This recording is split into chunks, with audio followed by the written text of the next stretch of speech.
Chapter 896. The housekeeper stood at the door in a panic. Song Yang got up and walked out of the room. After hearing the news, he did not say anything. He turned around and told Li Fuzhen that he had some urgent business to attend to. He then asked Song Huangmai to help take care of the guests. After the governor left in a hurry, his footsteps gradually disappeared. Guo Fufeng lowered his head and reached out to warm the charcoal. His face was a bit gloomy. Guo Fufeng raised his head to look at Li Fuzhen and the governor's daughter, who each had their own merits, whispering intimately to each other. Guo Fufeng's smile quickly turned into a warm one. He was not displeased by the governor's neglect of the governor. After Li Fuzhen and Song Huangmai were done talking about women's whispers, Li Fuzhen wanted to say something but stopped. She caught a glimpse of Guo Fufeng's look from the corner of her eye and said, "Huangmai, do you know that there are many unethical and obscene temples in Huangnan County? Someone told my father about it. They said that not only did Uncle Song not ban it, but he allowed it to flourish. These temples were actually secretly manipulated by someone and became a means to amass wealth. It is a crime against public morals and morals. I came here this time to inform Uncle Song. Song Huangmai was shocked. She then narrowed her eyes and smiled. What do you mean by ruining public morals? Our Beiliang is like this. What is there to ruin? No matter how bad it can't be that bad. I think those bastards who purposely slandered my father must have nothing better to do. Either they are afraid that my father's position is too stable and if my father doesn't move, they won't be able to climb up the ranks. If they don't get promoted, they won't be able to get rich. In the end, it's all because of money. I heard in the restaurant that a few counties in Lingju are pointing their spears at the Lingju general and purposely muddying the waters. Only our Huangnam County is peaceful. My father has become a target." Li Fuzhen's lips curled into a bitter smile. Guo Fufeng glanced at the girl and was a bit surprised. Song Huangmai glanced at the elegant Guo Fufeng from the corner of her eyes and said to Li Fuzhen, "Sister, Brother Han Lin is really something now. He is so successful that he has become the leader of the crossbowmen in the upper reaches of the border. I heard that he has killed hundreds of Beimang barbarians. There are so many heads on the back of his horse that they cannot fit. Is Brother Han Lin coming home for the new year this year? If he comes back, please remember to invite him to my house. I have to tell Brother Han Lin about my endless admiration for him. Men have to be like Brother Han Lin and go to the battlefield to kill the enemy. Otherwise, they are not men." Hearing these words, Guo Fufeng sneered in his heart, but his face remained calm. Li Fuzhen carefully glanced at Guo Fufeng, then turned his head and forced a smile. "Let's go out for a walk." Guo Fufeng naturally stayed behind. After the two sisters left, Li Fuzhen reached out and pinched Song Huangmai's ear. "Stupid girl, you dare to lecture your sister? Didn't I clearly write in your letter that you should not give him a dirty face? Look at you." Song Huangmai curled her lips and said, "Anyway, I didn't like that person at first sight. My father said that a scholar shouldn't be too enslaved and jealous. Such a scholar won't have a great future. I think the man surnamed Guo is not lacking in either of these two problems. Sister, listen to me. You refused our Northern Liang devil incarnate at that time, which was such a great feat to vent your anger. Why are you becoming more and more useless in the end? If I had known it would be like this, it would have been better to follow the lecher surnamed Shu and become the concubine of the king of Fan in the future. Our administrator will be grinning from ear to ear. Besides, Brother Han Lin was able to turn over a new leaf. Maybe one day that Shu guy will suddenly wake up and really go to the border to kill the enemy. Of course, I think that with that guy's nature, it is as difficult as ascending to the heavens for him to kill people with his own hands like Brother Han Lin. He only dares to bully women. I really don't know what those people who say good things about him are thinking. What Beiliang soldiers sent to the capital? What Beimang soldiers? What Beimang soldiers? What Liang Lake? Who would believe that?" Li Fuzhen knocked hard on the forehead of the chattering Song Huangmai and angrily glared at her. "No one will think you are mute if you don't talk."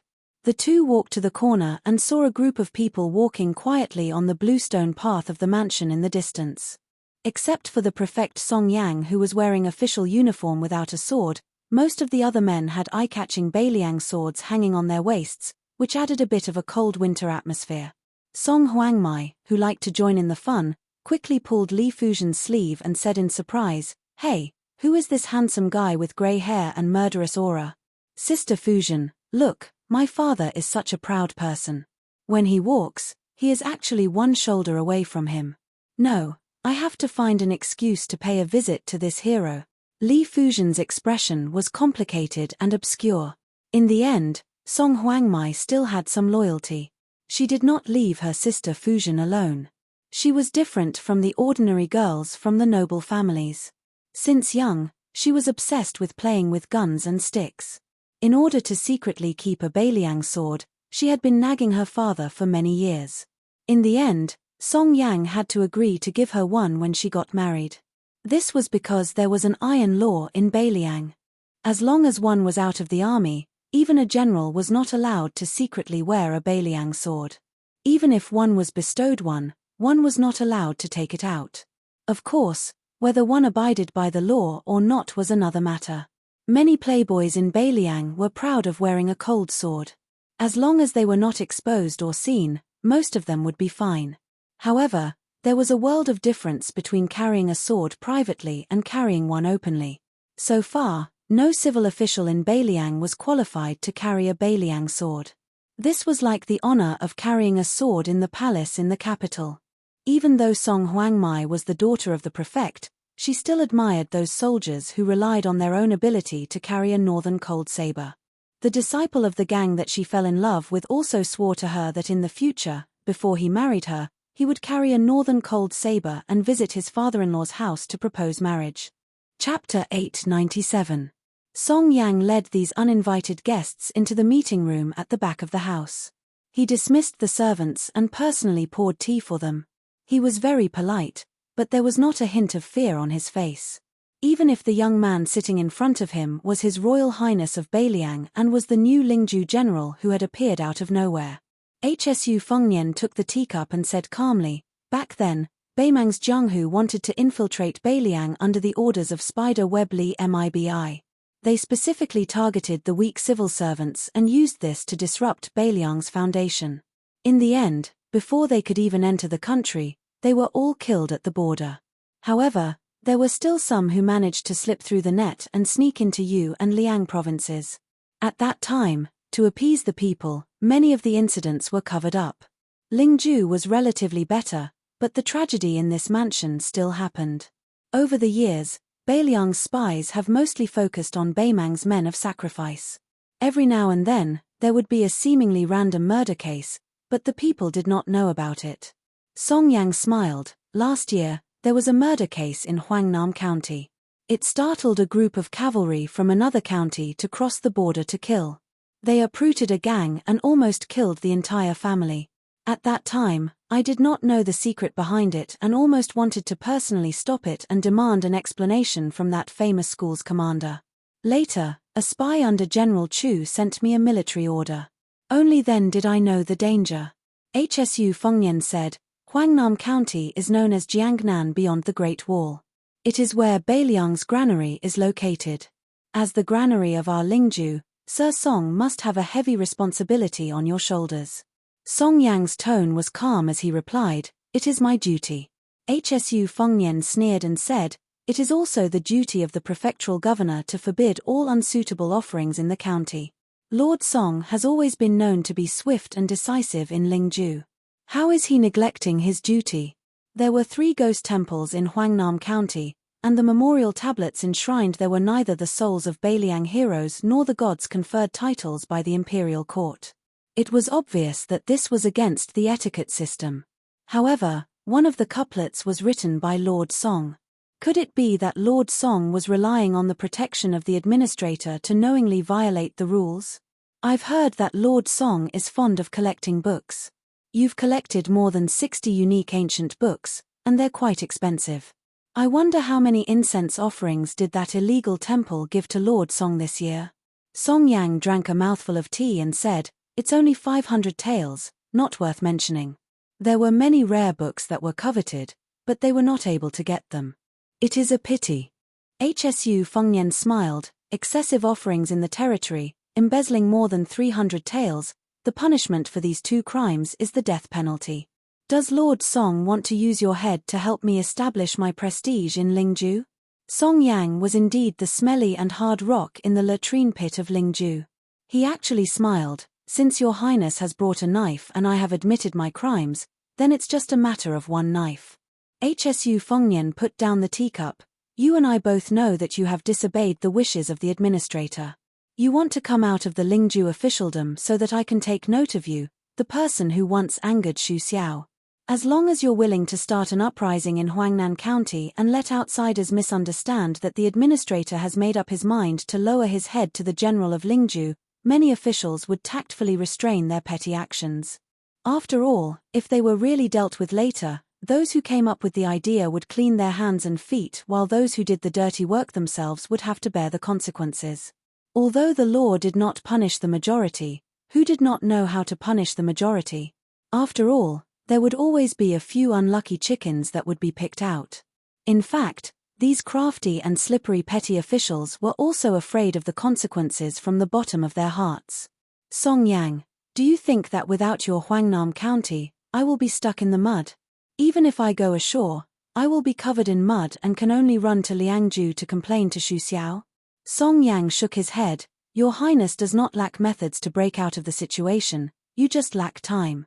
After all, even if your Highness kills randomly, you will be able to kill until they are not convinced. In the future, when the military confidants are all in place and some local officials and scholars from Lingju keep each other in check, the Lingju officialdom will slowly be tamed. However, your Highness does not seem to have such ruthlessness and decisiveness, and you cannot wait. On this point, after your Highness personally came to Huangnam County to find me, Song Yang was even more certain. Seeing that HSU Fengnian did not speak, Song Yang continued to speak slowly. If I become the Lingju provincial governor, I can be a vanguard for your Highness to get rid of the filth and also appease the administrator on the surface. Both sides will have a way out and I can secretly weaken Sir Li's control in Lingju. Xu Fengnian smiled and planned on what the prefectural governor would say. Prefectural governor, you overestimate yourself. The provincial governor of Lingju can only be Xu Beiji, not you, Song Yang. At most, you can only be the governor of Lingju. However, I can tell you something straightforward. When Xu Beiji becomes the administrator of Beiliang, you have hopes of becoming the Lingju provincial governor. However, that is still too early and you will have to wait. This is because Beiliang will not touch Sir Li, who has done meritorious deeds without any mistakes. The Xu and Li families have accumulated 2 generations of incense. Not to mention Sir Li's hard work, just my relationship with Li Hanlin is enough for the administrator to enjoy being an official. Furthermore, it is better to not do something as immoral as killing the donkey after it has outlived its usefulness. Of course, if you, Song Yang, really have the ability, with Xu Beiji in front of you, even if you can't become the Lingju provincial governor, there are still 2 provincial governor seats for me to consider. There are 30 provinces in Liang.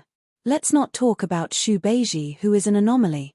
Count them, how many of them are under 40? Sir Song, you should be content. Song Yang's expression was uncertain. In the end, HSU Fengnian said something that made Song Yang not know whether to laugh or cry. Also, there are many people who want to be promoted to Lingju provincial governor. If you, Song Yang, want to be promoted, you have to give me half of the books in the building. Many scholars have come to Beiliang and I can use them to buy people's hearts. Without waiting for the governor to nod, HSU Fengnian stood up and muttered to himself, Mother ****, no wonder so many people want to be the emperor. They can be so righteous when they are selling their positions for money. Chapter 898. It was probably because this self-proclaimed Lingju general was too direct that Song Yang, who had been immersed in officialdom for many years, found it refreshing. At the same time, he also felt a fear that the governor did not want to admit. For a moment, he was speechless and did not make a sound. The tea had already turned cold, but Song Yang still sat there and swirled the cup lid. HSU Fengnian did not care about this kind of harmless rudeness.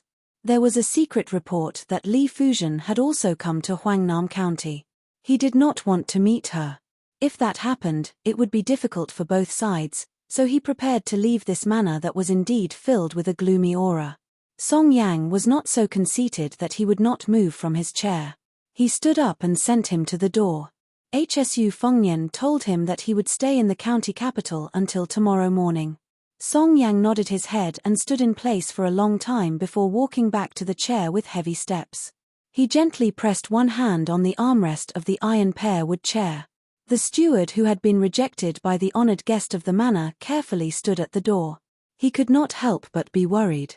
Everyone knew that the heir of Beiliang was a strange and absurd person. Now that he had placed the title of Lingju General on his head, who knew if he was going to openly attack Lingju? His master had better not be the first. Song Yang patted the armrest and turned around to say, "Go to Wild Ape House and organize 2,000 books. Then have General Dao send them to the Lingju General's manor today." The steward could not help but ask, "Master, how will you divide them?" Song Yang's face was filled with helplessness as if salt had been poured onto his wound. He sighed and said, "Other than the 40 or so rare books that are kept in yellow rosewood boxes, choose the best ones and move them out of Wild Ape House." The steward made a sound of acknowledgement and quickly left.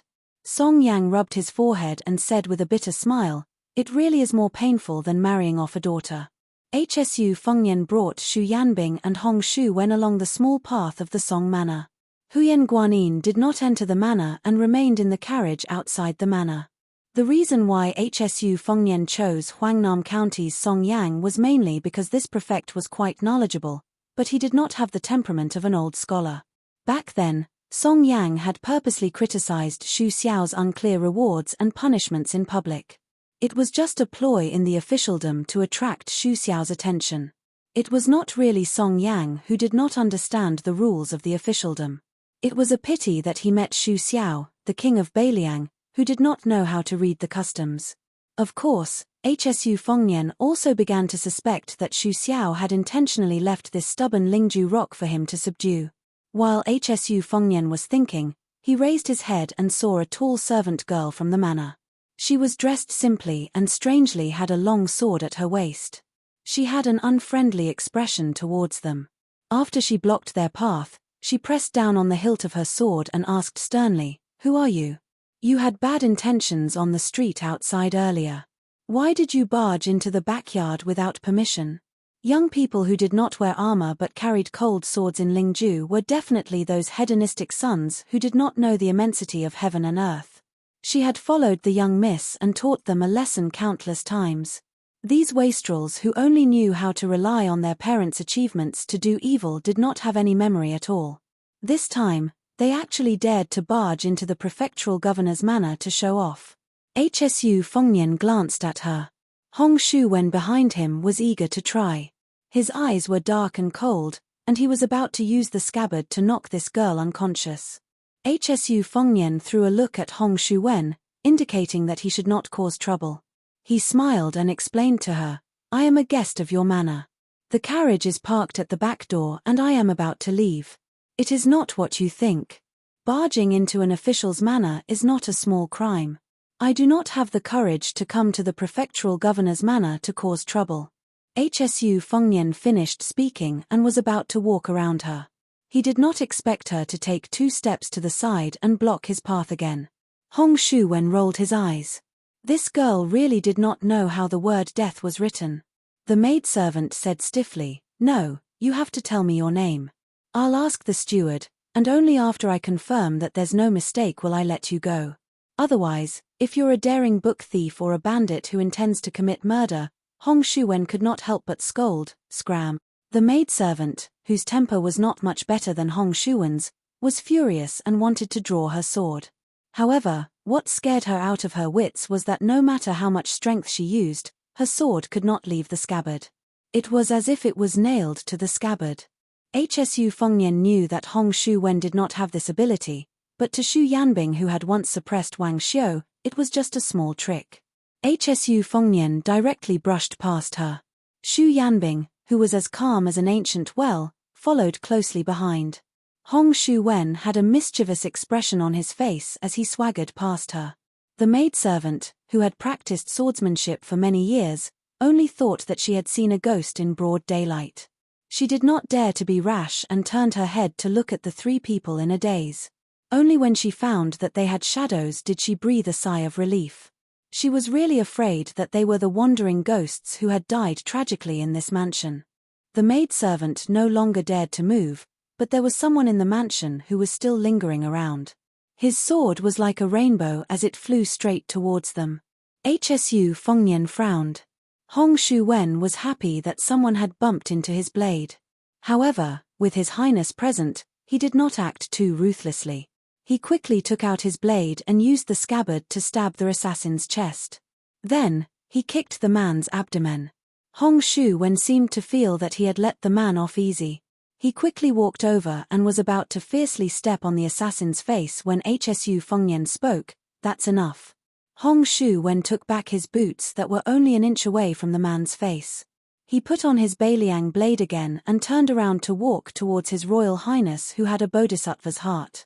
The maidservant who had previously failed to draw her sword cried out with a sobbing tone, "Miss." The maidservant, who had been poked and stepped on by Hong Shu-wen, struggled to sit up. She pointed at the fallen sword to the maidservant. Then, she shouted towards the backs of the three people with difficulty, "Hey, hey, hey, the one with grey hair, don't be in a hurry to leave. I have something to ask you." Chapter 899. But to Song Huangmei's disappointment, that guy just left without looking back. She didn't know if he was afraid that her father would help her vent her anger, or he just didn't want to talk to her. But Song Huangmei, who had the spirit of the Jianghu, didn't have the thought of being unforgiving. She was in the wrong to use her sword to keep them, and she didn't think that the other party was unreasonable. Song Huangmei's skill was inferior, and she was convinced. Although Song Huangmei's face was pale from the pain, her curiosity was far greater than her anger. But the maid Iron Cliff was not so open-minded. She helped the young miss pick up the long sword, and after helping the young miss stand up, she knew that she was not the opponent of that group of people, but she still wanted to fight. Song Huangmei grabbed her arm and squeezed out a smile that was uglier than crying, "Iron Cliff, don't go. They are really guests of the house, and my father personally welcomed them." "Ouch, it hurts, I can't talk anymore." The maid Iron Cliff cried, "Young miss, how can there be such guests? I have to reason with the master." Song Huangmei, on the other hand, sucked in a breath of cold air, and smiled with satisfaction, "Iron Cliff, we finally met a master. Go, go, go, help me to Sister Fusion. After I catch my breath, I will ask my father who that guy is."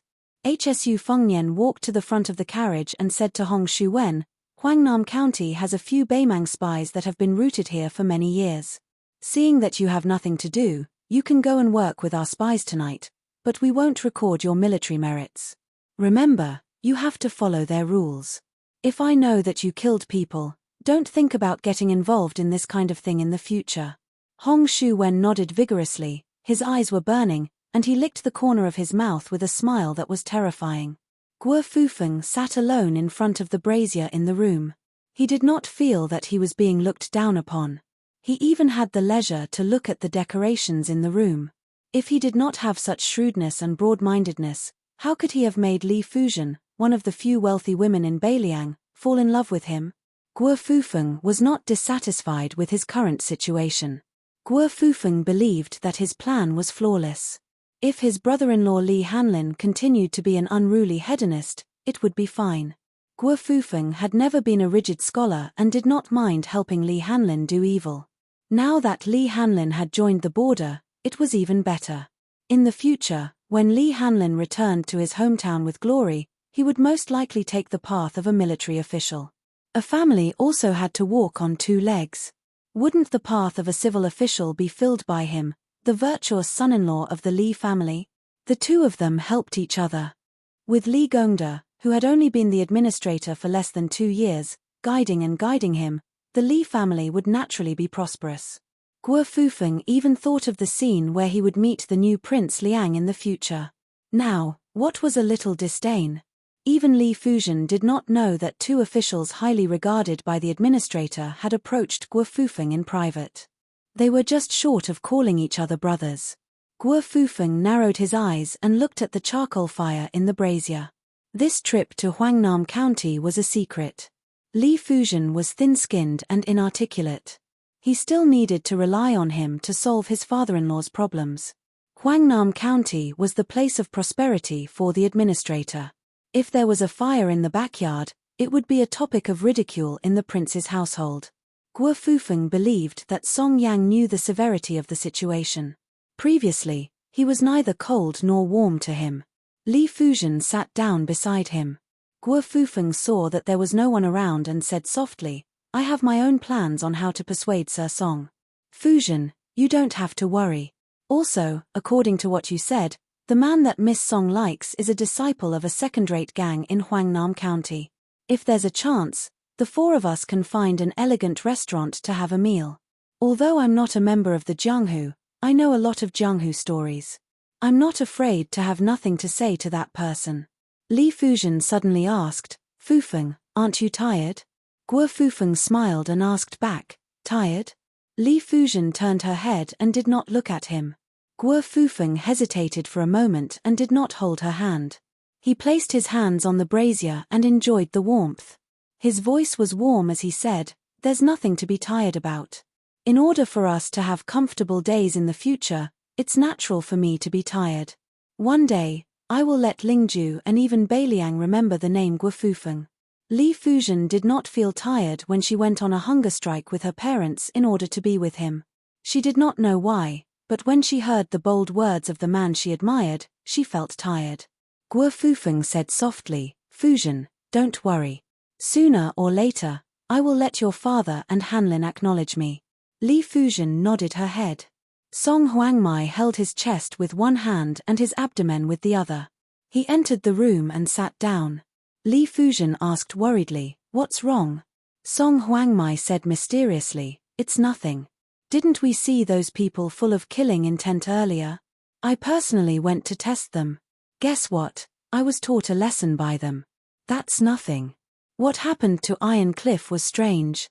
They were not even able to draw their swords. Those people are definitely experts." Li Fuzhen asked with a panicked expression, "Does your father know about this?" Song Huangmai shook his head and said, "Not yet. When I'm not in such a sorry state, I'll go and ask. Otherwise, my father will definitely ground me for half a month. I might not even be able to go to the lantern market." Li Fuzhen, who wanted to continue hiding the truth, grabbed Song Huangmai's hand and blurted out, "The person in the lead is surnamed Shu. He's the current general of Lingju." Song Huangmai was dumbfounded. He then shook his head and smiled, "No way. Where did Shu get his killing intent from? Him. Even if he wears a Beiliang sword, he's just an embroidered pillow. Impossible. If that person is Hsu Fengnian, then I'm a female sword immortal." Song Yang stood behind the three of them and inadvertently heard this. For the first time, he was furious at his daughter. He said angrily, "Song Huangmai, fine, fine, fine. You're a female sword immortal, right? You'll be grounded for a year. If you dare to go out, I'll break your legs. This time, I'll do what I say." Song Huangmai shrunk her neck and asked softly, "Father, is it really that Shu guy?" Song Yang said sternly, "What Shu guy?" "It's His Royal Highness." It was the first time Song Huangmai saw her father scold someone with such a stern face. She did not even feel wronged when she was beaten by Hong Shuwen. Now, she was so wronged that tears welled up in her eyes. She sobbed and shouted angrily, "It's that Shu guy. Even if he's standing in front of me, I'll still call him Shu. He's an ignorant and incompetent second generation. If he wasn't born into a good family and followed the general's surname Shu, then what is he, Hsu Fengnian?" Outside the door, the housekeeper of the Song residence wished he could dig a hole and hide in it. He swallowed his saliva and turned his neck stiffly. He looked at the Shu guy who had left and returned. He did not know how to fix the situation for his young miss. Song Yang saw his daughter suddenly stop crying. He realized the change behind him. After he turned around, even the governor who had experienced the storms of officialdom felt his heart turn to ashes. Chapter 900. Li Fuzhen closed her eyes, as if she did not dare to face the disaster of the Song family.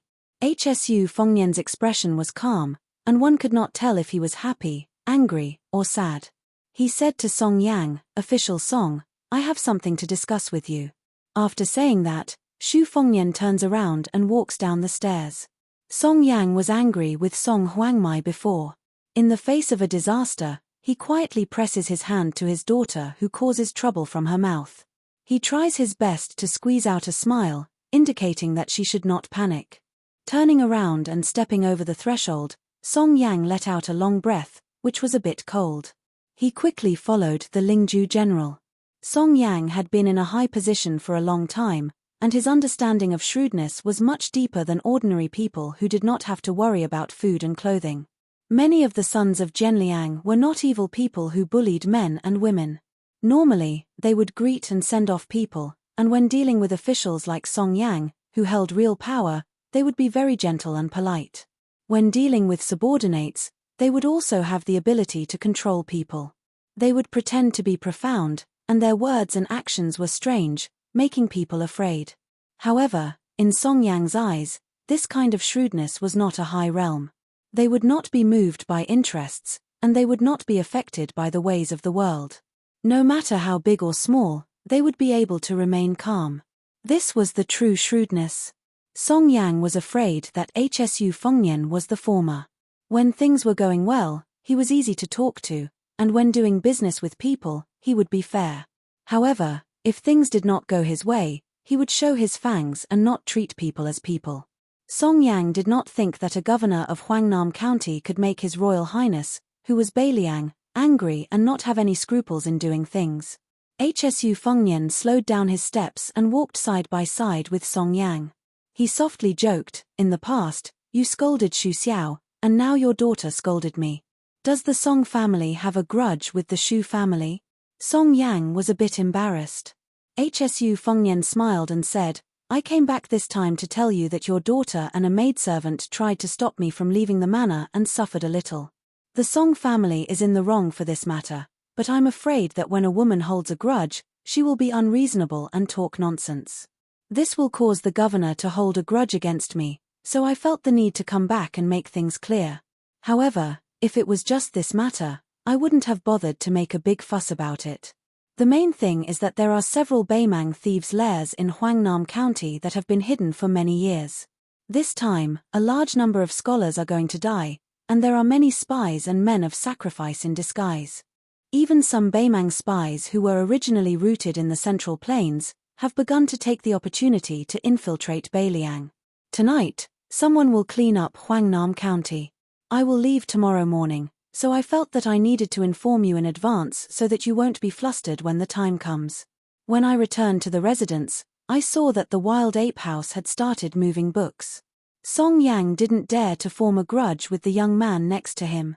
He didn't care about etiquette and directly asked, "Your Highness, are you really not angry at my daughter's rudeness?" Hsu Fengnian asked in return, "Scolding people in my own home is better than those people who stab me in the back in Lingju. I can still endure the latter and haven't made a move until now. What are you worried about? If you really feel guilty, then give me another 500 books from the Wild Ape House's collection." Song Yang sighed and said, "It was me who measured the heart of a gentleman with the yardstick of a villain." Hsu Fengnian said self-deprecatingly, "What kind of gentleman am I? You guys, once bitten, twice shy. Based on my bad reputation in Beiliang." Song Yang suddenly turned his head and saw the administrator's daughter hurriedly running over. She stopped and looked at them without any intention of leaving. Hsu Fengnian hesitated for a moment and said softly, "Sir Song, I want to say a few words to Miss Li. Go to the back door and wait for a moment." Song Yang nodded and left with quick steps. Li Fuzhen didn't take another step forward. With a cold expression, she asked, "What do you want to do to the Song family?" Hsu Fengnian didn't beat around the bush with her. "You actually want to ask me what I plan to do to Song Huangmai, right? Don't worry, Li Fuzhen interrupted Hsu Fengnian's words and said with a cold smile, "Do you really believe that I can be at ease?" Hsu Fengnian said calmly, "Li Fuzhen, if I remember correctly, I don't owe you anything." Li Fuzhen gritted her teeth and said, "If something happens to Hanlin at the border, I will hate you for the rest of my life." Hsu Fengnian turned to leave, but he was stopped by Song Huangmai. However, The swordswoman learned her lesson this time and said timidly, "Your Highness, I will take responsibility for my own actions. Don't make things difficult for my father." Hsu Fengnian reached out and pinched her cheek. "You scolded me, and I took advantage of you. Let's call it even." Song Huangmai was stunned on the spot. After a long time, she came back to her senses. She jumped up and ran toward Li Fujian, chirping like a bird. "Sister Fujian, did you see that? His Highness really has a murderous aura. He took advantage of me, but I didn't even dare to move. If it were a normal lecher, I would have chopped off his dog's paw. Sister, you don't know, but the two retainers by his side are very powerful. I've always said that a man with a cold blade is considered handsome. Sigh, now I feel that most of the rumors are true. Sister Fujian, you don't practice martial arts or swordsmanship, so you don't know that there is a saying in Jianghu that His Royal Highness is definitely an expert.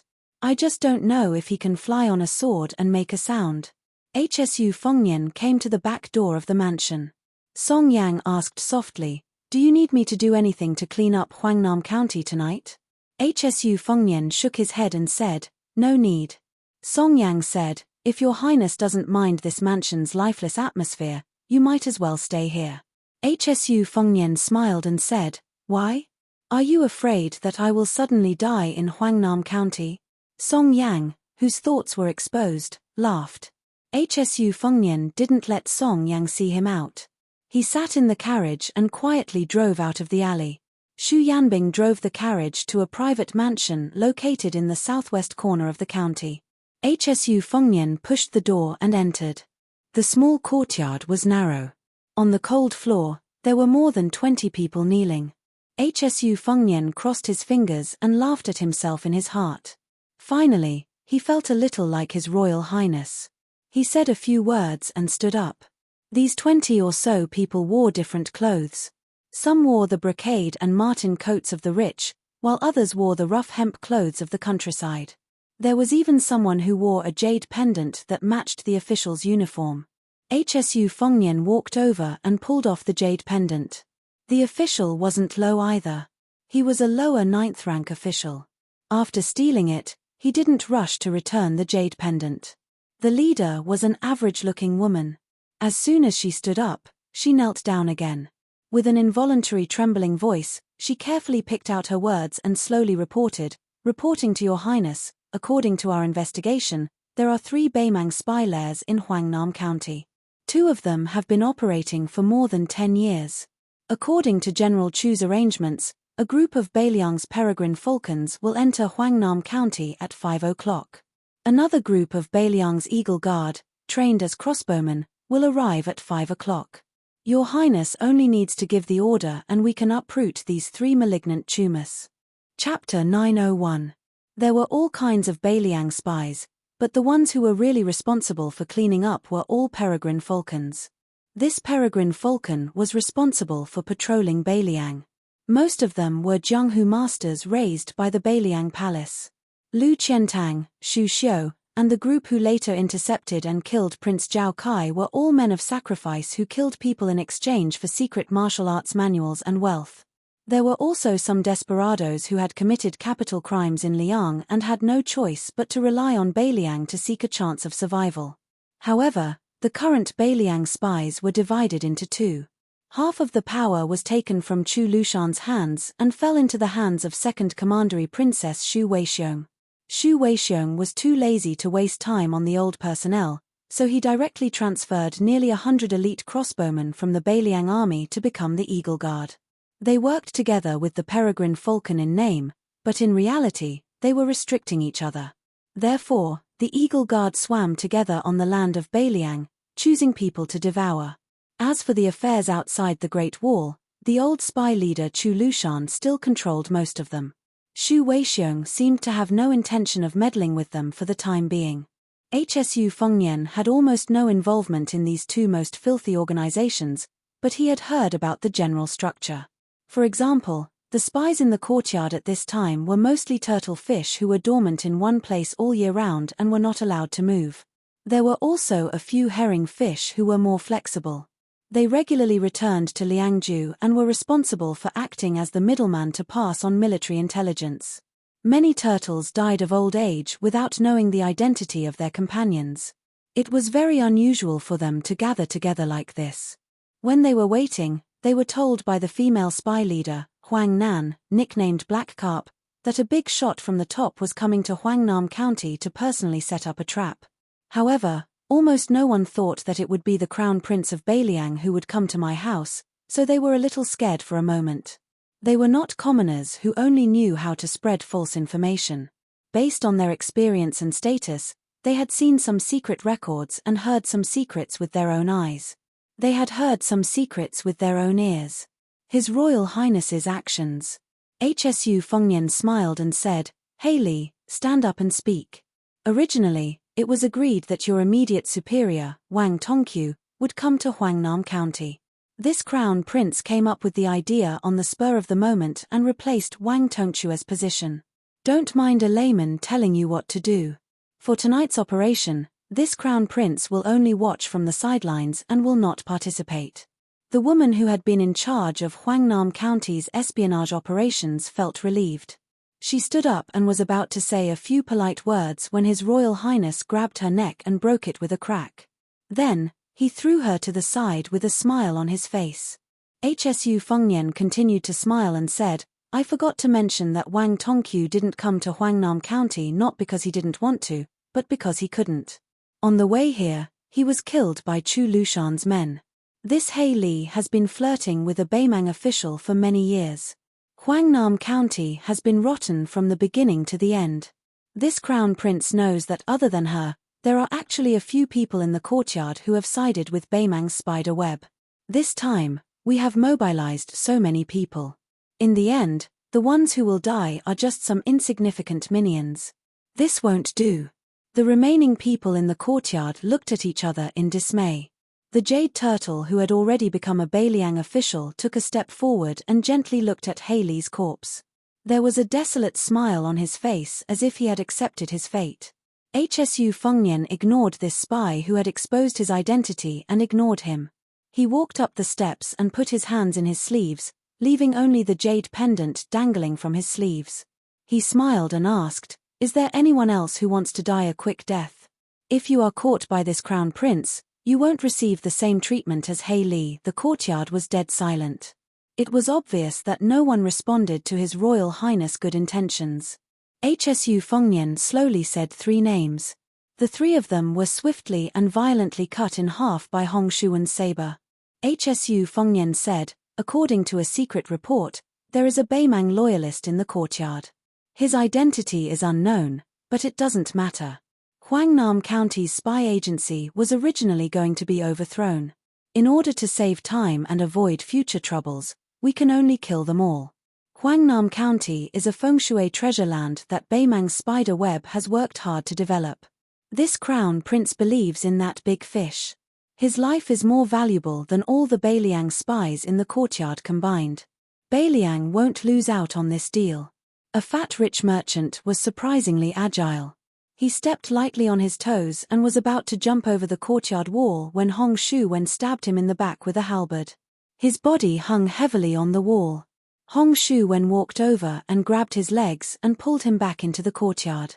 With his death, the turtles and reeds who were still standing in the courtyard breathed a sigh of relief.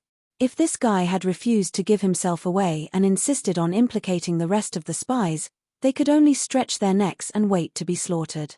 Otherwise, they wouldn't have dared to go against the cold-blooded Beiliang crown prince. As turtles and reeds, most of them had families, old and young. If they died here today, they would be sacrificing their lives for the Beiliang. If they wanted to hate someone, they could only hate those Beimang spies for being too cunning. However, after they died, their families, old and young, would still be able to live without worry. Just when everyone thought the dust had settled, Hsu Fengnian followed Xu Yanbing's finger and stared at a middle-aged man with an old-fashioned face. "This fatty is willing to die for you in order to protect you. It can be seen that your identity is not ordinary.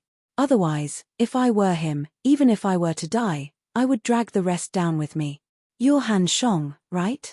In the past, You've accomplished several great things at the border of Yuju.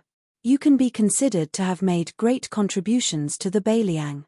These years, you've been at odds with He Li and have been ostracized by him for many years. Originally, you were the most innocent spy in the courtyard. However, do you know when you gave yourself away? Han Shong smiled gloomily and looked at Xu Yanbing. I've long heard that there are hidden talents in the king's mansion. However, the king of Beiliang's earthly branch men of sacrifice have all made a move. Only a guy called Xu Yanbing has been doing nothing all this time. No one can figure out his depth. The Beimang side speculated that this person's realm was higher than Spear Immortal Wang Xiu's junior brother, Han Laoshan. Now, it seems that this is indeed the case.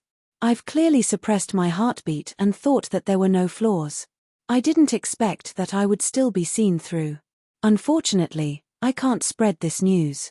My mistake was that I didn't expect His Royal Highness to come in person and Xu Yanbing to accompany him. It wasn't that Han Shong didn't want to put up a last-ditch struggle.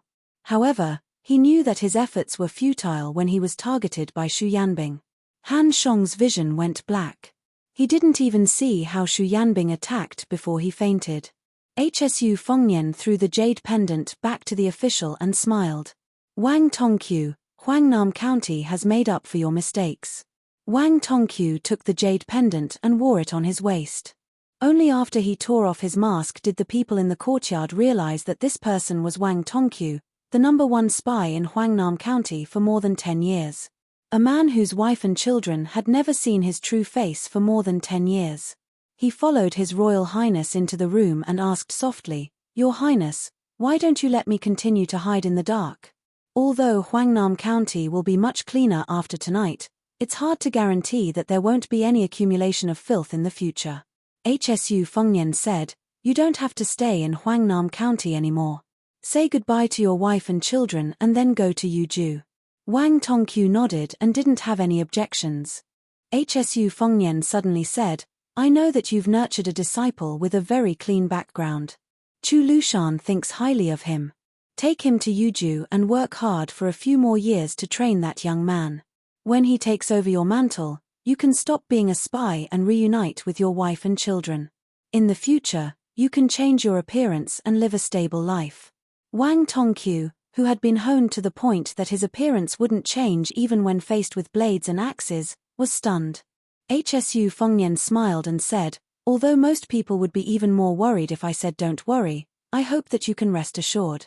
Beiliang hasn't mistreated its meritorious subjects in the past, and it won't do so in the future."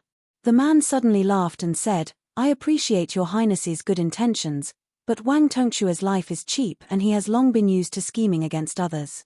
If you suddenly ask this lowly one to plant flowers, this lowly one will feel even worse than killing this lowly one. Besides, our line of work isn't like mounting a horse to fight and killing enemies. It's useless once you're old. The older you get, the more proficient you'll be." Hsu Fengnian was speechless. Wang Tongqiu blushed for the first time and said, "Your Highness, my 10-year-old son is full of admiration for your Highness after listening to the storyteller's story. This kid has been very strong since he was young and wants to go to the Phoenix Battalion to be a White Horse loyal follower." Hsu Fengnian nodded and smiled. "Good, I'll allow him to go to the Phoenix Battalion when he's of age." Wang Tongqiu suppressed his excitement and said in a low voice, "Your Highness, shall we plan tonight's extermination?" Hsu Fengnian waved his hand and said, "Leave Han Shong to me. As for the rest, Chu Lushan's arrangements will remain unchanged. Hong Shu Wen will move with you tonight. You can go about your business. The remaining people in the courtyard still need you to pacify." Wang Tongqiu made a sound of acknowledgement and quietly left the room. Chapter 902. In the Song Manor, Song Yang took the initiative to find Li Fuzhen and went for a walk in the manor. Song Huangmai, who had a lively personality, had experienced many twists and turns and dared to touch this bad luck. She obediently took off her sword and went to learn embroidery. Song Yang thought about it and slowly said, "Niece, let's talk about something that might be a little boring. After Uncle is done, you can go back and tell the administrator why Huangnam County has changed. Now that Lingzhou's officialdom is undergoing a drastic change, if I, Song Yang, were not the administrator's disciple, but the Lingju general's advisor, I would put myself in his shoes, standing in His Highness the heir apparent's point of view to look at the problem. There are 3 ways to deal with it. The worst way is to try to use killing people to convince the masses. There are also 3 levels of high, middle, and low. Killing a large number of officials was a bad idea, so it could only cause the people in Lingju to lose their confidence. Not only did the local officials in Lingju feel that this Lingju general was useless, even the scholars from other places who were watching the show thought that they had married the wrong man and had met the wrong person. If they could kill the officials that caused trouble today, they could kill them tomorrow. The situation was precarious, so what if they got an official position in a short period of time? The best plan was to kill a few officials like Song Yang, which was relatively better because Xu Li was not the main instigator of the chaos in Lingju. He was ordered by officials around the same level as Song Yang. There were civil officials and generals, and they were all deep-rooted local snakes. With this group of people secretly instructing them, Lingju was able to work together. As for whether to kill Song Yang, kill the governor, or take the chance to cut off the limbs of the Huaihua general of Longqing Prefecture, there was not much of a difference. The officials that caused trouble were timid and kept quiet out of fear. The Lingju officialdom would have a moment of peace, but this plan was not a long-term plan. Once the Lingju general left, Lingju would still be Lingju. This was the same logic as the dynasty ruling over corrupt officials. Treating the symptoms but not the root cause. When the spring breeze blows, the weeds grow. The best way is very simple. You just need to kill one person. Li Fuzhen had never been interested in the officialdom, but when the governor talked about it, she did not find it boring. However, Song Yang's following words caused her to lose all color in her face, that is to kill Administrator Daran. Killing anyone would be better than killing your father to intimidate Lingju.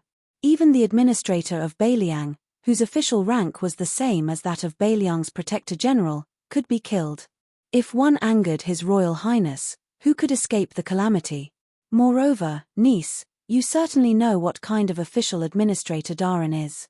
In the officialdom, people would burn the bridge after crossing the river. There was no end to it. In the Li Yangwen, there was the Song family, which had 3 heroes and 2 teachers. In the military, there was the Han family, which had been guarding the border of Jeju for generations. Compared to official Li, they were all genuine pillars of the imperial court. In this sense, if they could die, official Li could die many times over.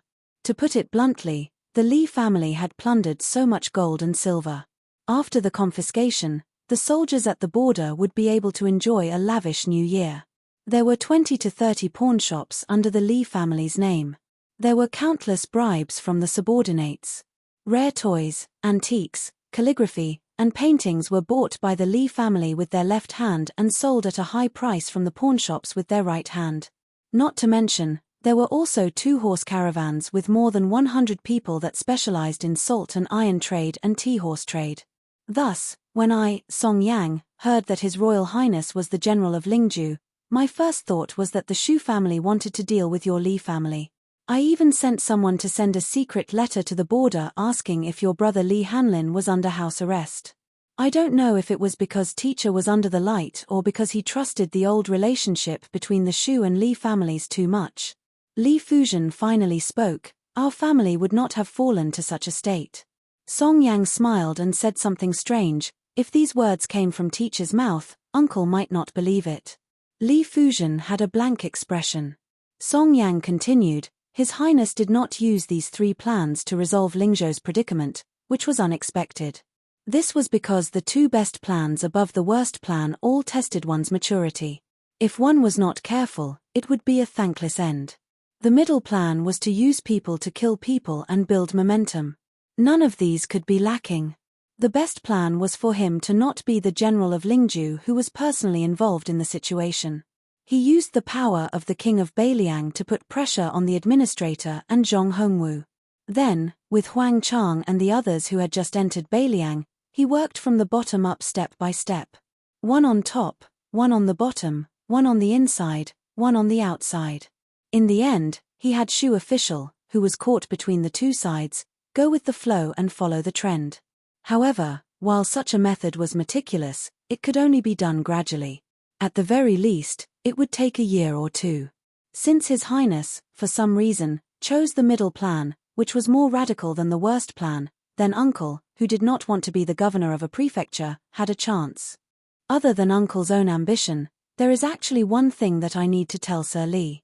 The one who needs to defile himself is not Song Yang, but teacher himself. Song Yang is not so important as to defile his own reputation. On the other hand, it is time for teacher to reduce his own power. Song Yang leaving the Li family is the right time. Li Fujian said softly, I don't know how much of Uncle's words are true or false. I also don't know if these plans are good or bad. I only remember that father once said in private that Uncle Song was not as good as him as an official, but he saw the situation better than him. It was just that Beiliang is small, so Uncle Song could only use 2 of his power. Song Yang was stunned. After a long time, he sighed heavily, teacher knows me. Li Fujian raised her head and looked into the distance. She asked, Sir Song, is His Royal Highness a smart person like you? Song Yang had probably just joined the Lingju general, so it was hard for him not to be a bit worried. He did not directly give an answer. He only said, in the past, it was not good to make wild guesses. Now that we have met, it is clear. In Beiliang, there is no one more self-deprecating than him. Since Li Fujian called him Sir Song and not Uncle Song, Song Yang knew that his relationship with his teacher's family had pretty much stopped there. He said calmly, Song Yang will say one last thing from the bottom of my heart. That Guo Fufeng is a person who can only share riches and honor. As for whether or not he can share hardships, I am thinking too much. The Li family will probably not collapse one day. There was no anger on Li Fujian's face. She gently bowed and left slowly. In the secret room of the private residence in Huangnam County, Han Shong had already been skinned alive and had his tendons pulled out, but he still stubbornly refused to say a word. Hsu Fengnian stretched his hand into the basin to wash his hands. Looking at the slightly rippling, thick blood, he sighed, not everyone can be a great spy.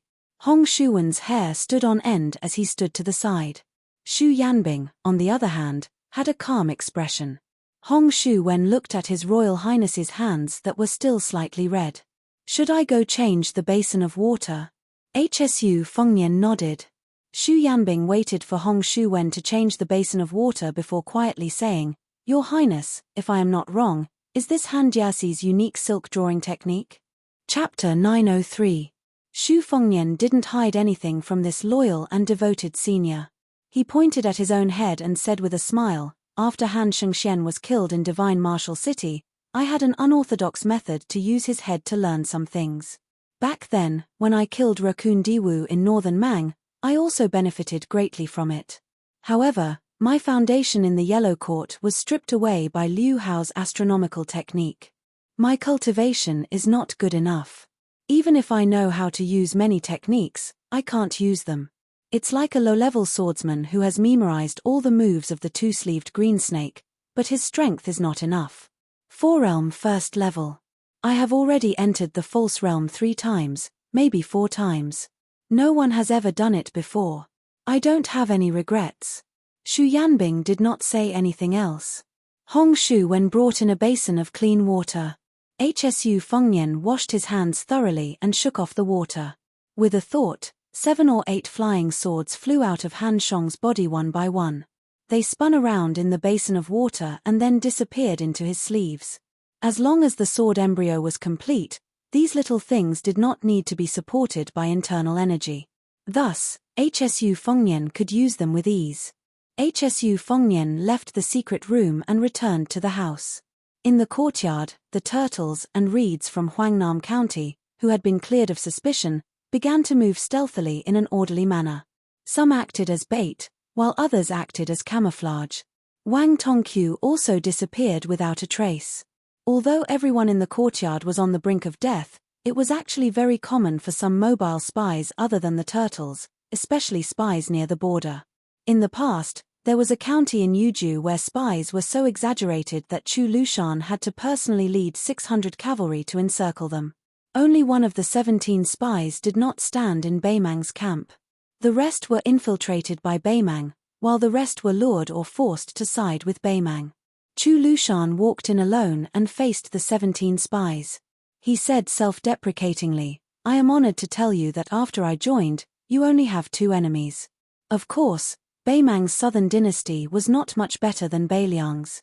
Hsu Fengnian moved a chair and sat under the eaves, quietly waiting for the peregrine falcon and eagle guard to arrive. According to the secret report, the 3 lairs of the 2 old and 1 new in Huangnam County were located in a Taoist temple, a gang, and a brothel. During the Spring and Autumn War, the brothels of various countries were no doubt the spies, so when Chu was in charge of the spies, he was disdainful when he took charge of the report. He said, he captured a popular courtesan from each of the 10 brothels. 3 or 3. At the end of the Spring and Autumn War, there were very few idiots who would do such a thing. Firstly, it was very difficult to train an elite spy who was a woman. Secondly, everyone already knew that it was easy to gather information in brothels. The local spies kept a close eye on the prostitutes in brothels. If there was even the slightest bit of suspicion, they would rather kill the wrong person than let the wrong person go. Now that the smoke had dispersed, female spies began to hide in the brothels again. It was just that there were not many of them. Hsu Fengnian leaned against the back of the chair under the eaves. He slowly thought of Dun Huang and Wu Meinyang. Compared to Jiangnan, Beiliang was late at night. Hsu Fengnian looked up at the quiet and peaceful twilight.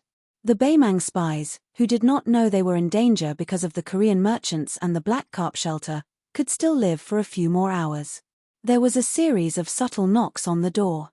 Hong Shuwen, who was in charge of odd jobs, went to open the door. Hsu Fengnian looked over and smiled. He saw a familiar face. When the person saw His Royal Highness, she was also pleasantly surprised. Hsu Fengnian knew her name was Ren Shanyu. She was a woman in her 30s.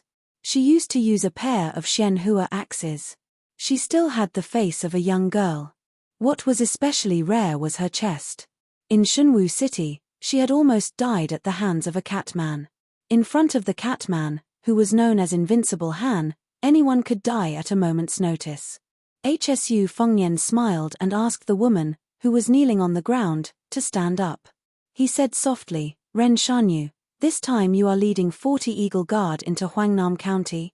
That's a promotion. Congratulations." Ren Shanyu, whose name was called out by His Highness, smiled brightly, revealing a pair of cute little canine teeth that did not match her age. It was hard to imagine that such a little girl, who caused people's imagination to run wild, would wipe the blood on her chest with the axe after chopping people like cutting vegetables. She said shyly, "Your Highness, it is Wang Lin, who appeared in Shunwu City with me, who is leading the team. I am just a pawn who is scouting ahead, similar to a scout in the army. The peregrine falcon has already met with Wang Tongqiu." Wang Lin and the others entered the city at 5:15. Hsu Fengnian nodded and asked Hong Shuwen to bring a chair for the woman. She seemed to have received a great reward that she did not dare to hope for. Her face was filled with surprise and anxiety. She sat down gently, but only dared to put half of her butt on the chair. Hsu Fengnian smiled and asked, "You just became a small official? It doesn't match your achievements. Do you want me to help you say something?" The woman, who had once become a bandit in Jinzi Mountain and killed countless people, was fidgeting uneasily. Her earlobes were already red. She tried her best to calm herself down and not let her chest tremble too much. She said solemnly, "This servant was born in a lowly family in Dongyu. If it wasn't for the fact that Northern Liang took me in when I was 9 years old and became a spy, I would have died long ago. I'm also stupid. I've delayed military plans twice. If I were anywhere else, I would have slit my throat and committed suicide to atone for my sins. I'm already satisfied to be alive." Hsu Fengnian put his elbow on the armrest of the chair and rested his chin on his hand. He smiled and said, "I didn't expect Lu Chioa to still have some humanity left." Hearing His Royal Highness's frank comments about General Chu, whom all Beiliang's spies respected like a god, Ren Shanyu thought she had made a big mistake. She was so scared that she wanted to stand up and kneel down again. Hsu Fengnian pressed down with his other hand. "I'm just saying. Don't be nervous." Ren Shanyu's butt fell back on the chair. She was even more afraid to speak. Ren Shanyu gathered her courage and sneaked a glance at Hsu Fengnian. She saw His Royal Highness squinting his eyes and smiling enchantingly. She clenched the corners of her clothes tightly. Her face was covered in sweat. She wanted to say something. Hsu Fengnian said helplessly, "If you have something to say, say it." Ren Shanyu gritted her teeth. She lowered her head and murmured, "Your Highness, I only have one wish in my life." Hsu Fengnian turned to look at the woman. He asked curiously, "Tell me." She raised her head. After saying this, she fell limp on the chair. This time, her butt was finally able to sit firmly on the chair. Hong Shuwen wanted to laugh but didn't dare. He felt uncomfortable holding it in. He admired this woman from the bottom of his heart. She actually dared to take liberties with His Royal Highness. Her wish was to have His Royal Highness personally touch her chest before she died. She even said that this was the only thing she could give him. Hong Shuwen didn't know why, but when he saw the woman's resolute and clear eyes, he felt an indescribable sadness. Hsu Fengnian stretched out his hand and helped her tidy up her hair. Then Hsu Fengnian retracted his hand and looked forward. He muttered to himself, "This time, on the way to Huangnam County, I kept thinking about how to do things in Lingju. With those people who only talk about rules and not reason, is it worth it for me to talk about rules, reason, and affection? But now I understand." The woman who forgot to be shy clearly didn't understand what His Royal Highness was saying. Hsu Fengnian's lips curled up. "I don't need to touch it. I know that place is very..." After pausing for a long time, His Royal Highness finally spat out 2 words. "Spectacular." Chapter 904. 9,000-word chapters. In the 17th day of this month, I have only updated 18 chapters, only making up for the 5 chapters one owed last month. However, the 18 chapters already have a total of 90,000 words. The average word count of each chapter is close to 5,000 words. I think that the lack of updates is still a necessary effort. Moreover, this kind of updating without deliberately splitting the chapters to make up for the lack of updates is also an effort. In the future, I won't talk about updating in the chapters. In any case, I will remember it in my heart. When night fell, Hong Shuwen excitedly followed Wang Tongqiu to fish with the net. The other 2 members of the Phoenix Battalion stayed in the courtyard. Hsu Fengnian left the courtyard and only brought Xu Yanbing and Huyen Guanyin, who had disguised herself as a page boy. They came to a place that would make a virtuous gentleman both spit and swallow his saliva. The brothel was coincidentally adjacent to the brothel alley in Huangnam County where the net was being collected. Lingju was rich and populous. Visiting prostitutes was a common practice. Many of the bodhisattvas and heavenly maidens that merchants spent a lot of money to provide for also had plump bodies. Many monks who saw the sculptures and murals all lamented that the human heart was not what it used to be. Walking in the brightly lit and powdered fireworks alley, there were many ambitious and arrogant guests wearing mink coats. Huyen Guanyin followed behind Hsu Fengnian, afraid that she would lose him. No matter what situation Xu Yanbing was in, his state of mind was like an ancient well without ripples. Perhaps he was also like this when he attained Heaven's Gate. As the former hedonistic leader of Beiliang, Hsu Fengnian was familiar with this kind of work. He chose the most brightly lit Peach Cheeks brothel. The brothel was 3 stories high and the lanterns hung high. It was not like the neighboring brothels where a few women with heavy makeup were sent out to solicit business. Hsu Fengnian waved his hand and threw a piece of silver to the brothel's turtle leg. The silver did not even need to be weighed and instantly slid into his sleeve. The young man's smiling face immediately became attentive. This kind of person was not simple. He had good eyesight, a good tongue, and a strong body. He sized them up from head to toe and decided that there were a few distinguished guests who could spend a lot of money. He immediately shouted, but in reality, he was sending a secret message to the brothel keeper. As expected, a woman walked out slowly from the brothel. However, compared to most brothel keepers who were middle-aged women, this woman was very young. Hsu Fengnian's discerning eyes saw that she was the brothel keeper's daughter, commonly known as the Little Boss. When she saw Hsu Fengnian, she was in high spirits and obediently snuggled up to him. Hsu Fengnian did not take advantage of the situation to take advantage of her. He pinched a piece of silver with 2 fingers and threw it into the white and tender cleavage between the woman's bright red silk tube top. He smiled and said that he wanted 2 musicians who could play music and not some courtesan. The little boss was very happy. In her line of work, there were 2 kinds of bastards that she was most afraid of. The first kind was those whose family background was neither high nor low. They were not rich, but they could still afford to enjoy themselves for 10 to 15 months. They were half a bucket of water, and as soon as they arrived at the brothel, they would start to show off, wishing that they could buy all the girls in the brothel. The second kind was those who did not have much money, but could not be considered the son of an official.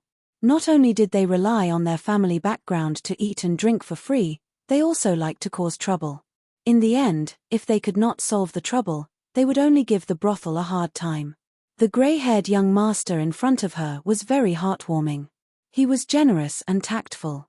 Because he spent money on the courtesans, the amount of money he spent was not much less than those popular courtesans. Moreover, he could also increase the popularity of the courtesans.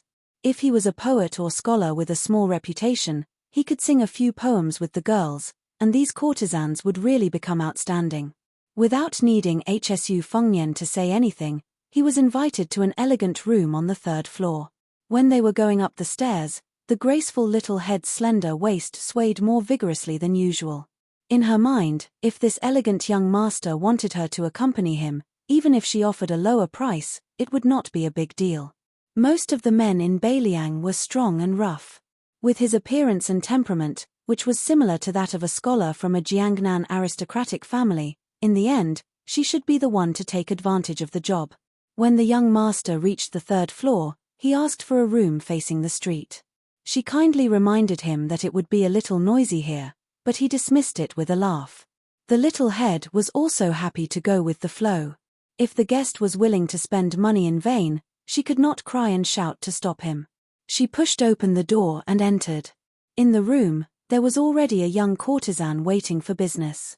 Before she went out to call for another guest, a young master with a pair of red phoenix eyes tugged on her sleeve. Without batting an eyelid, he asked her to hold a banknote. He smiled and said, "What's with riding a donkey looking for a donkey looking for a donkey looking for a donkey?" The little head's eyes jumped with joy. She knew the answer, so she teased the young master and asked him what he meant by riding a donkey looking for a donkey looking for a donkey. But that young master did not overdo it. He did not say the word ride, which slightly tickled her heart. However, this kind of small ripple came and went in a hurry. It was much faster than many people with silver spears and wax heads taking off their pants and putting on their pants. Hsu Fengnian did not sit down. Xu Yanbing went out of the room and closed the door. He stood at the door with his eyes closed and focused. Huyen Guanin's back was almost leaning against the wall. She was wearing a large mink hat as she stared fixedly at her own boots. The young manager's eyes were sharp.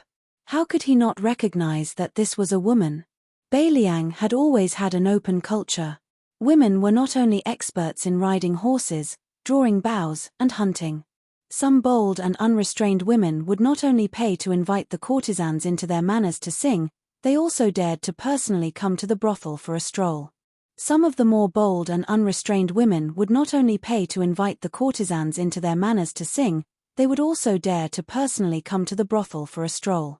Some of the more unique and gluttonous women had long been accustomed to this sight in larger brothels. There was a slightly aged courtesan in the Peach Cheeks brothel who would be invited by a widow in Lingju to grind a mirror every few days. Every time she returned, she would still be radiant and radiant. The young manager privately asked her how she felt, and the courtesan would reply with the word excellent. Then, everything would be revealed without a word. This almost caused the young manager's heart to be moved and he wanted to give it a try. Unfortunately, the courtesan said that the unattainable widow liked women of the same age as her. Only then did the young manager resentfully give up. Taking advantage of the slender and handsome young master admiring a clear bottle with a few wintersweet flowers, the young leader introduced herself as Cao Zhen. Not to mention in a brothel, this was a vulgar name that was considered rare anywhere. She also introduced the girl who had a good relationship with her as Snowsuit. There was a bamboo cage in the room with a parrot whose feathers were as white as snow. While Cao Zhen was talking, Hsu Fengnian touched the opening of the bottle. Then, he tilted his head and tapped the mysterious cyan bottle with his finger. Not only did Cao Zhen find it interesting, but even Snowsuit, who was obviously not familiar with serving customers, also had a look of surprise in her eyes. The corners of her mouth curled up slightly. Living in a brothel, they had seen many rough men who reeked of alcohol. They had seen many old men whose bodies were soft and fleshy but had lecherous looks. They had even seen many scholars who were gentle and refined when opening the door and closing the door impatiently. This young master who had the patience to make things difficult for a cheap bottle behind closed doors was very amusing to them. Huyen Guanyin extended a finger and gently lifted her mink hat. Seeing that he did not do anything that she did not know whether to say was dissolute or vulgar, she, who was sullen, snorted softly, but her mood was slightly better. Hsu Fengnian, who had his eyes fixed on the bottle as soon as he entered, exhaled and winked at the three women in the room. Then, he tapped the slender neck and the round body of the bottle. He smiled at Cao Zhen and said, "Listen, one bell and one chime. If you carefully distinguish them, you can tell that the sounds are very distinct. This is a bottle produced by the Dongyu Imperial Kill. Not to mention the whole bottle, even a fingernail-sized fragment is more expensive than gold or jade. The reason why it is so priceless, other than the scarcity of porcelain produced by this kill, is because of the sound of the bell. In the Book of Music, Sage Zhong wrote a very famous sentence: when a gentleman hears the sound of the bell, he thinks of the military officials in danger. When he hears the sound of the bell, he thinks of the officials in charge of the border." How could Cao Zhen believe in the Dongyu Imperial Kill's gallbladder bottle? She also did not know what a scholarly gentleman's bell was. She only thought that he was a man who flaunted his knowledge. She threw a coquettish glance at him and smiled tenderly. "Young master, did you come to visit a brothel or to knock on a bottle? If you want it, go ahead and take it." If Cao Zhen frowns in the slightest, Cao Zhen and Snowsuit will recommend themselves to you when you come to Peach Cheek's house. They will even give you money every time. Hsu Fengnian smiled and shook his head. He took out all the banknotes, rolled them into a ball, and gently threw them into another flower vase. "It's up to you to believe it or not. In any case, I only have this much money on me. If I take the bottle, I can live with my conscience." Cao Zhen suddenly widened her eyes and said, "Young master, you're not joking?" Hsu Fengnian sat down and asked with a smile, "Are you regretting it?" Cao Zhen hesitated for a moment, then laughed heartily and said, "What's there to regret? If young master didn't say it, sooner or later, it would have been broken by that clumsy girl. I would just take a dustpan and dump it on the street. Maybe someone would even think it was a hindrance. However, since young master is penniless, Cao Zhen won't ask for an extra copper coin tonight. But young master must promise to come to Peach Cheek's house often to visit my little sister Snowsuit. Is that all right?" By the time she finished speaking, Cao Zhen was already glued to Hsu Fengnian's body. The two of them sat on the same chair. He sat on the chair and she sat on his lap. They didn't delay each other. Cao Zhen had a graceful figure. Her full breasts were cleverly rubbed together. Her charming face was full of charm. Hsu Fengnian patted her leg and motioned for her to get up without hurting her feelings. He squinted his eyes and said with a smile, "I'm not from Lingju, so it will be difficult for me to come to Peach Cheek's house in the future. However, I have a few friends who are doing well in Lingju. If Peach Cheek's house wants to move to the county capital or meets with some trouble in Huangnam County, I can ask them to help say a few words. Of course, you didn't believe me when I said that the porcelain bottle was worth 1,000 taels of gold. You can choose not to believe me this time." After Cao Zhen got up, she didn't care about pretending to be reserved anymore. She was afraid that there wouldn't be another opportunity like this. She hurriedly and carefully asked, "Young master made friends in Lingzhou's county capital. Cao Zhen doesn't dare to have extravagant hopes to associate with them and doesn't dare to disturb them. However, may I ask who is the son of an aristocratic family in Huangnam County? Our Peach Cheek's house is willing to worship him like a bodhisattva." Chapter 905. Hsu Fengnian glanced at the window from the corner of his eyes. The Peach Cheeks building was only slightly shorter than the largest brothel in Lingju. Looking from here, it was clear at a glance. If the porcelain bottle fell into the hands of someone who knew its value, it would be impossible to get it without 2,000 to 3,000 taels of silver. Hsu Fengnian was always in a good mood when doing business. No matter if it was a big business that made him a lot of money or a small business that made him a pitiful few copper coins. It had been a few years since he went to a brothel. Furthermore, after being in love for so many years, he only had the part of being absurd and prodigal. It was the first time that he had made money, so it was a good sign. This made Hsu Fengnian not have any ill feelings towards Cao Zhan's scheming. After sifting through the names in his mind, he knew that with the Peach Cheeks building's little boss's vision, she was coincidentally from Lingju in Huangnam County. Not to mention that Hsu Fengnian did not know any of them. Even if he knew a few of them, they would only be laughed at by her. However, Li Hanlin, who grew up in Huangnam County, did not dare to bring a few of them to embarrass himself in front of him. The few that he brought to Liangju were more beautiful and enchanting than women. They were all young Master Li's old sweethearts. This made Hsu Fengnian feel a little troubled. Could it be that he could only bring up Song Yang, official song? However, if this was the case, it would be quite interesting if it spread out. He believed that even if it reached Governor Song's ears, the newly promoted governor of Lingju could only pinch his nose and accept it. Hsu Fengnian resisted the urge to throw a bucket of dirty water at Song Yang with great difficulty because he inadvertently remembered one of Li Hanlin's enemies.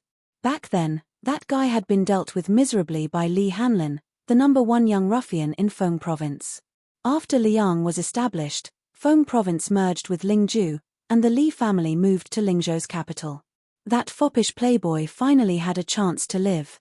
Although his father's official rank had always been suppressed by the administrator, at least he didn't have to live in fear all day long. Especially after Li Hanlin joined the army, he was completely reborn. He didn't care about these old grudges at all. That guy didn't feel ashamed of the miserable situation he had encountered back then and instead felt proud. Whenever he met someone, he would say that he had fought with Li Hanlin and Li Biaozhang from the Purple Jiao Street in the north all the way to the Strawcoat Street in the south. Did anyone dare? Perhaps when the Li family moved to Lingju, there were still people who dared to say a few words. However, when Li Hanlin chopped off a bunch of barbarians' heads at the border, no one dared to have such courage. Hsu Fengnian had gone to Huangnam County to walk in the spring with Li Hanlin and his brothers. He had barely seen that poor guy once, but he didn't even greet him. He didn't know if that guy still had a memory of him. Therefore, Hsu Fengnian smiled and said, "Huangnam County's meritorious Governor Wang's son, Wang Yunshu. He has some friendship with me." When he said this name, not only did Cao Zhan's eyes change, even the artist, Snowsuit, who was far less experienced than the little leader, was somewhat afraid. There was no other reason. This Grand Master Wang was too domineering in Huangnam County. It could be said that he had a well-known reputation. As soon as the administrator's son, Na Shan, left, Wang Yunshu called himself the king. His father, as the meritorious officer of the county, assisted the governor Song Yang and was in charge of the selection of the Department of Administration. That meant that he grasped the lifeline of the promotion of officials. It could be said that he held the power of life and death in his hands. Moreover, Wang Gongkao had an adopted son who was about the same age as him. It was not known whether the Wang family had arranged things well or that the adopted son was really lucky at the border. When he returned to Huangnam County, he became the commandant of 400 soldiers. As a result, some of the gang leaders with many martial arts schools had to call him brother in front of others and beg for mercy behind others. The reason why Cao Zhan of Peach Cheeks brothel was so attentive was mainly because young Master Wang was a big benefactor of their brothel. The Shiitake Inn on the street in Huangnam County had once annoyed young Master Wang. If it were not for the relatives of the Shiitake Inn and the administrator who sent women and money, young Master Wang would have brought people to demolish the brothel long ago. Since then, young Master Wang often came to Peach Cheeks brothel to throw money and money. Coincidentally, Wang Yunshu monopolized 2 courtesans in Peach Cheeks brothel tonight. They were having fun on the same floor, but there was some distance between them. After all, the little leader was Snowsuit, a courtesan who was close to Cao Zhen. Her status in Peach Cheek's brothel was not high. Cao Zhen was kind and only led some pleasing guests into this room, afraid that Snowsuit would be wronged. This was a rare tenderness in a brothel that did not know what the word friendship meant. More of them were poor young prostitutes who were forced to break their buds because they did not want to be eliminated. More of them were women who were bruised but still forced to smile. Cao Zhen was also cruel and merciless to the women in Peach Cheek's brothel except for Snowsuit. If she did not do this, even if she was the little leader, she would not be able to stand firm. Cao Zhen took a step forward and then stepped back. She threw a glance at Snowsuit, and the courtesan began to play the zither. Cao Zhen then smiled and said, "What a coincidence, Master Wang is on the first floor. Is he with you?" Cao Zhen had already regarded the child in front of her as talking nonsense. As long as he said no and casually found an excuse, Cao Zhen would not ask the root of the matter. He came to Peach Cheek's brothel in the winter to seek pleasure, so there was no need to make a scene. Otherwise, Cao Zhen initially had the mischievous idea of going out to invite Wang Yunshu to verify his identity. However, if she did that, it would not benefit her. After Wang Yunshu came over, he would beat the child in front of her out of the brothel. As the main culprit, Cao Zhen would not gain any benefits, so why bother? They saw the child walk to the window and lean against the window frame. Out of Cao Zhen and Snowsuit's expectations, his voice was warm as he said, "Just in time. I'll have to trouble Miss Cao Zhen to go and tell him that an old friend of his has come to Peach Cheek's brothel in Lingzhou's capital." Cao Zhen smiled and asked, "Child, then I'll really go?" Hsu Fengyan smiled and said, "If you don't go, then you're a puppy." Cao Zhen's charming eyes were like silk. To think that child is a scholar and likes such indecent positions. Huyen Guanyin, who had been quietly listening, felt that it was strange at first. After she came to her senses, she fiercely glared at that fellow. Hsu Fengyan, who had suffered an unexpected calamity, simply turned his head and looked at Shiitake Inn, which was still singing and dancing peacefully. Cao Zhen saw that he did not seem to be joking. After quickly weighing the pros and cons, she still gathered her courage and went out to trouble the surly child Wang. Hsu Fengyan was quietly waiting for the turmoil in Shiitake Inn. This was because he was not very certain that the Beiliang spy would be able to achieve great success and then easily retreat unscathed. Han Shong's unexpected surprise, to the Peregrine Falcon and Eagle Guard, who were currently rushing to Huangnam County to encircle and suppress him, it was very likely that it would be a bad thing that would require many lives to make up for. Beiliang was Beiliang. Men of sacrifice were men of sacrifice. They might not always be connected to everything. This was because Han Shong's identity being exposed was not within expectations. With such an important person like him participating, there would most likely be one or two Beiliang men of sacrifice with outstanding strength to hold the fort in Huangnam County. There were not many bloody battles between spies. The side that had the initiative would win because they had a target to aim at. Everything had its vanquisher. The more accurate the plan, the better. If you had a third-grade martial artist present, then I would send a second-grade master to fight with you. If you had a master, then I would send 2. If you had 3, then I would not hesitate to use a first-grade Vajra realm martial artist to play with you. It was difficult to survive in the Jianghu. Those who were at the peak of the Jianghu were not necessarily free and unfettered. This was especially so for those who had become lackeys. They had no choice but to cherish their reputation. This was because they would never know if their next life and death battle would be a mortal enemy of the same realm or even an expert of a higher realm. These experts who stood on the opposing side, even if they were known as rare and transcendent figures, once you encountered them, once was enough. Decades of hard work, decades of martial arts training, even if you were in the Jianghu when you were alive, you would still end up with nothing. Of course, the battle between spies was more like Wang Tongqiu and Han Shong's climbing. It relied on acting skills, adaptability, and luck. Hsu Fengyan listened to the melodious sound of the zither and turned to look at Huyen Guanyin, who was finally willing to approach him.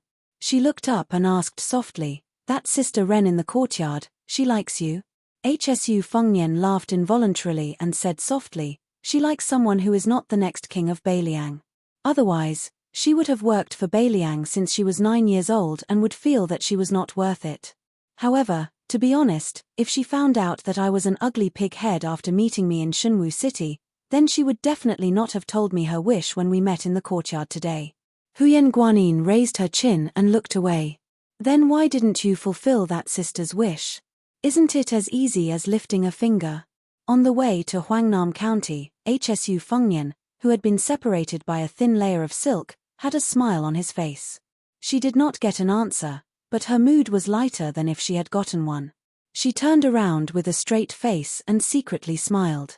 HSU Fengnian turned to look at the brothel and said in his heart, "Death warriors don't even have any thoughts. They will only die faster." The reason why he did not participate was not only because he did not want to get too involved in the spy system, but more importantly, he and Xu Yanbing had acted too early, making the extermination go too smoothly. Some old bastards hiding at the bottom of the quagmire would rather watch their disciples and grand-disciples die one after the other than stay in the quagmire and not be willing to rashly come ashore. Many things that could have been handled simply would often become very complicated because he was HSU Fengnian. He had no choice but to consolidate at every step. Chapter 906. HSU Fengnian listened to the gradually mixed sound of the zither. One of the reasons was that her fingering technique was not skillful enough. Another reason was that although this new zither was forced to use a trick, it was not possible to go to the peak of a mountain to obtain good materials, so it used an old cedar beam as the body of the zither. This was the helplessness of many poor zither masters, but this was not the problem. Many novices and even veterans who had been immersed in the zither all their lives did not realize that the body of the zither was not necessarily neat and smooth. Those who could play the zither might not be able to hack the zither, but those who could hack the zither must be good at playing the zither. When HSU Fengnian was young, he did not know how many famous zithers he had dissected. He found that these grooves were not as smooth as a mirror as described in the zither score. With Xu Yanbing outside the room, he did not have to worry about Shitakian not knowing what was going on. Since Cao Zhen had not invited Master Wang, HSU Fengnian had nothing to do, so he walked over to Snowsuit and asked her to get up. Under the incredulous gaze of this woman, he cut the zither open. He quietly took out a flying sword from his sleeve and helped her hack the zither a little. He smiled and said, "If you break the zither, I will buy you a new one later. I still have the money." In fact, a good zither lies in the sound that wants to come out but cannot. To put it in a more vulgar way, it is like a woman taking off her clothes seductively. When she is about to take off her clothes but not completely, it always makes a man daydream. When there is nothing left. Let's not use this analogy, it will spoil the mood. What I can do now is very limited. However, when you find someone to hack the zither for you in the future, you can tell them. Snowsuit listened to this elegant young master's seemingly endless warm and mellow talk. At first, she was able to remember every word, but later, she could not help but ask with a smile, "Young master, did you really come to the Peach Cheek's house to get drunk?" HSU Fengnian did not raise his head. He teased, "From beginning to end, you did not give me any wine. There was tea, but even if I drank the whole teapot, I would not get drunk." Huyen Guanyin came to the front of the bamboo birdcage and made a face at the parrot. Snowsuit was about to get the wine when HSU Fengnian shook his head and said, "No need." Then, Snowsuit saw the young master carefully playing the zither. She was in a daze. HSU Fengnian abruptly stood up and then sat down again. He stared blankly at the broken zither that he had personally chopped. He withdrew his gaze and closed his eyes. He tapped his forehead with a finger and murmured softly. In fact, he was constantly repeating a sentence, "When things are unfair, they cry out." Snowsuit only thought that this young master had gone mad from playing the zither. That young master was still talking to himself, but his words were fragmentary. In addition, she was also frightened, so she couldn't hear him clearly. Uncle Zun Ping once said that there is a vast expanse between heaven and earth. I, too, once wandered the world in a trance. HSU Fengnian reached out and tried to grab something. Then, his fingers began to draw in the air in a disorderly manner. Snowsuit moved even further away from him. Outside the room, Xu Yanbing suddenly opened his eyes, as if he was facing a great enemy. As for further away, Cao Zhen felt as if she was risking her life by knocking on Wang Yunshu's door. Inside, there was laughter and laughter. Outside the room, there was a large group of retainers. There were the armed soldiers of young Master Wang's sworn brother, as well as the direct disciples of the masters of the major gangs in Huangnam County. The way they looked at her, the little leader, was not serious. As expected, the door did not open. Only Wang Yunshu's scolding could be heard. He threatened that if anyone dared to spoil his mood, he would break the legs of the men and feed them to the dogs. As for the women, he would reward more than 10 of his subordinates. Cao Zhen was so frightened that her voice trembled. She did not dare to push the door open. She said in a trembling voice, "Young Master Wang, I am Cao Zhen. I have something to report. A young man from Lingju City just came to our Peach Cheek's house. After drinking some wine, he claimed to be young Master Wang's old friend. I don't know if it's true or not." Cao Zhen boldly came to inform young Master Wang, just in case he is really young Master Wang's friend. She said that he drank wine, but she lamented in her heart. That young master has done his best, but this is the best he can do to smooth things over for you. Inside the house, there was a unique crisp sound of fat jiggling. Grand Master Wang panted and scolded angrily, "Tell that guy to get out of here as soon as possible. If he comes to bother me again, I'll let you have fun with him on the street outside the Peach Cheek house." Cao Zhen did not have a trace of luck anymore. She scolded herself for being obsessed. She hoped that Wang Yunshu would not go to Snowsuit's room to do evil. She immediately apologized and was about to leave. The unbearable noise in the room suddenly stopped. "Wait a minute, is he from Lingju City?" Cao Jiyu quietly made a bitter face and wished she could slap herself. Even though Wang Yunshu was in the room and couldn't see her, she still obediently squeezed out a smile and said, "That's right, it's Lingju. Master Wang is wise. How is his appearance?" "Not bad. K off. If you continue to play dumb with me, do you believe that I will make you crawl in here and squat by the toilet for the entire night?" He is a rather handsome young man. Did he bring a large group of retainers? No, I only brought one. He is not as imposing as young Master Wang. He is far from being imposing. One. Yes, one is correct. What does a short-sighted woman like you know about imposing? Wait, I will go with you to take a look. The sound of clothes being worn could be heard in the room. It made Cao Zhen despair. Chapter 907. Peach Cheek's brothel was an imitation of the southeast and the tube-shaped houses in the Miao area. There was a patio in the middle and there was no cover. It was cool in summer and snowy in winter. However, the interior of the building was divided into 2 rooms. Snowsuit's room faced the street. Like Wang Yunshu's, the 2 rooms were combined into one. It was much more spacious. There was no distinction between the inside and the outside. The interior decoration was extremely luxurious. All the items were expensive. It was far from what Qingming and Snowsuit's room could compare to. The reason why Wang Yunshu made the Peach Cheek's brothel his god of fortune was because he had a strange hobby. He liked to have sex with women who were not as beautiful as the most popular courtesans. He liked to drag them to the window railings inside to watch the rainfall. It was a feast for the eyes of many customers on the same floor. It was said that it was better to enjoy it together than to enjoy it alone. Therefore, every time young Master Wang came to the Peach Cheek's brothel, there would always be many men who heard the news and hurried over. Even if they could not share the rain and dew, they could at least reward their eyes. Obviously, the people on the same floor didn't get to enjoy it today.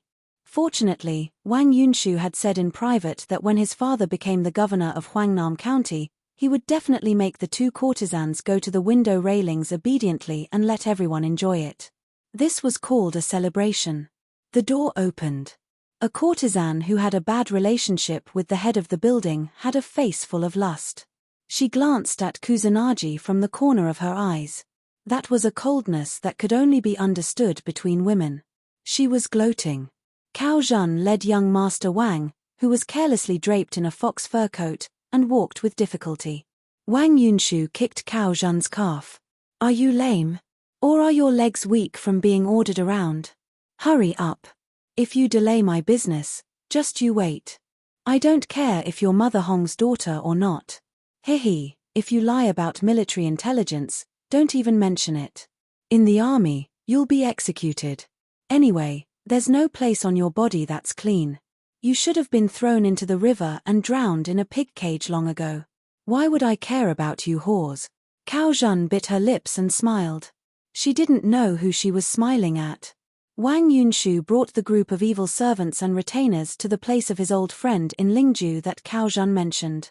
In Huangnam County, he was a young dandy who was like the king of heaven. There was a hint of undetectable haze between his brows. That guy better not have anything to do with that Lin guy. If they were really related to him, even if he was just a small fry, he, Wang Yunshu, would never dare to hit him. Perhaps he could only obediently treat him as a distinguished guest. This wasn't because Wang Yunshu was easy to talk to. There was nothing he could do. In the rich Lingju, Wang Yunshu wasn't afraid of almost all the sons of officials and generals. There were only a handful of them. At most, they would mind their own business. The only one he was afraid of was that one. In terms of family background, that guy's father was a primary second-rank official. Not to mention Lingju, in the entire Beiliang, only the great general and the new protector of Beiliang, the great demon Chu, could suppress him. His own father was a few steps behind. In terms of skills, 100 Wang Yunshu wouldn't be able to beat him.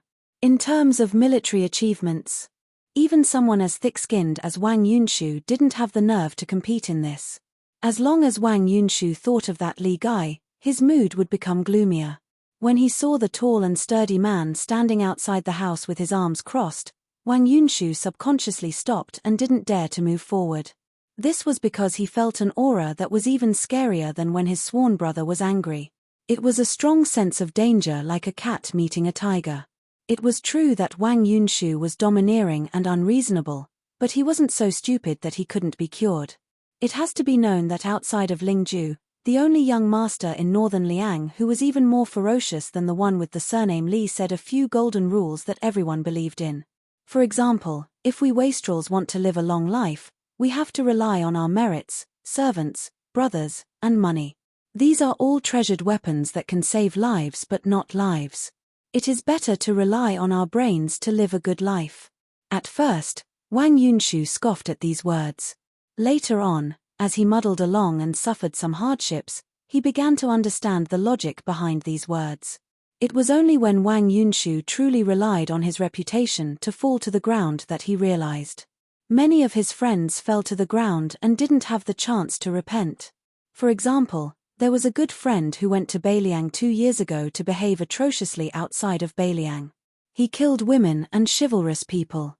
In the end, he was so arrogant that he killed soldiers. In the end, his corpse couldn't even be found. How could this friend's family background in Lingju be any worse than his? People with different statuses had different jianghu in their eyes. In the jianghu of prostitutes like Cao Zhen and Snowsuit, Li Baisha was the leader of their jianghu. As for wastrels like Wang Yunshu, that fellow was no different from a wastrel immortal in the jianghu. Moreover, no one could stand shoulder to shoulder with him. Where could you find a wastrel who could go to the throne room of the capital without kneeling to the emperor? Where could you find a wastrel who could bring the old god of swords to the martial emperor city? Wang Yunshu couldn't bear to see others living better lives. However, when it came to some fellows that he couldn't afford to offend, he still knew how to admit defeat.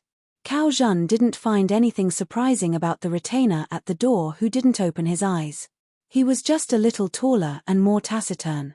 However, when she saw the serious expression on Master Wang's face, she started to think about it. Her actions of knocking on the door and pushing it open also became lighter. However, no matter how hard Cao Zhen pushed the door, she couldn't push it open. She thought that the door had been locked and was about to open her mouth to remind Master Wang and Snowsuit inside. The retainer slowly opened his mouth and said, "Wait." Cao Zhen didn't mind that matter. She didn't even mind that she had a part in it. However, she was afraid that Master Wang behind her would fly into a rage. At that time, not to mention her, even the entire Peach Cheeks restaurant would be implicated. Behind Cao Zhen, Master Wang chuckled and said, "Just wait a little longer." Cao Zhen really felt like she was being roasted on a bonfire. Every day felt like a year. She didn't know how much time had passed. Behind her, Wang Yunshu's face was so gloomy that it could drip water. "Come in." Fortunately, 2 words came from inside the room. In Cao Zhen's ears, there was no more heavenly voice than this in her life. The door of the house was slowly opened by Shui Yi.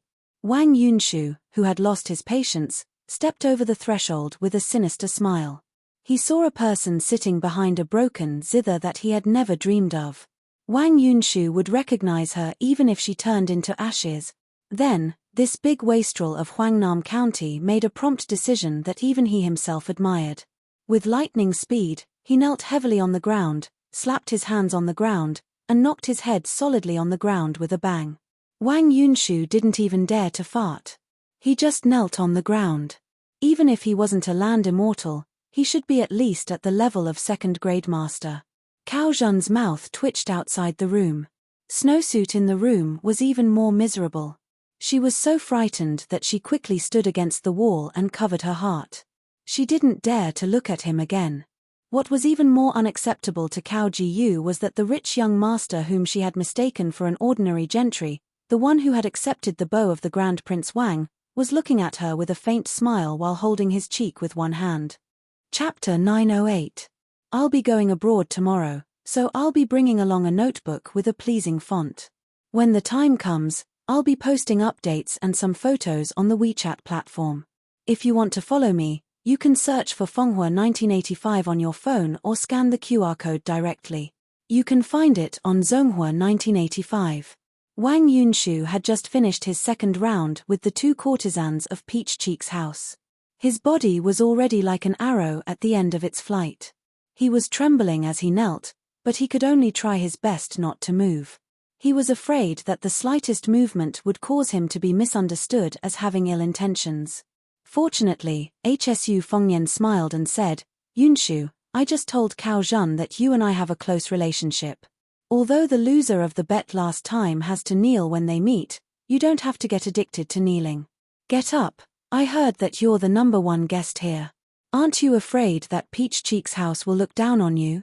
Cao Zhen's mood today was fluctuating between joy and sorrow. According to her thoughts, Wang Yunshu definitely wouldn't be lying there pretending to be a dead dog because his legs suddenly went soft. The only explanation was that he was a young master from Lingju. It was hard to say whether he was Wang Yunshu's old friend, but his family background was definitely far superior to Wang Gongcao's in Huangnam County. If he was a son of an official of the same rank as his father, even if he had been taught an unforgettable lesson, he definitely wouldn't be so submissive to the point of prostrating himself before someone the moment they met. As a little leader, Snowsuit could hide in a daze, but she couldn't. She hurriedly sorted out her thoughts. Apart from the disrespect of sitting on the grey-haired young master's lap and rubbing his buttocks, Cao Zhen could be considered honest. However, she was only a prostitute from Peach Cheek's house. Most of the sons of officials were officials, and most of the sons of generals joined the army. Naturally, there would be rats that dug holes in the ground. However, Huangnam County definitely had people like her who followed their mother to become prostitutes, but they were definitely few. Hsu Fengyan didn't pay attention to Wang Yunshu at all. The reason why he remembered this name was because Wang Yunshu's father was not vulgar, Huangnam County's merit officer, Wang Shihua. The Wang family was a big family in Huangnam County with many ancestral shrines. However, the same family name had different ancestors. There were 4 famous families: Shuijing Wang family, Longi Wang family, Lingling Su of Gojosian family, and Zijin Wang family. Administrator Li Gongda was an outsider in Huangnam County. The reason why he was able to make a fortune was that he was not only the son-in-law of Longi Wang family, but also successfully tied together the several big Wang families that were intertwined with each other. If it was said that being an official was a new illness, then the establishment of a family was an old illness that was close to being cured. Wang Yunshu was quick-witted, or else he wouldn't have been able to survive in Huangnam County. He immediately understood that His Royal Highness didn't want to reveal his identity, so he hurriedly stood up and dusted his sleeves in a serious manner. Hsu Fengyan stood up and gestured to Cao Zhen to drink. There was wine in the house, But it wasn't good enough to serve young Master Wang. Cao Zhen wanted to go to the wine cellar to get a few jars of wine that had been sealed for many years, but Hsu Fengnian said that green ants would do. Cao Zhen was stunned and didn't dare to question him, but she still subconsciously glanced at Wang Yunshu. This made young Master Wang so angry that smoke was coming out of his 7 orifices. He silently cursed this little leader for being blind. Wasn't this setting him up? He immediately threw a fierce look at her, telling her not to be nosy. Cao Zhen also knew that she was drawing legs on a snake and hurriedly left. Hsu Fengnian gestured to Wang Yunshu to sit. Wang Yunshu flatteringly shook his head and hurriedly said that standing was more comfortable. Hsu Fengnian still carried a chair for Wang Yunshu and stood by the window. Wang Yunshu laughed dryly as he sat down, feeling as if he was sitting on pins and needles. He recited all the names of the bodhisattvas, deities, and Buddhas he knew, hoping that this bad-tempered His Royal Highness would not use peaceful means before resorting to force. In Longqing County, even Zhong Hongwu had been dealt with quite a bit, so His Royal Highness could still steam and roast him whenever he wanted. Hsu Fengnian leaned his elbow against the window and asked, "How is Uncle Wang?" Wang Yunshu swallowed his saliva and nodded. He's fine. Hsu Fengnian, who had always been amiable towards Wang Yunshu, thought for a moment and smiled. Uncle Wang comes from a rare scholarly family in Beiliang. In Huangnam County, his knowledge is high, no less than that of the prefect Song Yang. It is said that there was once a Wudang Zhenren who observed his physiognomy and gave him a prophecy. What did he say? Wang Yunshu said awkwardly, that unknown old Taoist said that when my father was young, he was addicted to chivalry, riding, and archery. Then he was addicted to the study of scriptures and poems. Then he was addicted to the old immortal Huang and the Western Buddhist land. In the end, he returned to being a sage. I reckon that whether or not the Taoist priest came from Wudang is another matter. I've made a fool of myself in front of your highness. Young Master Shu. Hsu Fengnian shook his head and said, when I was at Wudang Mountain, I did indeed hear such a thing. That old Taoist priest was fully deserving of his title as a Taoist immortal, the old supreme leader Wang Zhonglo. Wang Yunshu was dumbfounded. To be honest, even the Wang family did not take this prophecy seriously. They only saw it as icing on the cake. However, when his father was young, he did indeed ride a horse, carry a sword, and travel to study. He was full of chivalry. However, now that Wang Gongkao was addicted to Taoism, Wang Yunshu had never seen his father practice martial arts with a sword. He had not even seen his father ride a horse many times. As for his travel experience when he was young, Wang Gongkao had never mentioned it in front of his only son. Wang Yunshu also thought that these rumors, which his father was unwilling to talk about, were just the flattery of busybodies. Chapter 909. If it was really the old immortal who severed the Kanglan River with one finger, then it would be incredible. Wang Yunshu immediately had a higher opinion of his father, who made enemies on all sides in Lingzhou's officialdom. Not to mention other things, just the fact that he did not see eye to eye with the administrator made Wang Yunshu feel that his future in this life was bleak. Wang Yunshu's ability to observe people's expressions was even more perfect than Cao Zhen's. When His Royal Highness talked about the old Wudang leader, his eyes and expression were very gentle, and it was not the kind of feminine softness that made others feel cold in their bones.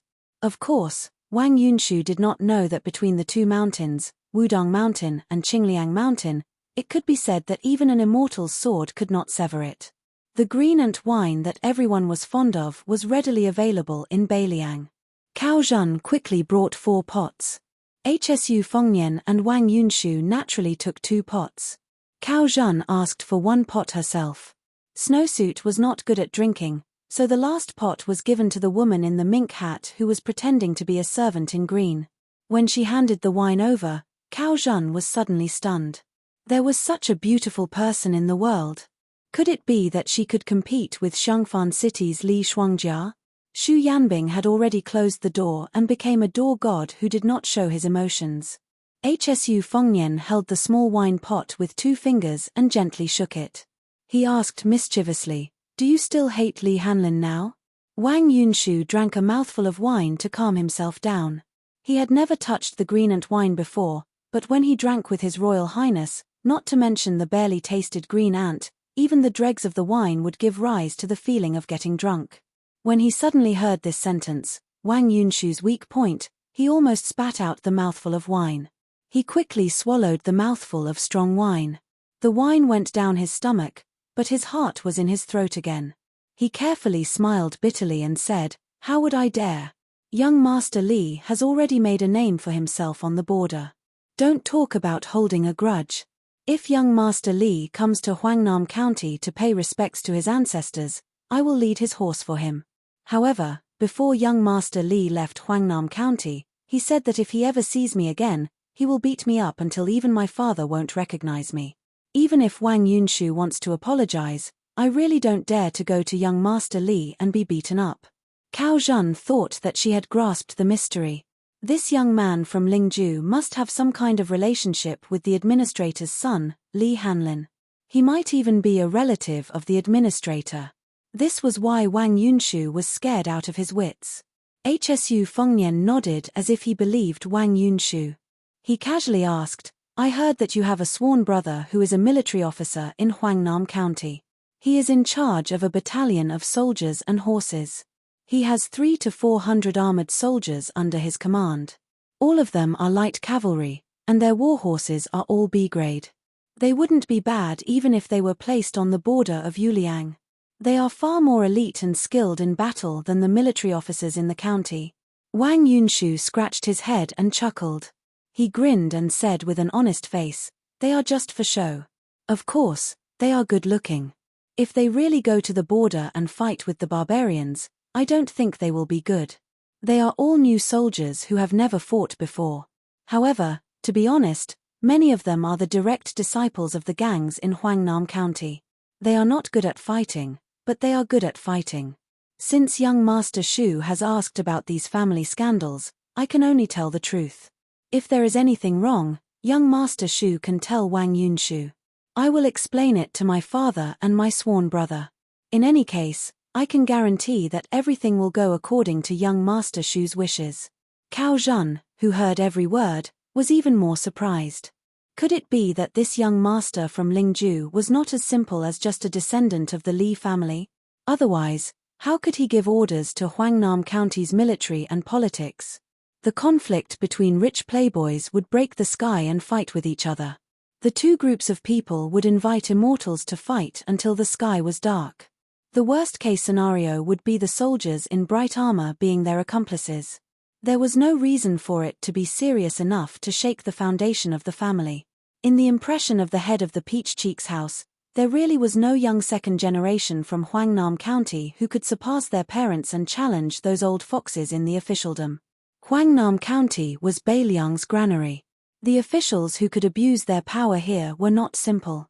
Governor Song Yang's methods were swift and fierce, and Wang Gongkao was also famous for being watertight.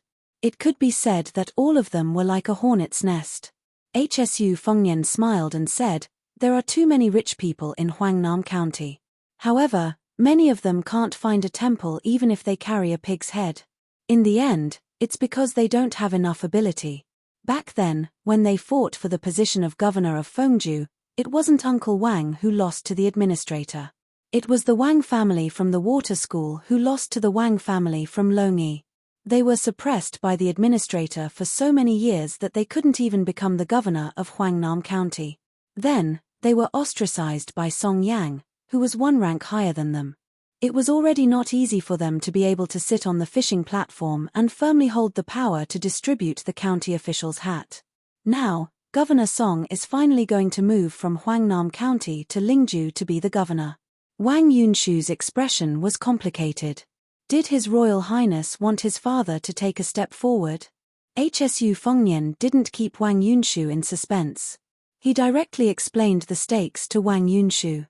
However, the position of governor still has to be filled by an official from the Wang family from Longyi. The rules in the officialdom are passed down from generation to generation. They can't be broken just because they want to. Otherwise, they'll be hated too much. What I'm curious about right now is whether or not your sworn brother has any real ability." Wang Yunshu gritted his teeth and said, "That's my sworn brother." At this point, He glanced at Cao Zhen, who was listening attentively. Hsu Fengnian smiled and said, Miss Cao Zhen, you and Snowsuit go exchange for some fresh food.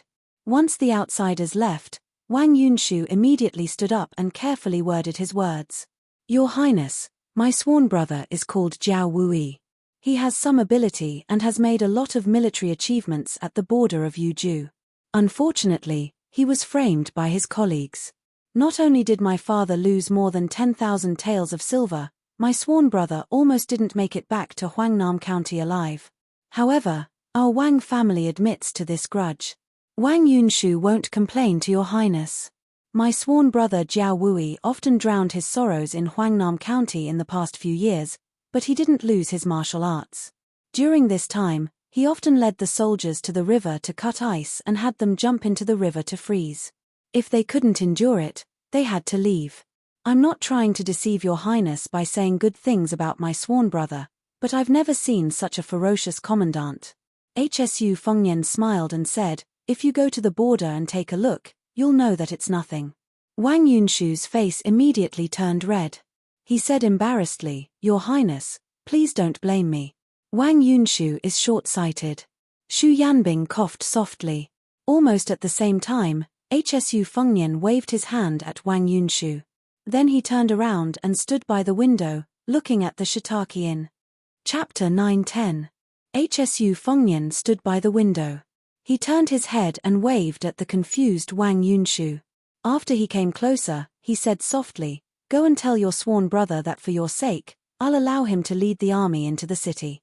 There's a good opportunity for him to earn military merits without doing any work. Wang Yunshu rubbed his hands vigorously and said eagerly, Your Highness, can I also join in the fun? Hsu Fengnian smiled and asked, Do you have the status of a soldier? Wang Yunshu also confessed. He blushed and said, Yes, yes, yes. My father wants to save face. He thinks that I'm not doing my job properly. He takes me out to meet his colleagues during festivals, which makes him lose face. So, he asked my sworn brother for the position of a small squad leader. Hsu Fengnian said playfully, A small squad leader? That's a position that can only be obtained by killing barbarians at the border. Young Master Wang was horrified. He laughed dryly and didn't know how to salvage the situation. Hsu Fengnian didn't care about it. He waved his hand and said, Hurry up and discuss with your sworn brother. When the time comes, you don't have to come to Peach Cheek's restaurant. Let the Jiao Wui army split into two. You and him will go to Qing Rong Temple and Liantang respectively. If the city gate asks, say that it's Governor Song Yang's order. If anyone asks, say that it's me who asked you to go. Wang Yunshu said goodbye and ran out of Peach Cheek's restaurant with the retainers and evil slaves in the corridor. In order to avoid arousing suspicion, Cao Zhen and Snowsuit, who were a little further away, looked at each other in dismay. They didn't know what was going on. Xu Yanbing walked to the window and looked at Shiitake Inn. He smiled and said, Congratulations to your highness for your enlightenment while playing the zither. Hsu Fengnian nodded and lamented, The world only knows that there are big mistakes in the false realm, but it seems that there are also good times when there are mistakes. Xu Yanbing shook his head and said, His Royal Highness's fake realm is like a painting that a collector would like to borrow for a look. The collector would uncover a corner of the painting and then quickly take it back. This kind of fake realm is obviously less harmful than the artist's own painting going astray. Furthermore, what His Highness has comprehended this time is not the profound finger of inquiring immortality, but the vast azure heavenly phenomenon. This was due to His Highness' 20 years of studying, as well as what he had seen and heard in his 3 travels. Reading 10,000 books, traveling 10,000 miles, was the reason why scholars passed down from generation to generation, and had to travel 10,000 miles. Only by doing so would one be able to accumulate sufficient strength and achieve success at a certain point in time. However, what Xu Yanbing said is all theoretical. His Highness was able to comprehend the essence of the heavenly phenomenon even after experiencing the false realm and falling realm. Even Xu Yanbing admits that he is unable to do so. Hsu Fengnian smiled and said, Uncle Xu, you are someone who is about to transcend the mortal world and enter the divine world. Don't put in good words for me, A second-level internal force half-baked guy. Xu Yanbing dismissed it with a smile. Hsu Fengnian muttered in his heart. The realm he had just touched upon was too ethereal and mysterious, but it did not seem to be the profound finger or the heavenly phenomenon. It was as if with a hook of his finger, he could make some objects that seemed to be close to him but were actually thousands of miles away break through the air and arrive. However, this kind of realm was fleeting and was not reliable. As for how to grasp the details, it would depend on his future opportunities. Ever since the betrayal of Black Carp in Huangnam County and the secret cooperation of Hanshang, an old spy with a high position in Beimang, the spy network in the county was rotten. The more experienced a person was, the easier it was for them to be exposed.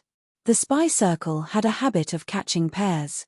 There were catching pairs between friends and enemies after their identities were exposed, and there were also catching pairs between people of the same camp. However, the latter was usually only the important literary spies who had reached a certain position had the qualifications to be watched and protected by military spies. Many literary spies did not know who had died for them in their entire lives. Often, they would only be informed of someone's death when they had to evacuate in an emergency. Hanshang was undoubtedly an important part of Beimang's infiltration into Beiliang's granary. With a literary spy like Hanshang, whose martial arts cultivation did not match his identity, naturally, there would be the old bastard that Hsu Fengnian had mentioned lurking at the bottom of the quagmire. However, a cunning rabbit has 3 burrows. No one knew what surprises would be in the 3 nests. In this secret assassination, the Eagle Guard was mainly responsible for Qingrong Temple, where there were relatively few spies. The peregrine falcon was to peck at the fat meat of the entire lotus pond. There were orders from the higher-ups that they could not kill by mistake but not by mistake. These 2 groups of Beiliang killers were very powerful and required a lot of energy, material, and manpower to deal with. Therefore, these 2 groups of men of sacrifice not only wore soft armor and short knives, but also carried bows and crossbows. Shiitake-in was the least valued of the 3 groups. Some of the miscellaneous people with low ranks were thrown here. Both the peregrine falcon and the Eagle Guard were sent here. The competition between them was inevitable. Hong Shuwen and Ren Shanyu were in this group.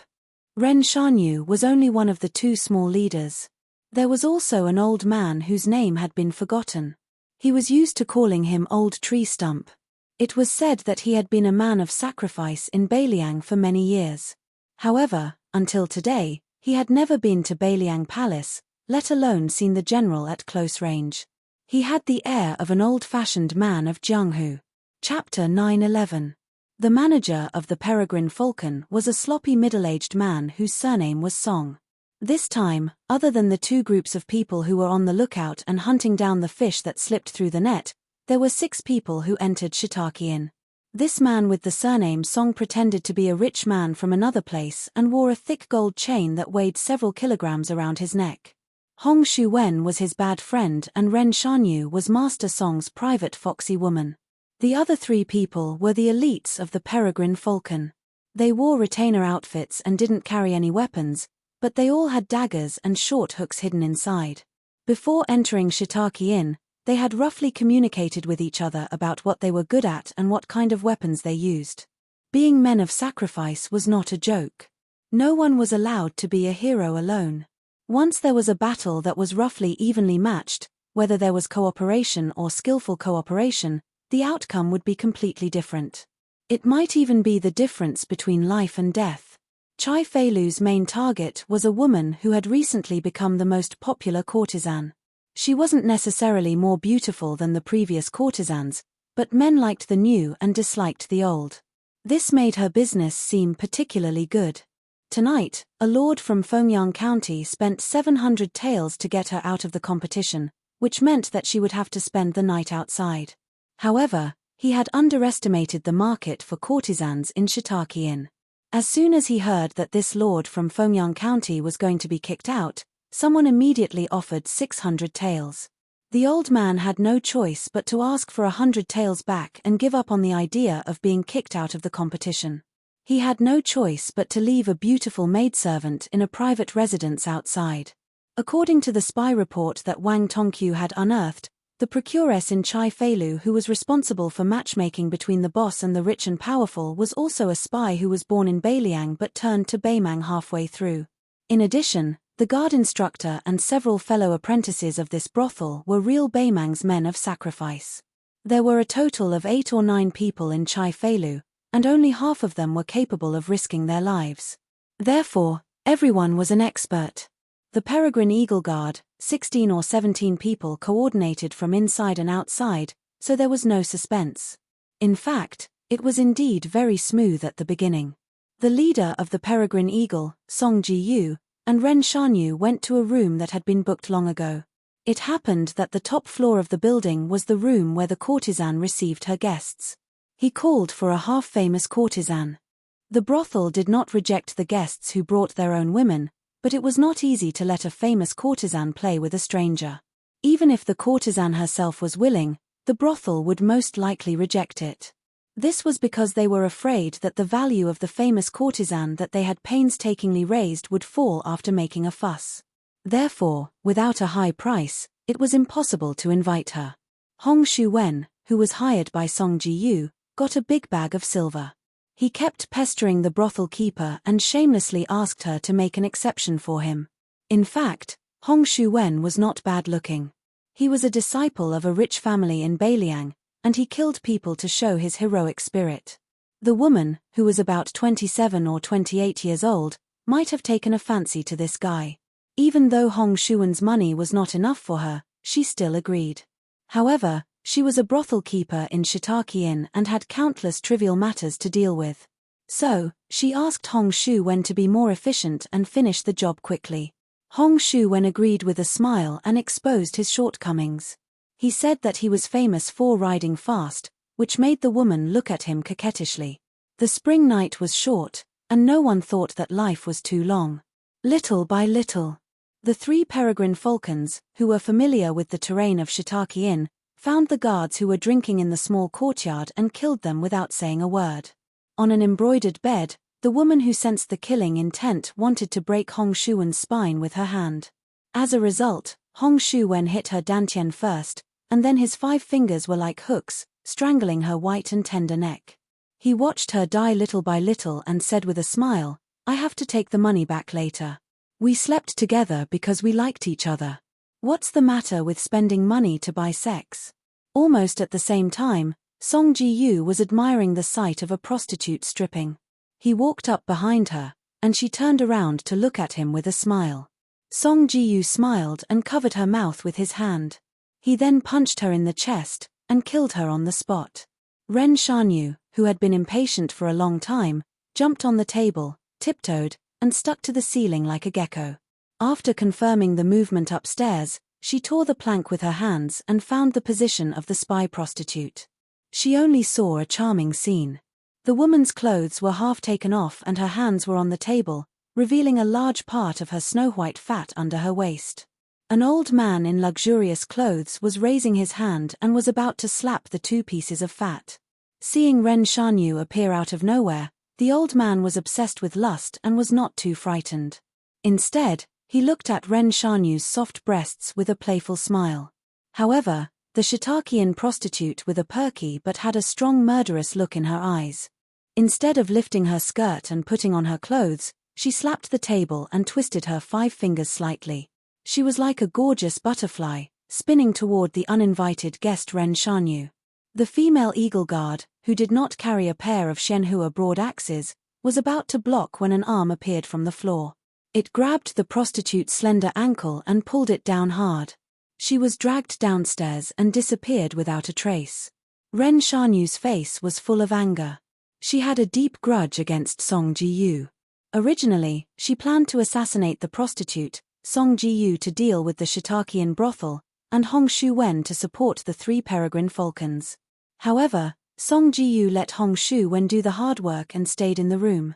The prostitute in the same room did not need to die at all. She only needed to be knocked out. Just when Ren Shanyu was in a trance, the gentleman from the neighboring county, who came back to his senses, quietly stretched out his hand. His palm was facing up, under the table, and he gently lifted the table. The table quickly spun and smashed toward Ren Shanyu. With a sudden murderous intent, Ren Shanyu kicked out and broke the heavy hardwood table. Then she saw an old and gloomy face getting closer and closer. She was hit on the forehead by a palm. Her petite body directly broke through the wall and was slapped out of the building. When she was about to fall on the street, Ren Shanyu, whose consciousness was getting more and more blurred, regretted. If she had the pair of axes in her hands, maybe she would not be so useless. Chapter 9:12. The Taoist temple was the place where Taoism was observed. The monk was the person who left the world. The Taoist temple observed Taoism honestly and the monks left the world dutifully. They should not be too involved in the world. Don't forget, this was Beiliang. The culprit who once turned the people of Jianghu into rats was either patrolling the border or watching Beiliang coldly from Mount Qingliang. Huangnam County's Qingrong Temple was famous in Beiliang for its towering ancient trees. The path to the temple was covered with greenery. It was the best place for the county officials and dignitaries to escape from the summer heat. As the Beiliang Palace was built on Mount Qingliang, Qingrong Temple also had the reputation of being cool. Qingrong Temple had always had a deep relationship with the officials of Huangnam County. For example, Wang Shihua, who worshipped Elder Huang, even though he did not have a teacher, he worshipped Taoist Qing Huai as his teacher. Moreover, this old Taoist was Wang Shihua's political enemy, Governor Song Yang, for many years. Song Yang did not alienate his relationship with Qingrong Temple just because Wang Shihua worshipped this Taoist as his teacher. Now that Li Yang had destroyed Buddhism, only Beiliang's Taoism was close to Buddhism. Many monks rushed into Beiliang to seek refuge. Qingrong Temple also opened its escape from the summer heat door. Most of them did not refuse. Fortunately, Qingrong Temple was prosperous, otherwise, it would be eaten by so many mouths. Among the monks who stayed in Qingrong Temple, the most famous one was monk Huang Deng of Gangnam-do. In this half a year, the monk and the Taoist had been learning from each other. Both sides debated Buddhism and Taoism and did not close the door. This made the scholars of Huangnam County scramble for it, regardless of whether they could understand it or not. At night, the Taoist temple's night sky was green and close to ink. Only a lantern was hung in one place. The light was dim and there were two unfamiliar songs alternating. At first, it sounded barren and out of tune, but if one listened carefully, one might be able to taste something unique. The old Daoist had white hair and a ruddy complexion. He held a horsetail whisk in his arms and sat on the ground with his back leaning against a pillar. He was none other than Daoist Qing Huai, an expert in the Zhai Jiao Kuri. There was an old monk clapping his hands beside him. He was humming a line: snatch the swallow's mud, shave the Buddha's golden makeup, slice the mosquito's leg meat. He was none other than Yellow Lamp Zen Master, who had drifted from Gangnam-do to Beiliang during the Buddha annihilation catastrophe. The two old men looked at each other and smiled. Monk Huang Deng asked softly, "My old friend Qing Huai, I heard in Gangnam-do that there was a guqin belonging to the Lei family of Shishu in Qingrong Temple.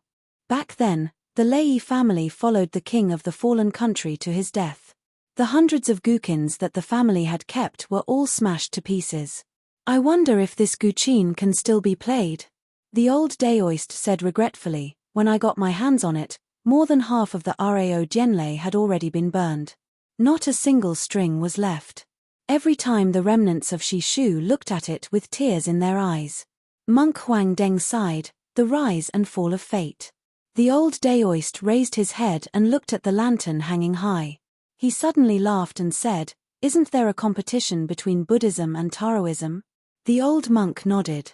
After a moment of silence, he asked, "What do you think of the Lord of Beiliang?" The Daoist spoke without hesitation. He said, "Of course he has made great contributions.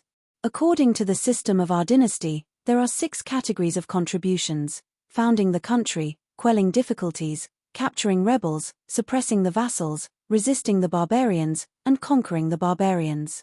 The king of Beiliang, Shu Xiao, has 5. His contributions are more than just the lord's. However, as a subject, if the lord wants the subject to die, the subject is disloyal." The old monk smiled calmly. The Daoist was looking at the big red lantern, while the monk was looking at a string of wind chimes that were mute even though there was no wind. There was a buzzing sound. Although it sounded like there was only one sound, there were more than 40 crossbow arrows shooting towards the eaves. The old Daoist furrowed his brows, but he didn't withdraw his gaze. With a flick of his horsetail whisk, he wrapped a few crossbow bolts in the white strands of the whisk. Then, with a flick of his wrist, he pretended to use the crossbow bolts to knock against the crossbow bolts. He actually managed to block the rain of arrows outside the eaves. 2 armored soldiers came out of the shadows, one in front and one behind. When they were 10 steps away from the corridor, they changed into a bunch of arrows that flew over the soldiers' heads. The old Daoist stood up. He held the horsetail whisk in one hand and the white silk in the other. He pulled out most of it and threw it into the air. The old Daoist, who was good at observing chi, focused more on the soldiers behind him. The Eagle Guard was covered in iron armor. His body was as graceful as a woman's, which made him look very unique. Daoist Ching Huai, who was already at the peak of grade 2, had been stuck in a state where he wanted to break through but couldn't. For cultivators, as long as they broke through to the Master Realm, most of them would reach the Mystic Realm as soon as they reached grade 1. This was also why Dao Sect Masters were called Little Daoist Masters. However, Daoist Ching Huai never showed his strength to outsiders. Even when he did show his strength, he was still around grade 3. Therefore, in Huangnam County, he was only known for his research on Daoist techniques. Daoist Ching Huai used the Dipper steps. Just as the hidden talisman formation was about to be activated, a Buddhist chant sounded. Daoist Ching Huai's face turned cold.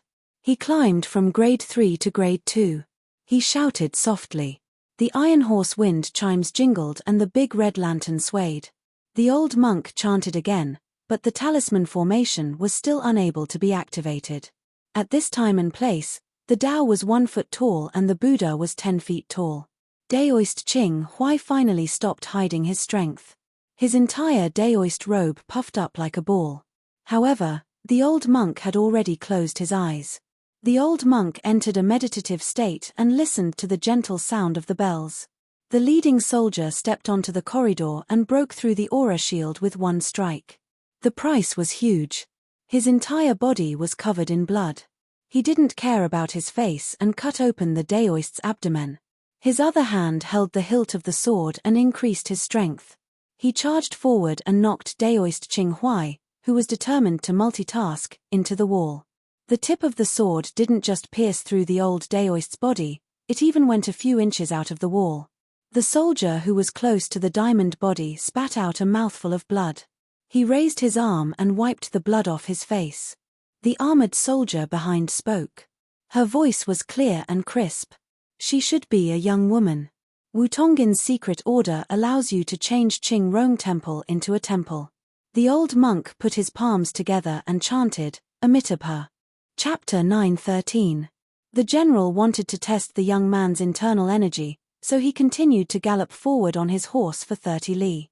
In the blink of an eye, he had already caught up with the general, and the two of them were actually riding side by side. The general wanted to test the young man's internal energy, so he continued to gallop forward on his horse for 30 li. The wanderer also followed the general for 30 li without showing any signs of fatigue. The general saw him as a talent and allowed him to establish a sect in his territory. Lotus Pond vaguely became one of the top 3 sects in Feng Province at that time. However, following the general's death, this sect leader's personality was perverse, and his martial skill was not high. When he clashed with others, he would either die or be injured. Only then did he move to the neighboring Huangnam County. These years, he had been supporting the sect by himself. When he reached 40 years of age, his temperament changed, and he gradually began to stand firm. However, Lotus Pond was still not as prosperous as it was in the past. Fortunately, in these years, he had accepted a few in-name disciples with good innate abilities. These young talents probably learned from their master's mistakes and were good at interacting with officials in the county. Thus, they reluctantly helped Lotus Pond expand in Huangnam County. Do Yangguan, who had nothing better to do, entered Lotus Pond at this time. He could be considered to be from a well-off family. Since he was young, he liked to fight for power and ruthlessly. However, if he wanted to become a genuine expert, logically speaking, he shouldn't even think about going bankrupt. Once, when the direct disciple of Lotus Pond's sect leader went out to travel, he was surrounded and beaten up by several major sects within the county. The hot-blooded Do Youngwan risked his life to save him and escorted him all the way from the border of Huangnan County to Lotus Pond. Zhong Ce originally wanted to give him 500 taels of silver to settle the matter, but Do Youngwan knelt on the ground for a day and a night, begging to be allowed to enter the sect. Zhong Ce refused and coldly said that his talent was mediocre. To the men of Jianghu, this was tantamount to a death sentence. However, Do Youngwan was also a person who would go to a dead end. He would rather not give up the silver that was envied by ordinary people and only wanted to be allowed to squat on the martial arts field of Lotus Pond's outer sect for a month. A month later, Do Youngwan was mercilessly kicked out of the sect. Zhong Ce's disciple, who was saved by Do Youngwan, also had a sense of brotherhood. In order to repay Do Youngwan's kindness, he did not hesitate to violate the sect's rules and privately imparted martial arts to Zhong Ce. In a fit of rage, Zhong Ce expelled him from Lotus Pond. Do Youngwan knelt outside the door and continuously kowtowed for nearly 100 times. In the end, a grandmaster of Huangnan County, who had visited Lotus Pond to compare notes on martial arts with Zhong Ce, interceded for him. Zhong Ce reluctantly accepted him as an outer sect disciple. Jianghu was like this. Without rules, nothing could be accomplished. This was also the reason why so many nameless people racked their brains to become disciples of the gangs. Whether or not there was a master leading the way was of utmost importance. Even with the same aptitude, there would be a world of difference in cultivation level after a few years. On the roof of a side house, there were two young men drinking wine and admiring the moon. One of them was dressed shabbily and sat there drinking slowly. The other was dressed in bright clothes and had a handsome appearance. He had sharp eyebrows and all the items on him were the most fashionable and expensive items in Huangnan County. He was lying on the roof, shaking a small vermilion-colored porcelain wine pot. The wine was green ant wine. However, after changing to this gourd-shaped wine pot, the price was not much lower than white dragon wine. When the handsome man was not smiling, he had the demeanor of an aristocratic family. However, once he smiled, he exposed himself. He laughed and said, "Brother Yang, I really didn't expect that I would be able to drink 6 taels of silver a pot of wine one day." The shabbily dressed man with the surname Yang turned his head and laughed softly. "In the future, even if it's 60 taels of silver a pot, you can still afford it. Listen to Brother Yang, it will be difficult for you to find a woman as good as Miss Song in your lifetime. Don't take it lightly." The handsome man who was about to become an inner disciple of Lotus Pond smiled and said, "Brother Yang, in terms of martial arts, I will never be as good as you in this lifetime. However, when it comes to dealing with women, especially those rich young ladies, you are far inferior to me." The shabbily dressed man sitting and drinking wine shook his head and laughed. "Youngwan, your talent in martial arts is not inferior to mine. Although you have missed the best time to temper your body, Master is a dual cultivator with unfathomable inner strength. As long as you are promoted from an inner disciple to a direct disciple, your future will be limitless. Even if Miss Song is the daughter of the governor, you will be worthy of her. Youngwan, don't despise Brother Yang for being rigid. When you meet a good girl, no matter how much she can't bear to part with you, as a responsible man, you have to make her proud of you. You can't always think that she's such a high and mighty girl who's only obedient to you and only cares about ordering her around like a cow or horse. You've gained face in front of your fellow disciples, but later on, you've become a family with her." Do Youngwan's face suddenly turned gloomy.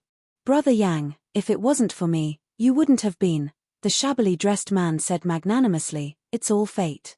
Moreover, Yang Shijun doesn't regret it. I was adopted by Master when I was young. After following Master for so many years, from Fengyang County to Huangnan County, I have only learned Master's stubbornness. Eldest martial brother has the best perseverance and learned martial arts from Master. Second martial brother has the best talent. Even if he doesn't practice martial arts diligently, his martial arts didn't fall behind. Moreover, when he was with the governor, he was smooth and slick. In all aspects, It was thanks to Second Marshall Brothers' connections that our Lotus Pond was able to expand in Hwangnam County. However, in many things, it is difficult to have the best of both worlds. No matter how you choose, you will not live happily. I also don't know if entering Lotus Pond will help you or harm you. You may find out in the future. However, I hope that you don't know. When you become the son-in-law of the governor, don't mix in Jungho anymore. You won't be able to make a name for yourself. If you mix in the government or the military, you will have a better future than in our line of work. Do Youngwan was speechless. He sat up and saw a few outer disciples of Fish Pond patrolling near the martial arts field at night. He was somewhat dispirited. Do Youngwan suddenly opened his eyes wide and completely sobered up. Groups of black-armored men climbed over the wall in an orderly manner. After landing on the ground, they bent their backs and sprinted forward. They raised their short crossbows and shot, killing the sentries in front of them like the autumn wind sweeping away leaves.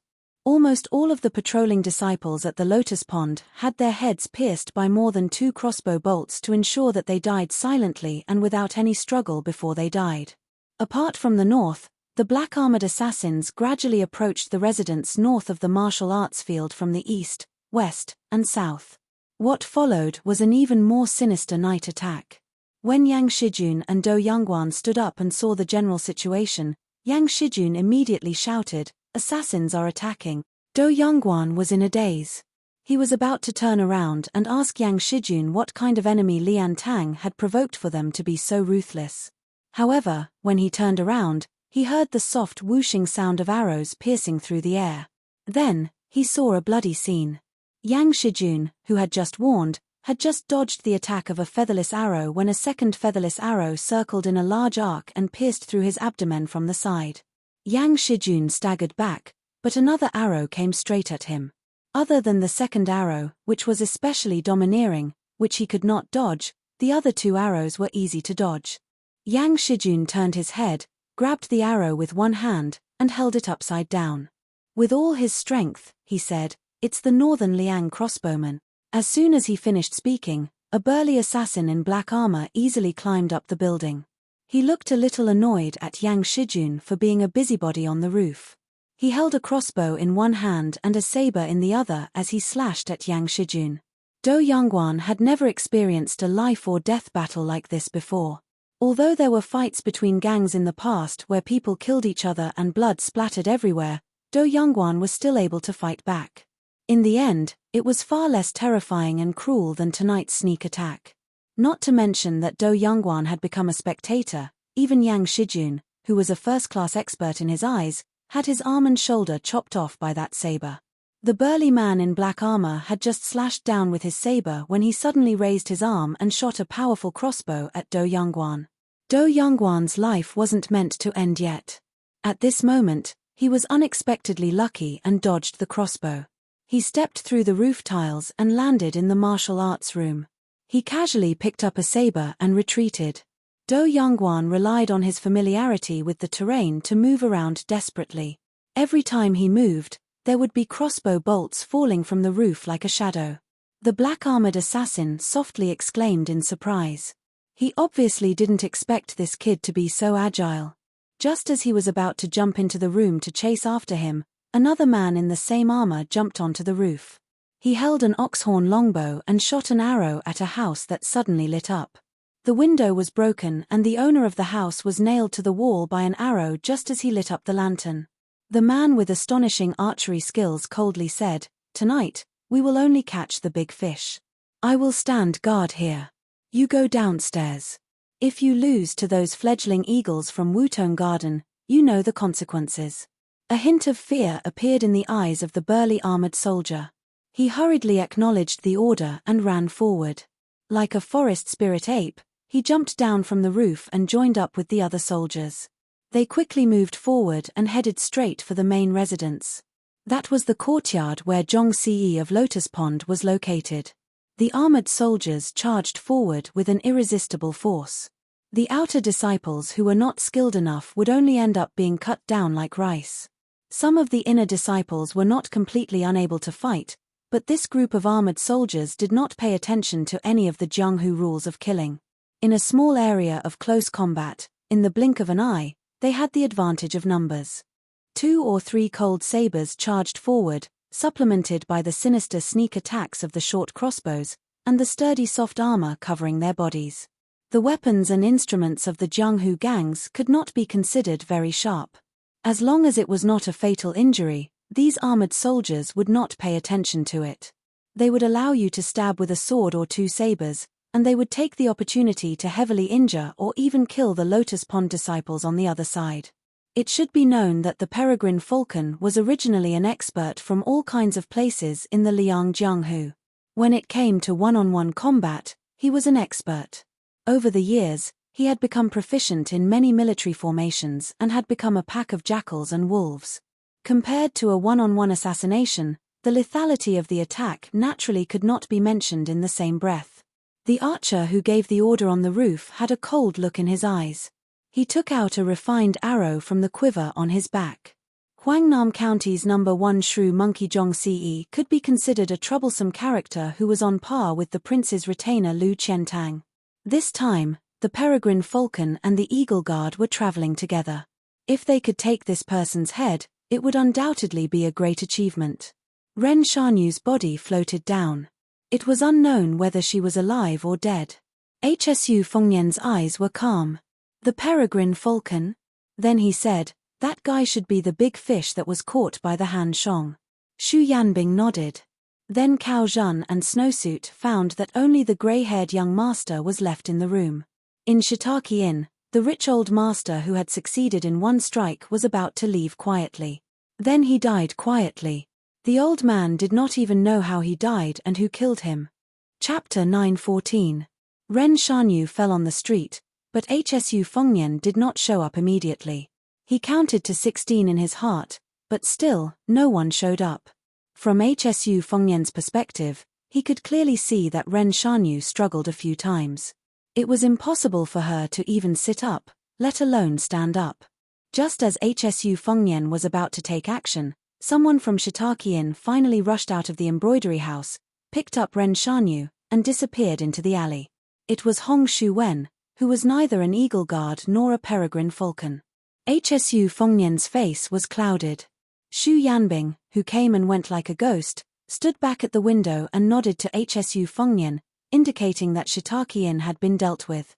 Hsu Fengnian turned his head, and his expression returned to normal.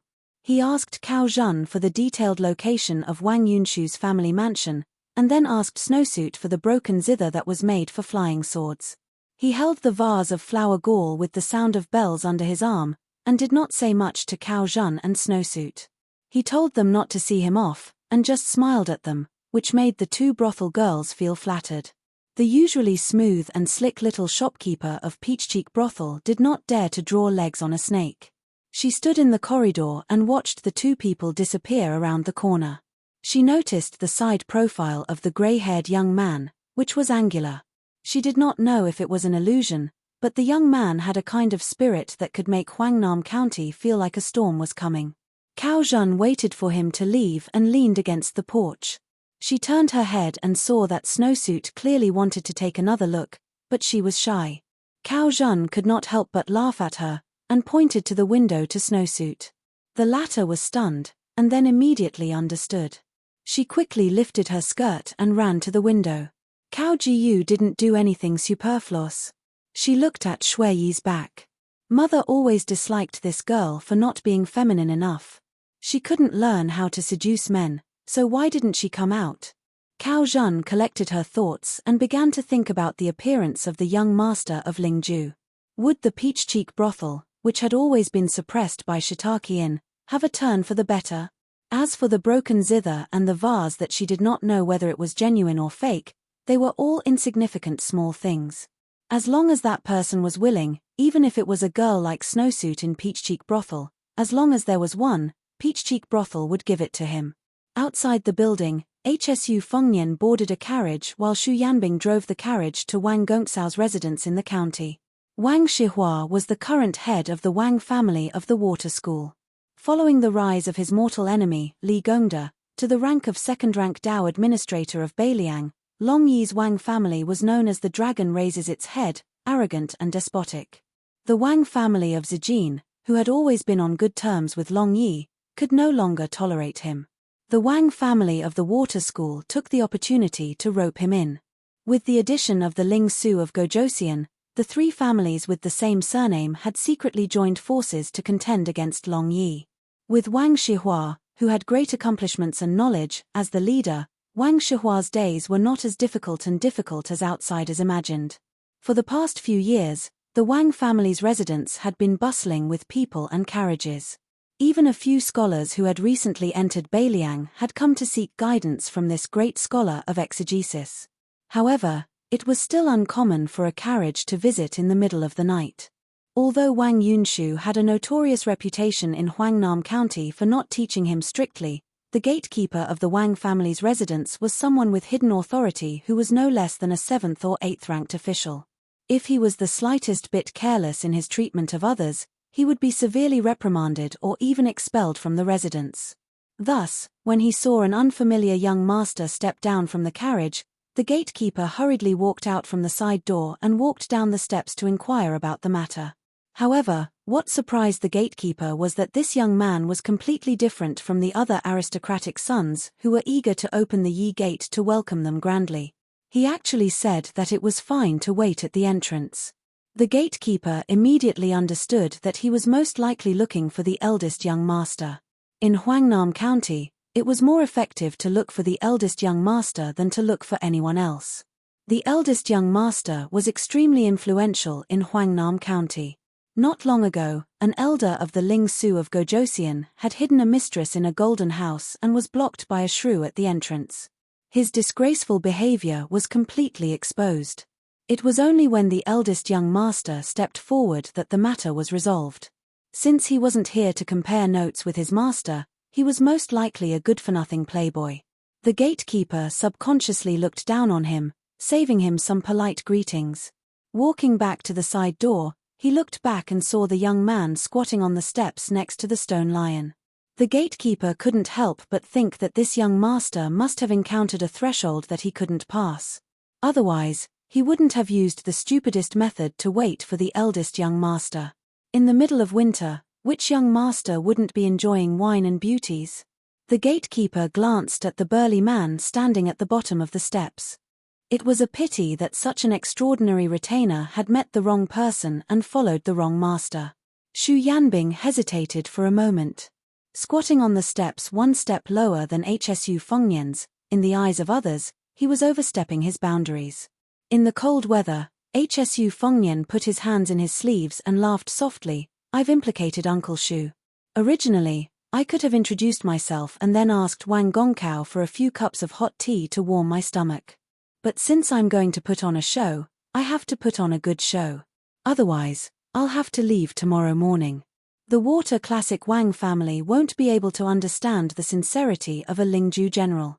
Xu Yanbing raised his head to look at the sky. You need a heavy snowfall? It seems more sincere. Hsu Fengnian said in surprise, that's possible. Xu Yanbing smiled slightly and said, when I was young, I traveled extensively. My luck wasn't bad and I met some hidden experts. I learned a lot of unorthodox methods.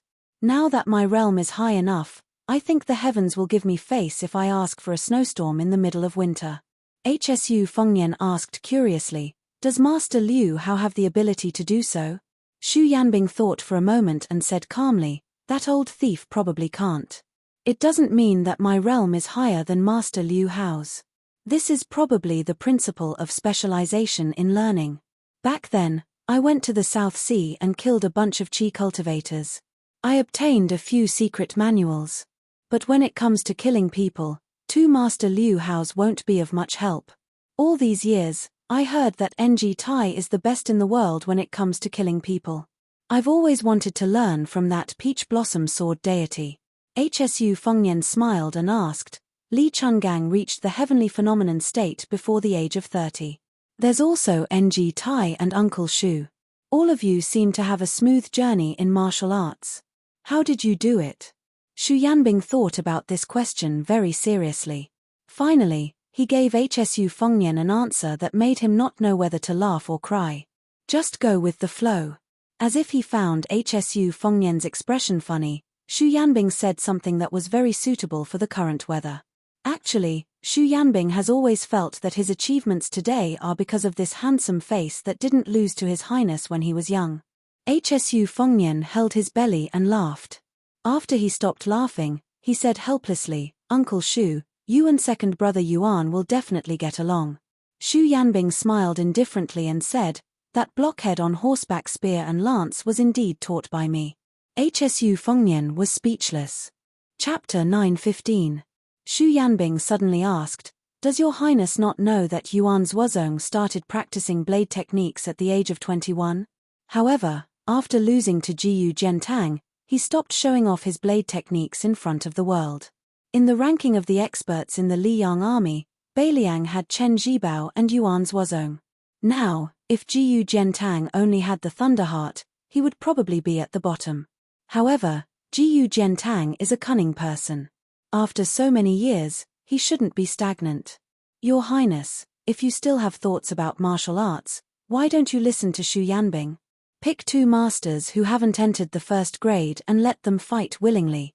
It's a life and death battle. That's why you shouldn't enter the first grade. No matter if it's the first grade or the first grade, as long as you see the greatness of the first grade, your spirit will be more or less affected."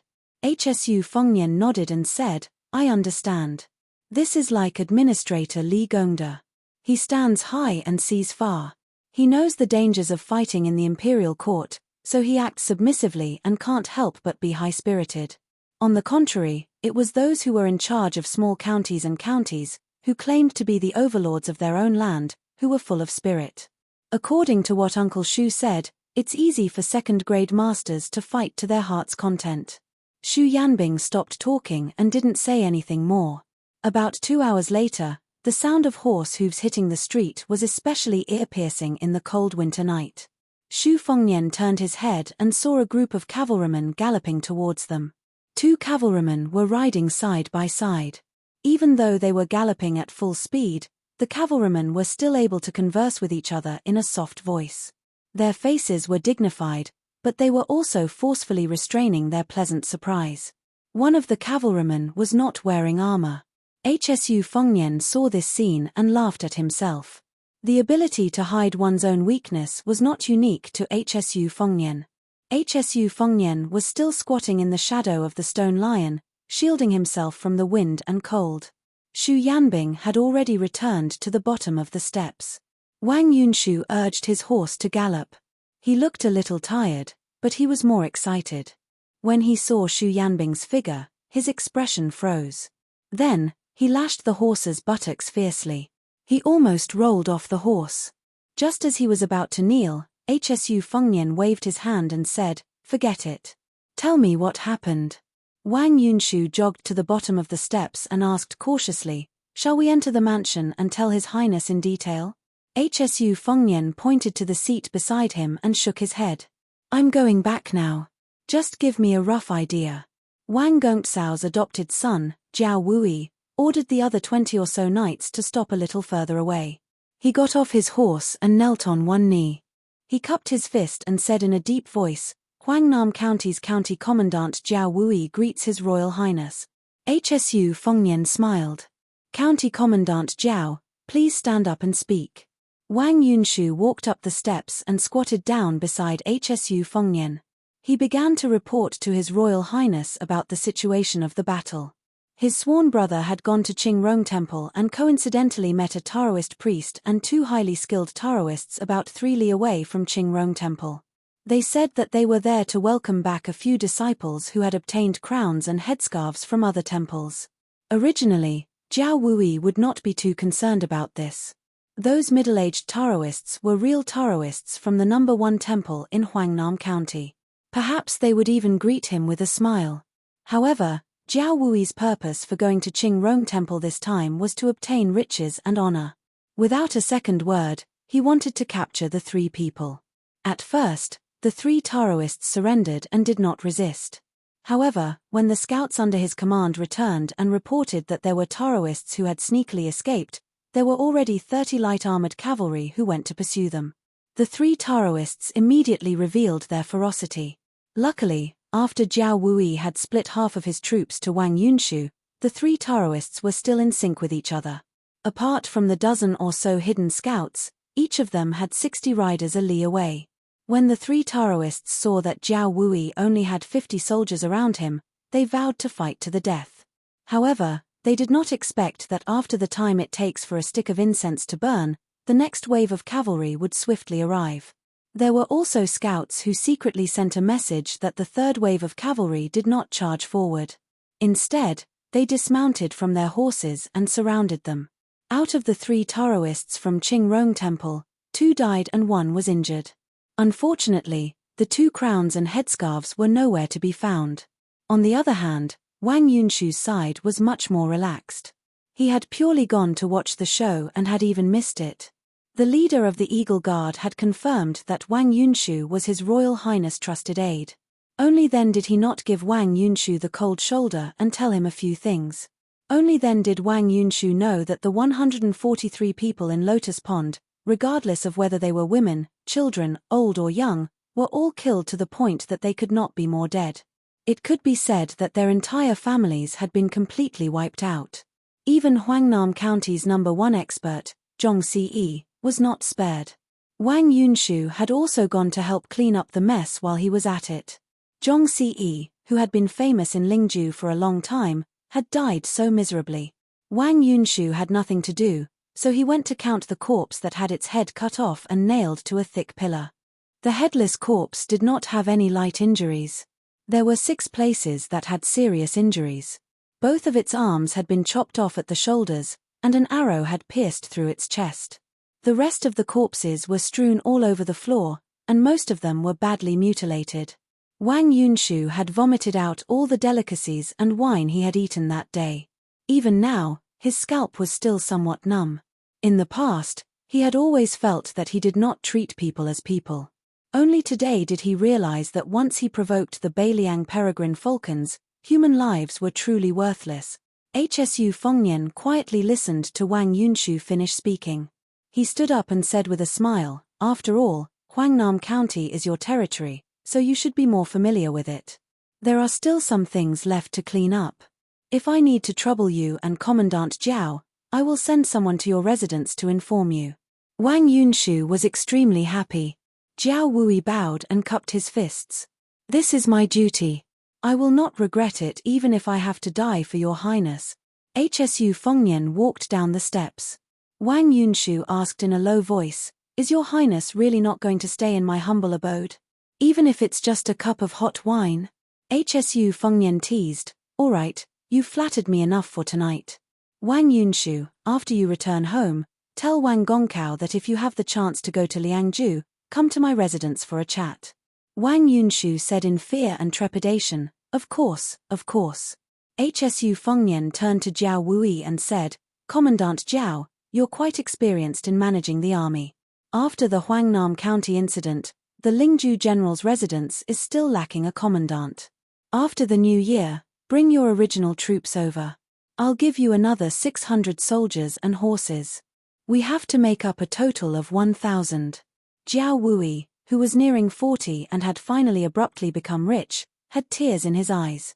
He fell to his knees. "Jiao Wui is willing to die for your highness." Hsu Fengnian patted his shoulder and walked towards the carriage. Wang Yunshu wanted to send him off, but Hsu Fengnian, who had his back to the residence, waved his hand. Wang Yunshu watched the carriage disappear into the distance. He retracted his gaze and said softly, "Brother, His Highness has gone far." Jiao Wui, however, kept his hands pressed against the ground. He was unwilling to get up. Wang Yunshu turned his head and glanced at the beautiful plaque that the imperial court had bestowed upon him 200 years ago. "Brother, please don't forget about our Wang family in the future." Chapter 9:16. At dawn, a horse carriage drove out of Huangnam County. Hong Shuwen rode a horse to escort the carriage. His expression was languid. Beside him were 2 other white horses. Hsu Fengnian sat in the horse carriage. Huyen Guanyin was curled up in a corner with sleepy eyes. She was wearing Hsu Fengnian's fur coat. Last night, when the horse stopped in front of the Wang family's residence, she was alone in the carriage. She lifted the curtain a few times, but she did not see him, who was blocked by the stone lion. She only saw the tall coachman who cherished his words like gold. Later, when she returned to the side room in the courtyard, she probably did not sleep well. On the contrary, she could sleep soundly in the carriage. If she was a female servant, she really did not know who was taking care of who. Huyen Guanyin opened her sleepy eyes. She forced herself to open her eyelids. Through a small gap, she secretly sized up the man who had turned the city upside down overnight. On the way to Huangnam County, she noticed that he would lift the curtain every few hours. It was almost like he had obsessive-compulsive disorder. She also did not know what he was looking at. In her eyes, other than the same willow tree, there was nothing new on the road. However, he never seemed to get tired of looking at it. Occasionally, when he heard the sound of horse hooves brushing past him, he would be even more attentive. Or perhaps it could be said that he was in a daze. Could it be that he could see a flower from a stranger? When they were about to leave the border of Huangnam County, a horse suddenly rushed over. It was the Peregrine Falcon team leader Song Ji-yu who had entered Shiitake Inn. When Xu Yanbing heard the order from behind the curtain, he let out a sigh and slowly stopped his horse. Song Ji-yu flipped off his horse and knelt by the side of the horse carriage. When he looked up, he saw the curtain. Hong Shu Wen turned his horse around and leisurely circled around Song Ji-yu. He looked down at him and laughed. "Leader Song, why are you here to ask for money back?" In the entire Beiliang Peregrine Falcon team, Song Ji-yu was considered a middle-ranked player. Putting aside Jiayu and other literary spies, military spies were men of sacrifice. In the Peregrine Falcon team, there was rarely a change in their official ranks. This was because martial arts could not be achieved overnight. Peregrine Falcons relied on their fists to speak. The capable ones were mediocre while the mediocre ones were at the bottom. Song Ji-yu had the strength of the third rank and was once a commoner in Litsang County, Beiliang. Martial arts were the norm in Litsang County. There were 7 major surnames and each of them had their own unique skills. Spear Immortal Wang Shou's wife was from the Qi family in Litsang County. Song Gu's martial arts training was a legend in the marketplace. When he was young, he met a foreign spear master who came to Litsang County for a martial arts competition. That spear master's enemy put a huge bounty on his head, and an ambush began. Not to mention the 2 groups of Jianghu killers who were paid to eliminate disasters, there were even 2 big shots from Litsang County who participated. The master who was close to the Vaja realm killed most of his enemies. After all, it was difficult for a single person to save the situation. Before his death, he escaped to an abandoned house in Litsang County and coincidentally met the young Song Ji-yu who was there to stew dog meat. He taught Song Ji-yu all his life's work. Unfortunately, Song Ji-yu didn't even learn half of it. Later on, when he was impulsive, Song Ji-yu revealed his moves and was recognized by his master's enemy. He had no choice but to join the Beiliang Peregrine Falcon. After 10 years of hard work, he was finally able to make a name for himself. Only Chu Lushan and Xu Weixiong knew how many first-grade martial artists there were. However, everyone in Beiliang knew that there were 14 second-grade martial artists. 2 years ago, there were as many as 20 second-grade martial artists. However, Lu Qiantang died in the battle at the Reed Marsh, and Xu Xiu withdrew. One died at the border, one went missing, and one died on Chen Jibao's way of entering Shu. One person retired successfully and was conferred the title of general. He founded a sect in the southeast of Lingju and made a living by transporting grain. In fact, it was a case of the big fish eating the small fish, and the small fish eating the shrimps. Whoever lived to the end would be able to hold the fat bowl of grain transportation. There were no outsiders around. Song Ji-yu, who was kneeling on the ground, said in a deep voice, "I, Song Ji-yu of the second room of Whisk Club, am risking my life to report to your highness." The curtain did not move at all. Song Ji-yu gritted his teeth. In the matter of Shiitake Inn, Song Ji-yu went against the established plan and made a mistake first. Song Ji-yu does not dare to deny it. However, I beg your highness to listen to my explanation of the reason. Shiitake Inn spies were recorded in the second room of Whisk Club. There were Wang Huanru, a female courtesan from Southern Dynasty's Gusai Prefecture, Chu Ruo, a female brothel keeper from Kuan Prefecture, and several disciples from Gusai Prefecture who infiltrated Shiitake Inn to become guards. At that time, I thought that since Hong Shu-wen could temporarily participate in the military affairs of Whisk Club, he must be quite capable. If he was to deal with Chu Ruo, he would have a better chance than the third-class Eagle Guard, Ren Shanyu. A cold voice came through the curtain, "Let's go." Song Ji-yu felt as if he was struck by lightning. He pressed his hands on the ground. Although he deliberately suppressed his tone, it was still difficult to conceal his sadness. "Your Highness." This time, Song Ji-yu did not deliberately slack off. Xu Yanbing did not care about a peregrine falcon raised by the second room of Whisk Club. He just drove the carriage forward. Hong Shu-wen pulled the reins with both hands and sat high on the horse's back. His body leaned back lazily, and he turned his head to glance at Song Ji-yu coldly. Chapter 9:17. As dusk approached, the dark green city walls of Lingju grew taller as the carriage approached. As they passed through the city walls, they could see that it was almost the new year. Red lanterns were hung all over the walls and were lit early. In fact, it was not only here. Many of the city's streets were filled with lanterns overnight.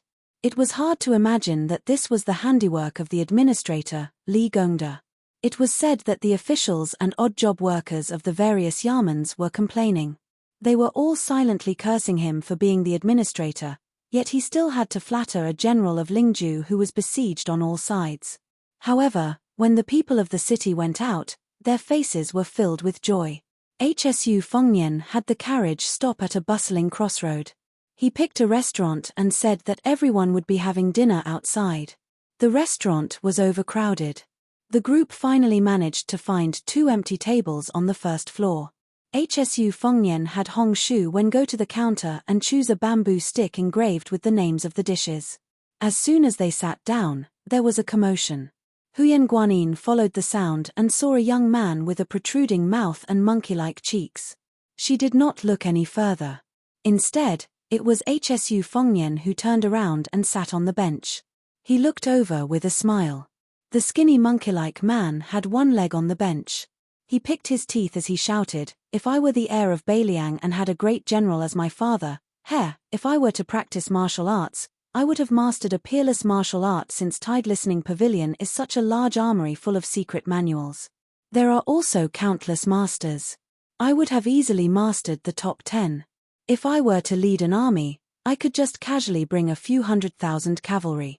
I won't brag about killing all the northern barbarians in one breath. Wouldn't Beimang's southern dynasty and Jiyu Sai Long Yarrow have long been wiped out?" Someone immediately joined in the fun and poured cold water on him. "Are you for real? I remember that there are 300,000 to 400,000 barbarian soldiers at the border of Liangmang. They are not made of paper. Fortunately, only our Beiliang can stop them. Moreover, Beimang has the military god Tuoba Bodhisattva. The fall of the southern dynasty is meaningless as long as Tuoba Bodhisattva is gone. However, this guy is fierce in battle. What if he goes crazy and takes your head without regard for his life? This guy is only inferior to old monster Wang of Wu City in the world. Isn't taking the head of a general among millions of soldiers easy?" The skinny monkey-like man shrank his neck when he heard the name Tuoba Bodhisattva. "Then let's let Beimang go for now. We'll lead all the Beiliang cavalry to attack the east. It's only 2,000 to 3,000 li. Other than General Jiyu Gentang on the eastern border, the 2 elite troops of Yang Kai Prince Zhao Bing and Guangling Prince Zhao Yi are far away and can't take care of them. Old man Jiyu was suppressed by our great general in the past and is no match for him now. We'll directly charge into the palace and sit on the dragon throne. Who cares about purple beard and blue eyes Zhongjulu? No matter how smart he is, he's just a civil official who doesn't even dare to kill a chicken. If he dares to stand in front of me, I'll immediately give him a big slap and make him lose his sense of direction." Someone immediately followed up with a face full of anger and said sarcastically, "It's just that our prince is timid and useless. He went to the capital for nothing and didn't do anything. At the very least, you should be able to bully a few of the most popular courtesans in the capital. God knows if this grandson went to the capital and gave the officials and lords a lot of Beiliang's hard-earned money. I heard that on his way to the capital, There were dozens of boxes of gold, silver, jewelry, and antiques. It's absolutely true. This little bastard who only dares to bully others in his own nest is now the general of Lingju. He must have been taught a lesson in the capital and wants to return to his own territory to abuse his power. The skinny monk-like man lowered his voice slightly and said mysteriously, "Did you guys hear? Our Royal Highness was originally going to return to Beiliang with his tail between his legs. However, the general couldn't stand it anymore and personally made a trip to Beiliang. Only then did he manage to bring back 2 daughters-in-law for this disappointing son of his. It's said that they are both women from Qingju. For the general to have such an eldest son, he really has 8 lifetimes of bad luck. If the little prince becomes the next king of Beiliang, that would be a great thing." A young man who looked like a scholar said with a heavy Jeju accent with a smile, "Choose the eldest son over the concubines. Choose the eldest son over the youngest son." An old man at the next table sighed, "That's right. The little prince reincarnated too late. Because Xu Xiao only married one princess, there was no distinction between the eldest son and the concubine that was common in other noble families. In the past, everyone felt that even though His Royal Highness was absurd and heartless, he was still the eldest son. The second son, Xu Longxiang, was also born silly. As for who would inherit the throne and who would become the king of Beiliang, there were no objections. However, the little prince led the dragon-elephant heavy cavalry and broke through the border. His military achievements were outstanding. He personally led the troops and led the charge. No one disagreed with him. It was rumored that Yang Wanwan, Zhong Hongwu, and the rest of the old generals were full of praise for the little prince. An undercurrent was surging. This undercurrent had no doubt converged with the storm in Lingju. Xu Yanbing naturally ate at the same table as Hsu Fengnian. He did not hesitate when he ate. Ever since he was by Hsu Fengnian's side, he had never had a fawning expression. He did not pay attention to the noise in the restaurant. Huyan Guanyin did not like the dishes of the Central Plains. When she heard the words of the man beside her, she pricked up her ears and did her best to listen clearly. Then she carefully bent over to see if Hsu Fengnian was angry. However, she only saw a calm smiling face. Hsu Fengnian turned around and wolfed down the food. When he was full, he glanced at Huyan Guanyin. She nodded, indicating that she had eaten enough. After paying the bill, the group walked out of the restaurant.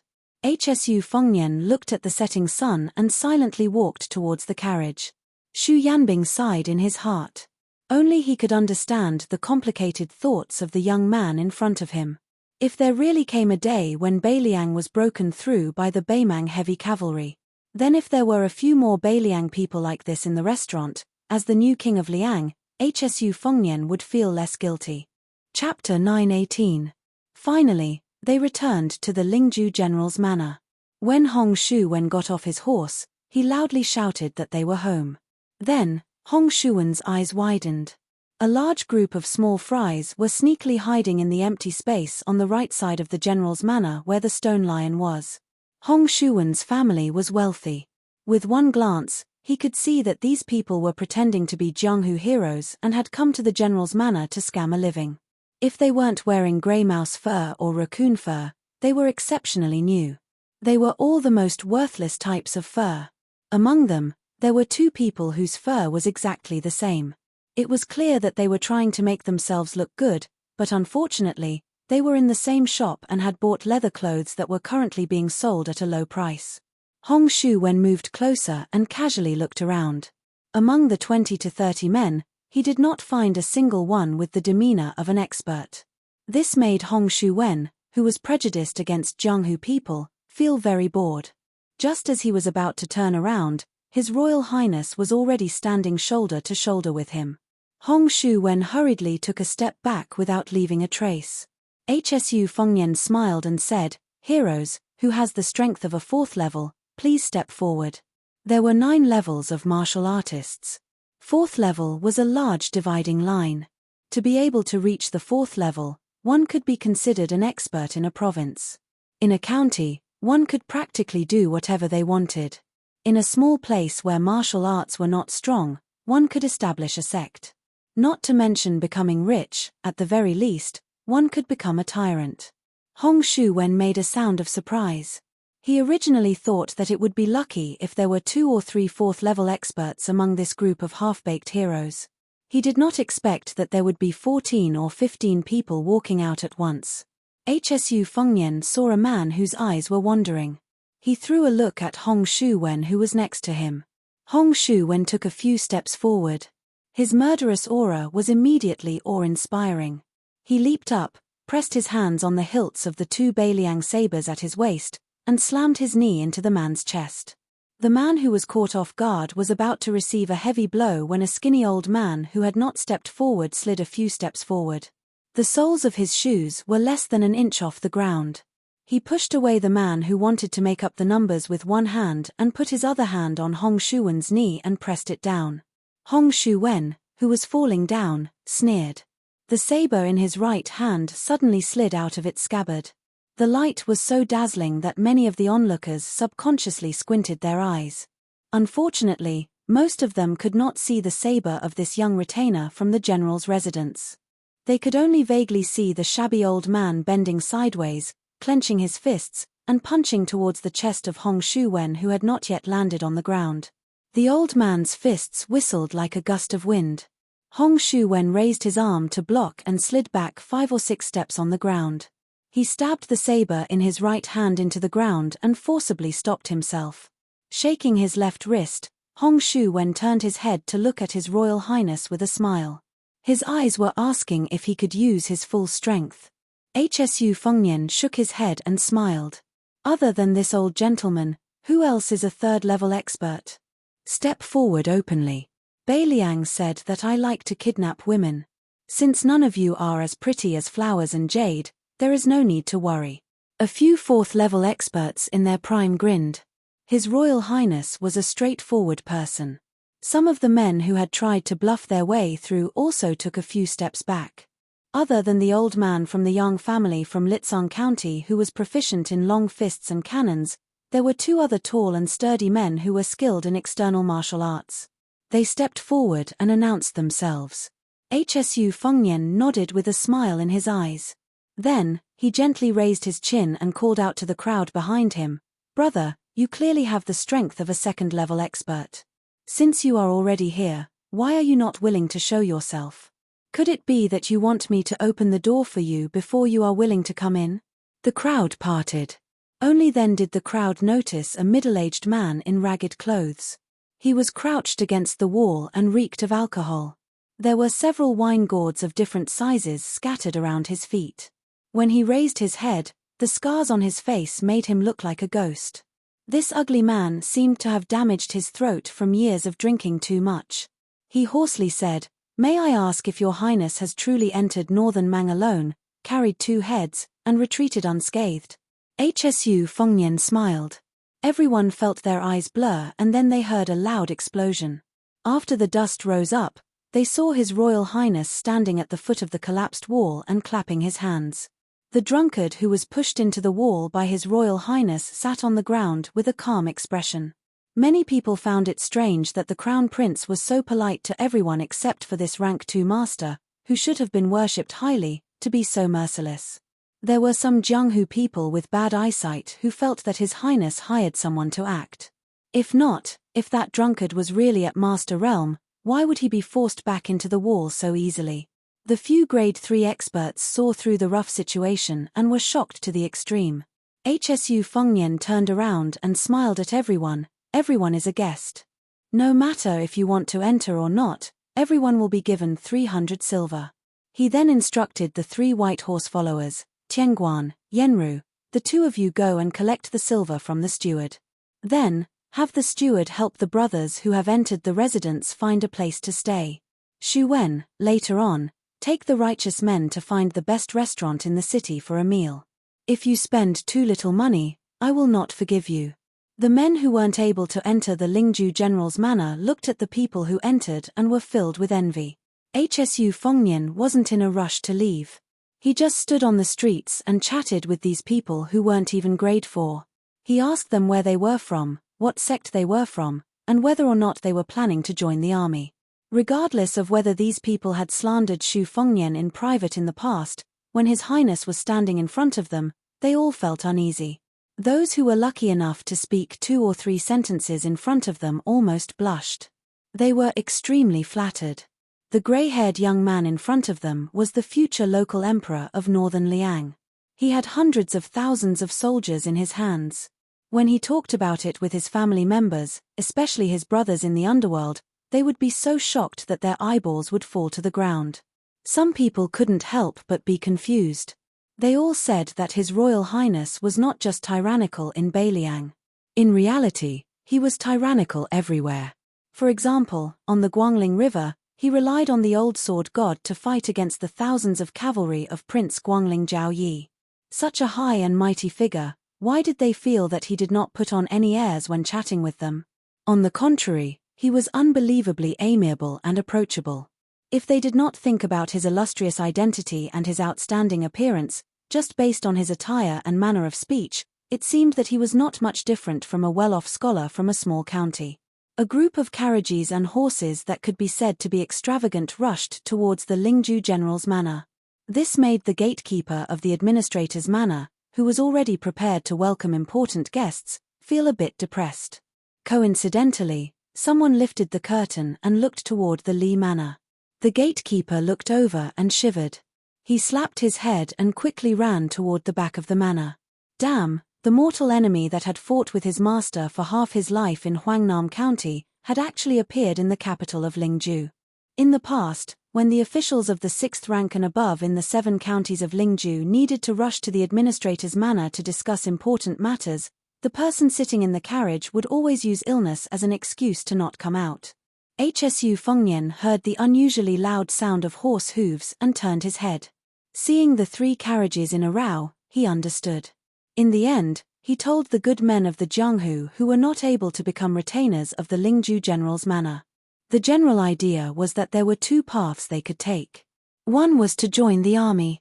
As long as they passed the test, it would be easy for them to become a squad leader. The other path was even easier.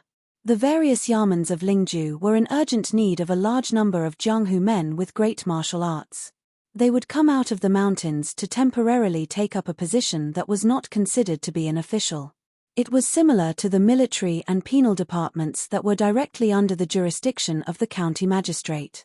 It could be considered getting rid of evil and bringing peace to the people. In the future, as long as they had some achievements and showed real merit, the Lingju government would definitely give them priority in promoting them. When everyone heard that it was only the Lingju government that wanted them and not going to the border to fight for their lives, they felt relieved. Many of the men who were passionate about fame all had smiles on their faces. They looked at each other and saw the eagerness in each other's eyes. After Hsu Fengnian calmly finished talking about the important matters, he smiled and told them to eat and drink well. Furthermore, if they really became part of the Lingju government in the future, they were welcome to be guests in the general's manor. Hsu Fengnian turned around and slowly walked towards the 3 carriages. After the owners of the carriages walked down, they all walked faster. When they were 5 steps away, the 3 scholars of different ages knelt down at the same time. Huangnam County's Wang Shihua greets His Royal Highness. Huangnam County's Wang Zhenlu greets His Royal Highness. Huangnam County's Wang Lvting greets His Royal Highness. Chapter 919. The 3 of them were the current masters of Huangnam County's Water Classics Wang clan, Spiritual Su of Gojosian clan, and Zijin Wang clan. Wang Shihua was Wang Yunshu's father, the current merit officer of Huangnam County. He had an elegant temperament and had the style of an ancient sage. The Water Classics Wang clan was famous for having a rich collection of books. The famous scholars in the clan were especially good at exegesis and annotations. The Imperial College's new left chancellor, Yarrow Baifeng, was determined to turn the family's learning into national studies. When he was young, he concealed his identity and became a private tutor of the Water Classics Wang clan. It was so that he could be close to them and read books. Later on, Yarrow Baifeng's reputation rose and everyone knew that he was knowledgeable. He became more determined with age and was regarded as the master of the northern literary world. Together with the 2 masters of the Song clan, he often borrowed books from the old master of the Wang clan. The grey-haired Wang Zhenlu came from the spiritual Su of Gojosian clan. There was a great Zhenren who ascended on a crane. The Wang clan of Zijin's history was not as good as the other three princes of Huang and Nan. However, due to the fact that three princes of Zijin had appeared in the previous dynasty, there was a scene where 3 generations of the Wang clan of Zijin sat in the same court. Unfortunately, it was short-lived. In the current era, the Wang clan of Zijin did not attract much attention. The current Wang clan head, Wang Lvting, was not only young, she was only 3 years old. She was also famous for being unorthodox. The outside world did not know how such a disreputable young man, who was as famous as Wang Yunshu, could suddenly become the head of the Wang clan of Zijin. Hsu Fengnian was not arrogant enough to make the 3 masters kneel on the street for a long time. He let them get up and brought them into the residence. They agreed to rest for a night and talk about the details tomorrow. In the Li mansion, the administrator, Li Gongda, was tending to a hollyhock in the garden. When he heard the steward say that Wang Shihua had gone to the general's mansion to see the crown prince, along with the old and frail Wang Zhenlu and the immature Wang Liuting, Li Gongda's face darkened. He sneered and said, "Old he, don't you think some people are strange? You give them 1 copper coin every day, and when you don't give them any more, they will jump and curse. You slap them every day, and when you stop, they will be grateful." Others say that Huangnam County has produced 4 princes and that it is a blessed land with good feng shui. However, in my opinion, this Huangnam County is a place full of white-eyed wolves. They only remember the beatings and not the good. I have only been gone for a year, and they have already begun to forget favors. If I did not pave the way and build bridges for them back then, how would they be where they are today? Let's not talk about the other 3 families. Let's talk about the Wang clan of Longyi. It is true that I have used them to achieve a meteoric rise, but what I have returned to Longyi over the years is more than what they gave me back then. Father-in-law waited until I became the governor of Fengju before he was willing to eat his first New Year's Eve dinner with me, a son-in-law from a humble family. Now, he is begging to bring his family to this residence so that 5 generations can live under the same roof. The steward surnamed he was scared into silence by the master's words. In the past, he had been a servant of the Wang clan. Later, because Li Gongda had not yet achieved meteoric success, he was the only small steward who had invited the son-in-law of the Wang clan to drink. Even steward he himself could not believe that Li Gongda would reach the position he had today. Back in Huangnam County, Li Gongda was not accomplished in literature or martial arts. He was looked down upon by countless people. To put it bluntly, even the female servants and coachmen did not look him in the eye. The reason why steward he had taken the initiative to invite Li Gongda to drink wine was because he had received an unexpected reward. After searching through the entire Wang clan, he felt that only Li Gongda was suitable for him to brag about and also be able to invite him. Later on, when one person achieved the Tao, even his chickens and dogs rose to the heavens. Steward he became one of the earliest elders of the Li clan. At first, he purely thought that the master would take revenge for the smallest grievance and repay the kindness of a drop of water. Later on, he realized that it was not that simple. The master wanted the Wang clan members who had looked down on him in the past to regret their actions. In reality, the master did not view him, He Chang, in a new light. Li Gongda had sent people to expose and impeach Song Yang regarding the matter of the obscene sacrifice. Li Fuzhen had personally gone to the Huangnam County governor's manor. He wanted his daughter to be honest with Song Yang on his behalf in order to maintain their relationship. Li Gongda originally believed that Song Yang would understand his good intentions. Of course, he also had the intention of knocking Song Yang down. If Wang Shihua became the Huangnam County governor, Li Gongda, who was about to lose the Lingju provincial governor, did not want to implicate the Li clan's backyard in Huangnam County. However, his daughter did not have much experience in politics, but Li Gongda predicted that she would definitely bring Guo Fufeng along to Huangnam County to meet Song Yang and Song Huangmai. With him personally negotiating, it was better than his muddle-headed daughter doing bad things out of good intentions. Also, Li Gongda already knew that many of his students, who were familiar with the doghole, had begun to flirt with Guo Fufeng. This young man looked shrewd, but he was actually impatient. Li Gongda also wanted Song Yang to give him the cold shoulder so that Guo Fufeng would know that if he truly wanted to enter the Li clan's circle, he would not be able to put in enough effort. The hearts of parents in the world were really pitiful. It was because before children became parents, it was very difficult for them to understand this painstaking effort, which was why they were pitiful. An outer courtyard manager hurriedly ran over with a weird expression on his face. "Master, the young miss has returned." Li Gongda thought about it for a while before impatiently saying, "Let that person in." The manager lowered his head, his face filled with joy. Unexpectedly, Li Gongda laughed. "Jiao Gui, that young man gave you a few dozen taels of silver." Jiao Gui immediately took out a silver note from his sleeve and bowed as he ran over to the administrator. He did not waste any time and honestly said, 50 taels. Li Gongda waved his hand and glanced at the note. His face was helpless as he muttered to himself, "This silly girl, using the silver that father gave you to fool him." Li Gongda's eyes narrowed as he slowly placed the note into his sleeve. "Surnamed Guo, you dare to accept this note? Aren't you afraid it will burn your hands?" One of the managers of the inner courtyard, He Chang, took the initiative to leave. Li Gongda, who was alone, continued to deal with the hollyhock that was as tall as a person.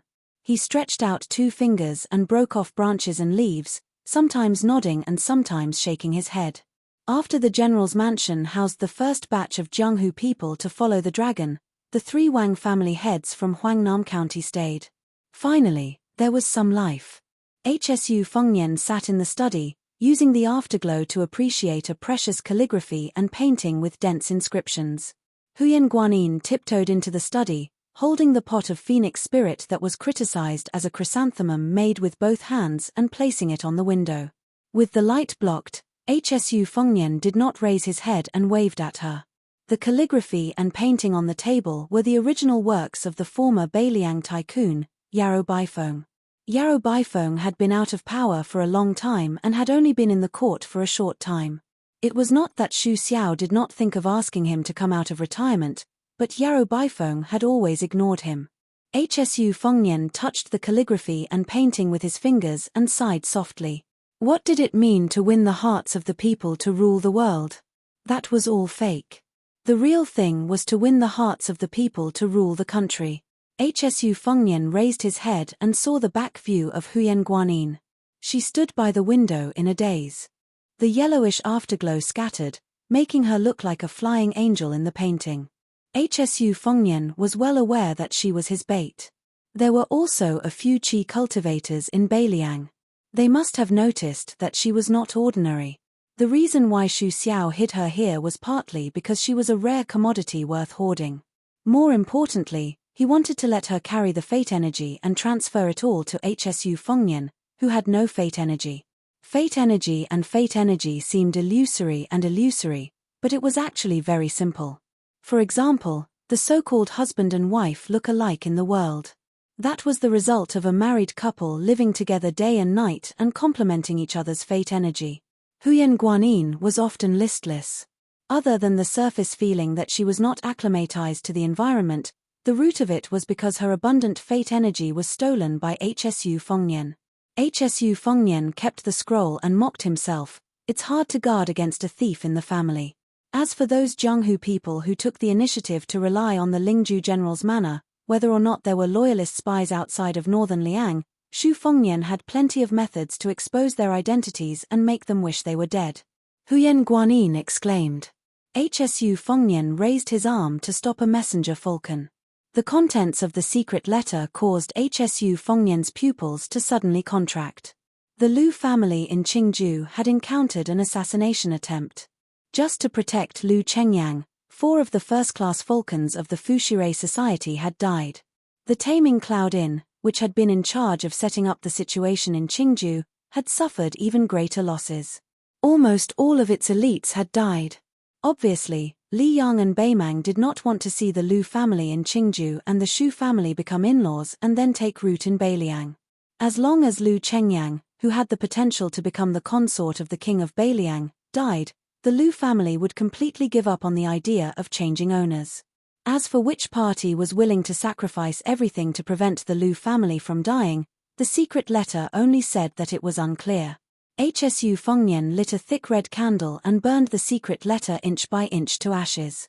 A breeze blew through the window. The candlelight flickered and scattered the ashes. Huyen Guanyin saw that the letter had long been burned, but he still maintained his attentive posture of 2 fingers close to the candle flame. Hsu Fengnian flicked his fingers and walked to Huyen Guanyin's side. His eyes were obscure and difficult to understand. He gently looked at a raised eave of the administrator's residence. Huyen Guanyin heard him say to himself, "Perhaps I was wrong from the beginning." Chapter 920. The 3 family heads of Huangnan County stayed in the Lingju general's manor. They were not far from each other. Other than their trusted retainers, the 3 of them did not bring anyone else into this brand new official residence with a horizontal board. His Royal Highness allowed them to rest for a night, which made Wang Shihua's heart tighten. This was clearly to give the 3 families enough time to communicate. Wang Gongkao, Ling Su of Gojosian Generalvy, and Zijin Wang LVTing all rushed from their families to Lingju City at dawn. Apart from a careless lunch midway, they roughly communicated. Although they agreed to take care of each other, they were still wary of each other in their hearts. It was very difficult for them to advance and retreat together. When it came to the ups and downs of a large family, no matter how good their relationship was in the past, they had to carefully weigh the pros and cons. Wang Shihua, who was praised by Yarrow Baifeng as having the talent of 3 provincial governors, ate a dinner that could not be considered sumptuous. He was not in a hurry to agree to Wang Genelvy's appointment. Instead, he went out for a walk alone. Not long after he went out, he saw the junior Wang LVTing, who was also leisurely strolling. Wang Shihua was a little touched. To be able to keep his composure, the younger generation would surpass him in time. The 2 of them nodded and smiled as they brushed past each other. Wang Shihua walked along a corridor beside the water with his hands behind his back. The water flowed towards Jinu Lake. Within Lingju City, there were not many residences that had the ability to draw water from the lake into their own courtyards. The administrator's manor next door was naturally one of them. Wang Shihua had an idea and turned into a small path close to the wall. Through the hole in the wall, he could see the inside of the Li Manor. Wang Shihua suddenly stopped. Coincidentally, on the other side of the wall, there was an official that he could not be more familiar with who was also approaching. After looking at each other, Wang Shihua, who had his hands behind his back, smiled. "Lord Li, why are you so free and elegant? I heard that Lord Li has found a son-in-law who is outstanding in terms of knowledge, character, and background. Congratulations, congratulations." He only addressed Li Gongda as Lord Li, but did not refer to himself as a lowly official or a lowly official. It was enough to show the arrogance of Huangnam County's merit officer, Wang Shihua. Li Gongda patted his sleeves and replied with a smile, "This official doesn't need to rely on some son-in-law for retirement. In any case, I have a son who can be considered to be quite promising. He's able to earn military merits on the border without being involved. Wang Gongkao, you should take it easy." Wang Shihua nodded and said, "There are many great men on the border. Young Master Li is both in the battlefield and in love, so naturally people can't help but be envious. That son of mine has no ability and only knows how to hook up with girls from the brothels. He doesn't have such good fortune." Everyone in Beiliang knew that the administrator's son, Li Hanlin, used to be popular with both men and women. Almost every time he went out, he would be intimately accompanied by a handsome young man. Although the prodigal son had turned over a new leaf and no one doubted the authenticity of the crossbowman's military merits, the evil young Master Li had committed too many heinous crimes. Tonight, he was mocked by Wang Shihua. Li Gongda did not refute and bent down. Wang Shihua was wondering why the administrator would admit defeat this time. He did not expect that after Li Gongda stood up, he would directly throw a handful of soil at Wang Shihua's face. It didn't hurt, but Wang Gongkao, who had always been regarded as the cultured sect master of Lingju, had never been humiliated like this before. For a moment, he did not know how to react and was stunned on the spot. Li Gongda laughed and said, King Wang Shihua, you're the best at putting on an act. I've wanted to beat you for a long time. There are no outsiders today, only you and I are enemies. His Royal Highness, why are you here? Hearing this, Wang Shihua unconsciously turned his head. In the end, there was no one around. Where did His Royal Highness come from? When he turned his head again, Li Gongda threw another handful of soil at his face. Wang Shihua was unable to restrain his anger. He pointed a finger and scolded angrily, Li Gongda, the three immortals of virtue and speech. As an important official on the battlefield, ask yourself honestly, is there any one of them? You've really tarnished the word merit and virtue. You're a cautious and fierce person. Do you really think you can die of old age? Li Gongda carelessly rubbed his nose and then pointed a finger at the top of his head. He said disdainfully, everyone respectfully calls you third Governor Wang. 3 governors, isn't that the size of the official hat on my head? Don't talk big in front of me. Just tell me who's the highest official today, and who's the one who made you not take a single step forward all these years and obediently become a county's merit officer? Wang Shihua sneered and said, talking to you about passing on the torch, talking to you about the seeds of learning, is simply playing the lute to a cow. Li Gongda chuckled and said in a low voice, we're like chickens talking to ducks. In the end, we're still the same kind of people. Let's not laugh at each other. Wait until you become the second Yarrow Bifong one day, then you'll have the qualifications to talk to me about learning and merit. Wang Shihua flew into a rage and said, Li Gongda, who's the same kind of person as you? Li Gongda raised his hand. Wang Shihua, who had suffered twice, immediately dodged. Only then did he realize that there was no soil in the administrator's hand. Li Gongda said that playing with Wang Shihua was as easy as playing with a monkey and left. Logically speaking, Li Gongda, who had returned with a great victory, should be proud of himself. However, Li Gongda, who was flushed with success in Beiliang, did not have the expected jubilation. Instead, his face was as gloomy as water. Wang Shihua's expression was uncertain at first. However, when Li Gongda's figure disappeared into the distance, the corner of Wang Gongcao's mouth quietly curled up. There was no longer any trace of anger. He said softly, Li Gongcao, let's see how long you can run rampant. HSU Fengnian received the second secret letter of the day. It came from an old turtle in Lingju. Even HSU Fengnian did not expect it to be a level 4 Jianghu hero who had entered the Lingju general's mansion. It turned out that before everyone gathered at the door, the Lingju peregrine falcon had obtained the background of most of the people. Some were rough, some were detailed. The only thing missing was the drunkard who had appeared out of nowhere. It was probably because the foreign spy also felt that swaggering into the mansion was too suicidal. No one in the secret letter was suspected of being a spy. Most of them were Jianghu people who had criminal records in the government. This was not strange. In Jianghu, it was impossible to become famous without killing or being killed. HSU Fengnian was carefully reading the secret letter in the study. The turtle nicknamed Yama's knife was kneeling on the cold floor. He did not move at all. HSU Fengnian put down the secret letter and closed his eyes. After a long silence, he opened his eyes and said to the person, "You don't have to worry about the drunkard. However, have Chu Lushan immediately investigate the level 4 Liu Bozong and the level 3 Sun Chun. The backgrounds of these two people are too clean and too detailed. From birth to practicing martial arts to becoming famous, it seems that there are traces that can be traced. However, the more it is like this, the more uneasy it is. Of the two people, Sun Chun looks older. However, he is only 29 years old. Liu Bozong is 32 years old. They are the two youngest. Although I am not a spy, I know that as long as you are willing to put in the effort, it is easy to get an identity before the age of 15. Then, you can train them carefully for more than 10 years. It is almost impossible to leave behind any traces. I even suspect that there is a problem with their family. I will have to trouble you peregrine falcons to put in more effort." The man was terrified. His back was drenched in sweat.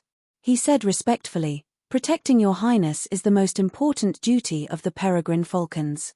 It is not troublesome at all." The man would undoubtedly respect the special identity of this young Lingju general, but he was even more afraid that he could directly call out the name of the head behind the peregrine falcons. Chu Lushan's fearsome abilities were all rumors.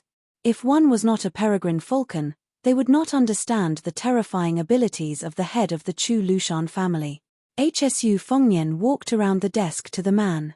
He bent down to help him up. He laughed softly. Beiliang has many civil and military officials.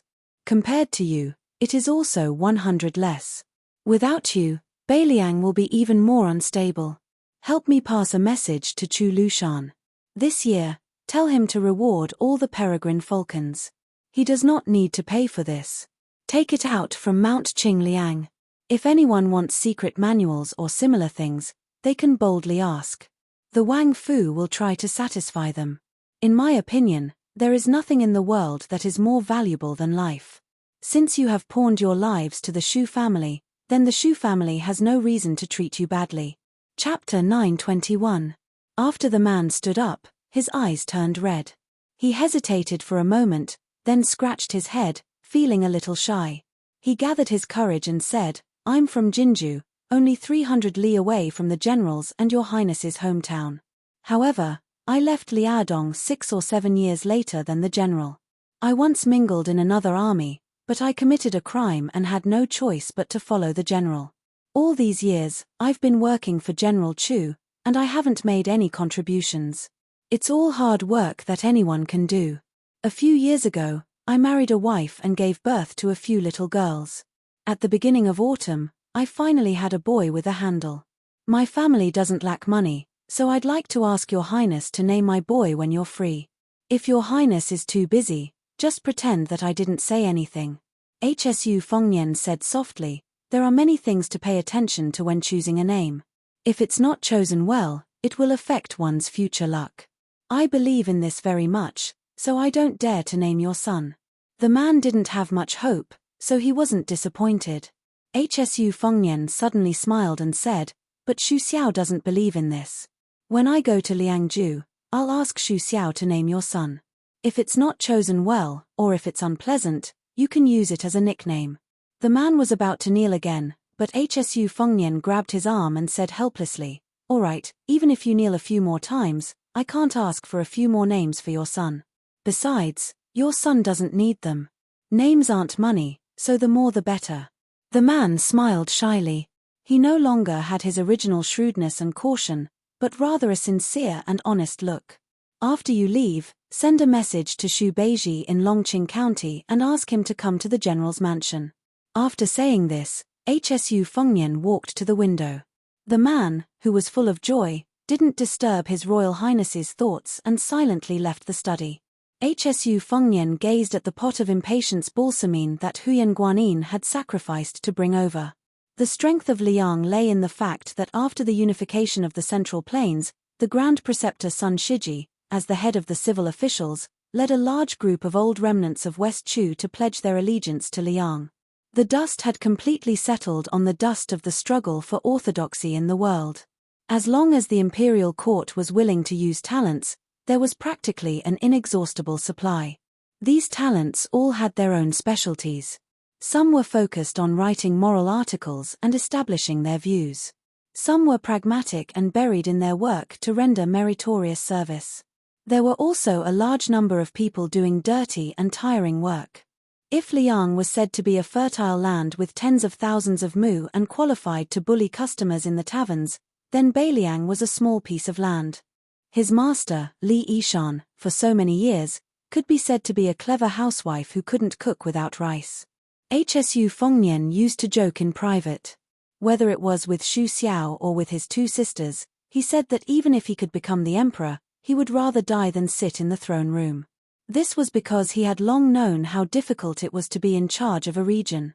However, when he really began to personally set up the plan, he felt that even if he was the crown prince of Beiliang, if he wanted to do anything, he was still trapped in a square cage. The slightest movement would cause him to run into a wall. This cage was something painstakingly built by the people of each dynasty. Hsu Fengnian returned to the writing desk and picked up the brush to write down the loosely structured 3 words, only tell corpses.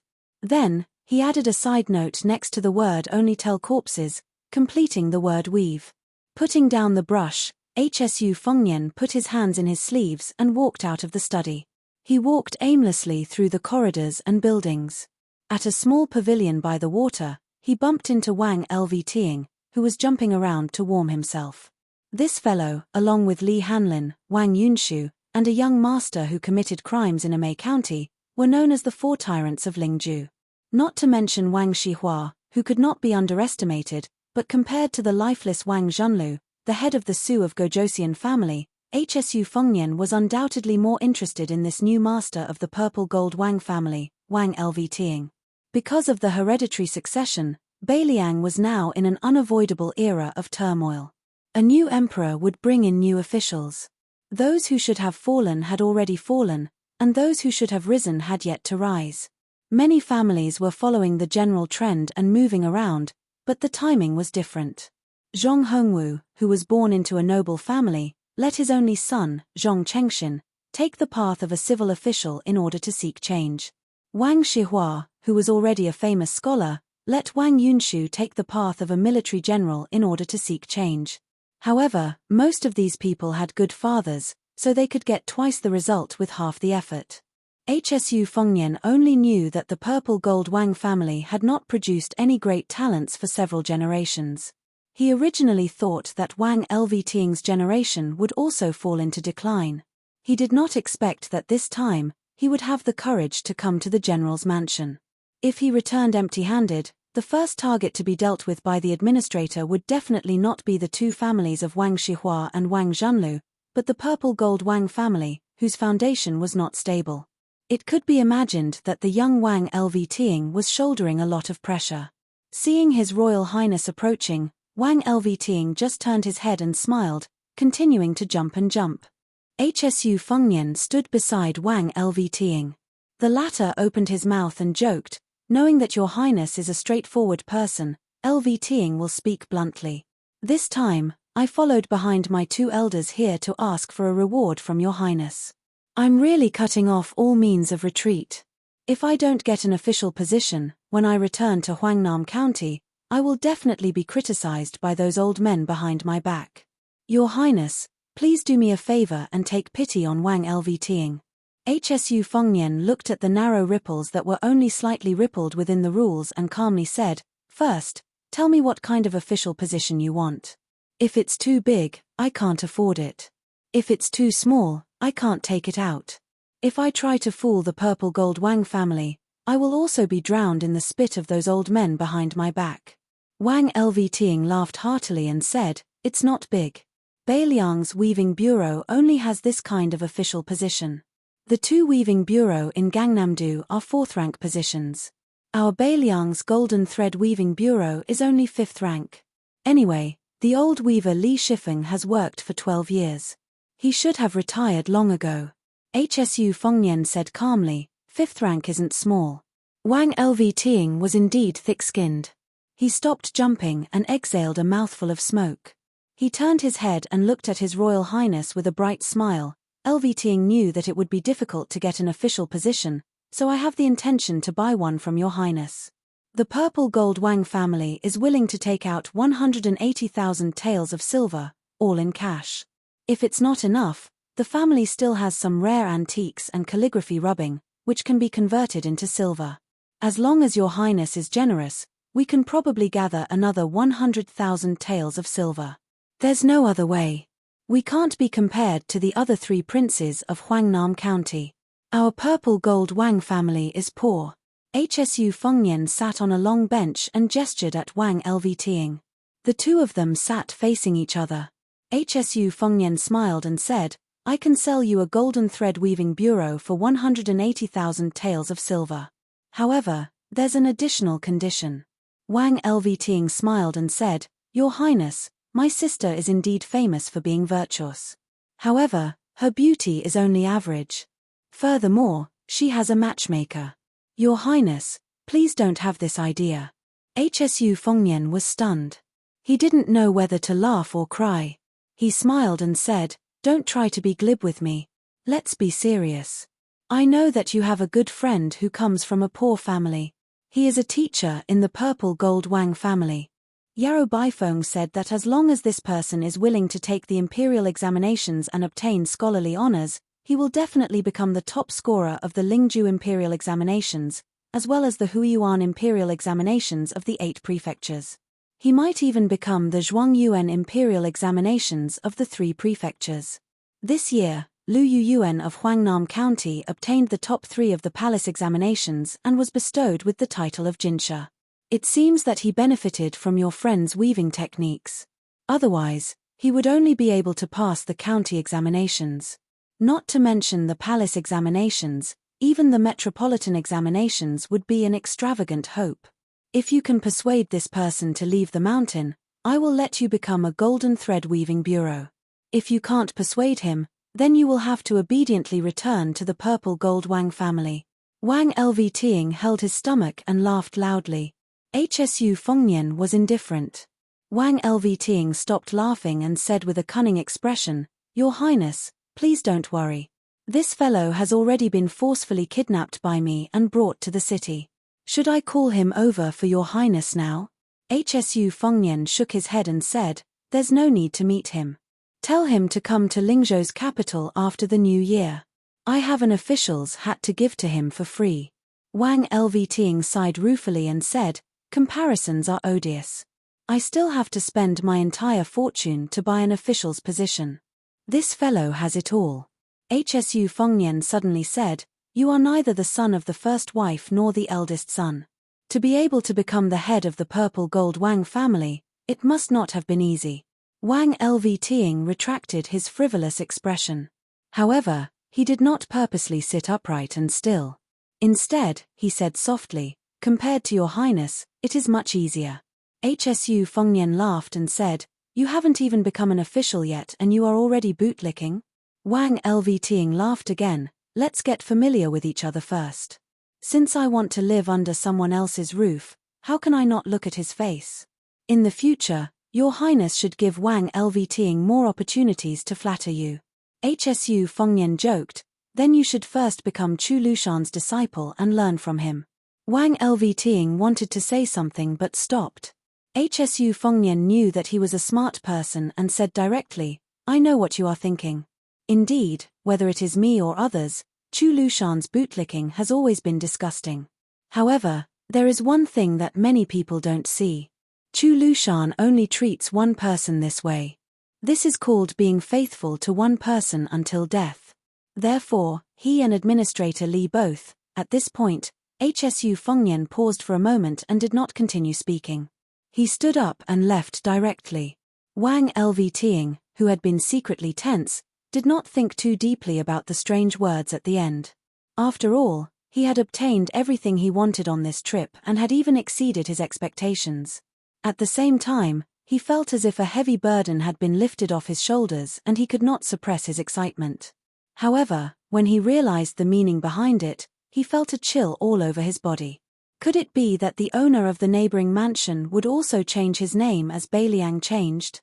Chapter 922. When Xu Beiji entered the Lingzhou general's manor, it was only 3 days away from New Year's Eve. Almost as soon as he entered the official residence, he immediately followed His Royal Highness to Liangzhu. If this special honor fell into the eyes of others, it would really be Beiliang's favor. On the return journey, there were 2 carriages. Huyan Guanyin occupied one. Hsu Fengnian and Xu Beiji squeezed into the other carriage. The 2 coachmen were respectively Xu Yanbing and Hong Shuwen. There were no other personal guards or attendants.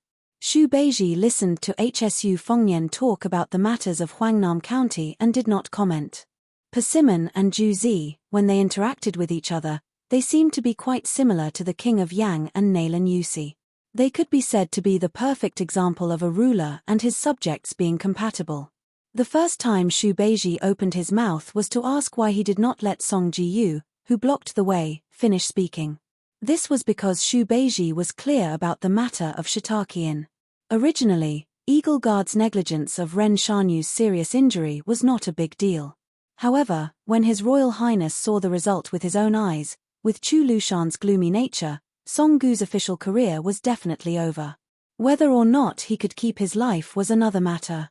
If Hsu Fengnian scolded and kicked him a few times and got angry, Chu Lushan could use this as an excuse to get off the donkey. He only needed to heavily reprimand Song Jiyu. In the end, he could still forgive Song Jiyu. At most, He would temporarily teach him a lesson and give face to His Royal Highness and the Eagle Guard. In the future, he would not hinder Song Gu's appointment. However, Hsu Fengnian did not say anything. How could Chu Lushan dare to take the initiative to minimize the matter? Hsu Fengnian's answer at that time was that he would never interfere in the affairs of Beiliang's spies. He could even tolerate the Peregrine Falcon and the Eagle Guard, who had turned from a colleague to a rival after the Beiliang spy agency split up. However, he would never allow the two to be like fire and water and take advantage of each other to hit each other when they were down. Beiliang could not afford this kind of internal friction. On this matter and all the disputes in the future, Hsu Fengnian would not be partial to his second sister, Xu Weixiong. He would not deliberately support the Eagle Guard to suppress the Peregrine Falcon.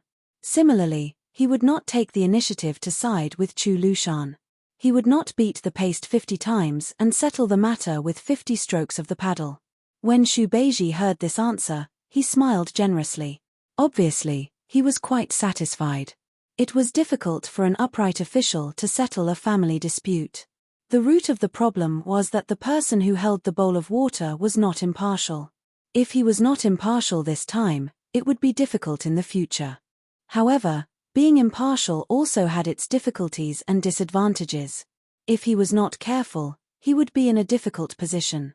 This depended on whether Hsu Fengnian could persist to the end. Hsu Fengnian told him everything he knew.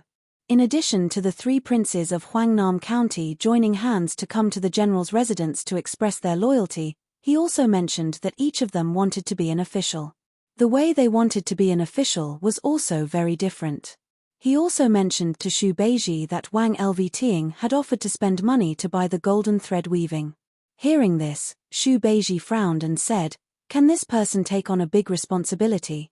Hsu Fengnian shook his head and said, "I've only met him once. I only feel that Wang Lvting's conversational style is not bad and very much to my liking. As for whether or not he can take on the golden thread weaving, I still need to get a few more detailed reports on the purple gold Wang family. Then, I'll bring Wang Lvting out for a walk to know whether he is a mule or a horse. However, the golden thread weaving is in Lingju. When the time comes, the one who will have a headache will be you, the provincial governor of Lingju." Xu Beiji asked, "Then what about the old weaving, Li Shifeng?" Hsu Fengnian said shamelessly, "I haven't thought about it yet. Why don't you decide when the time comes?"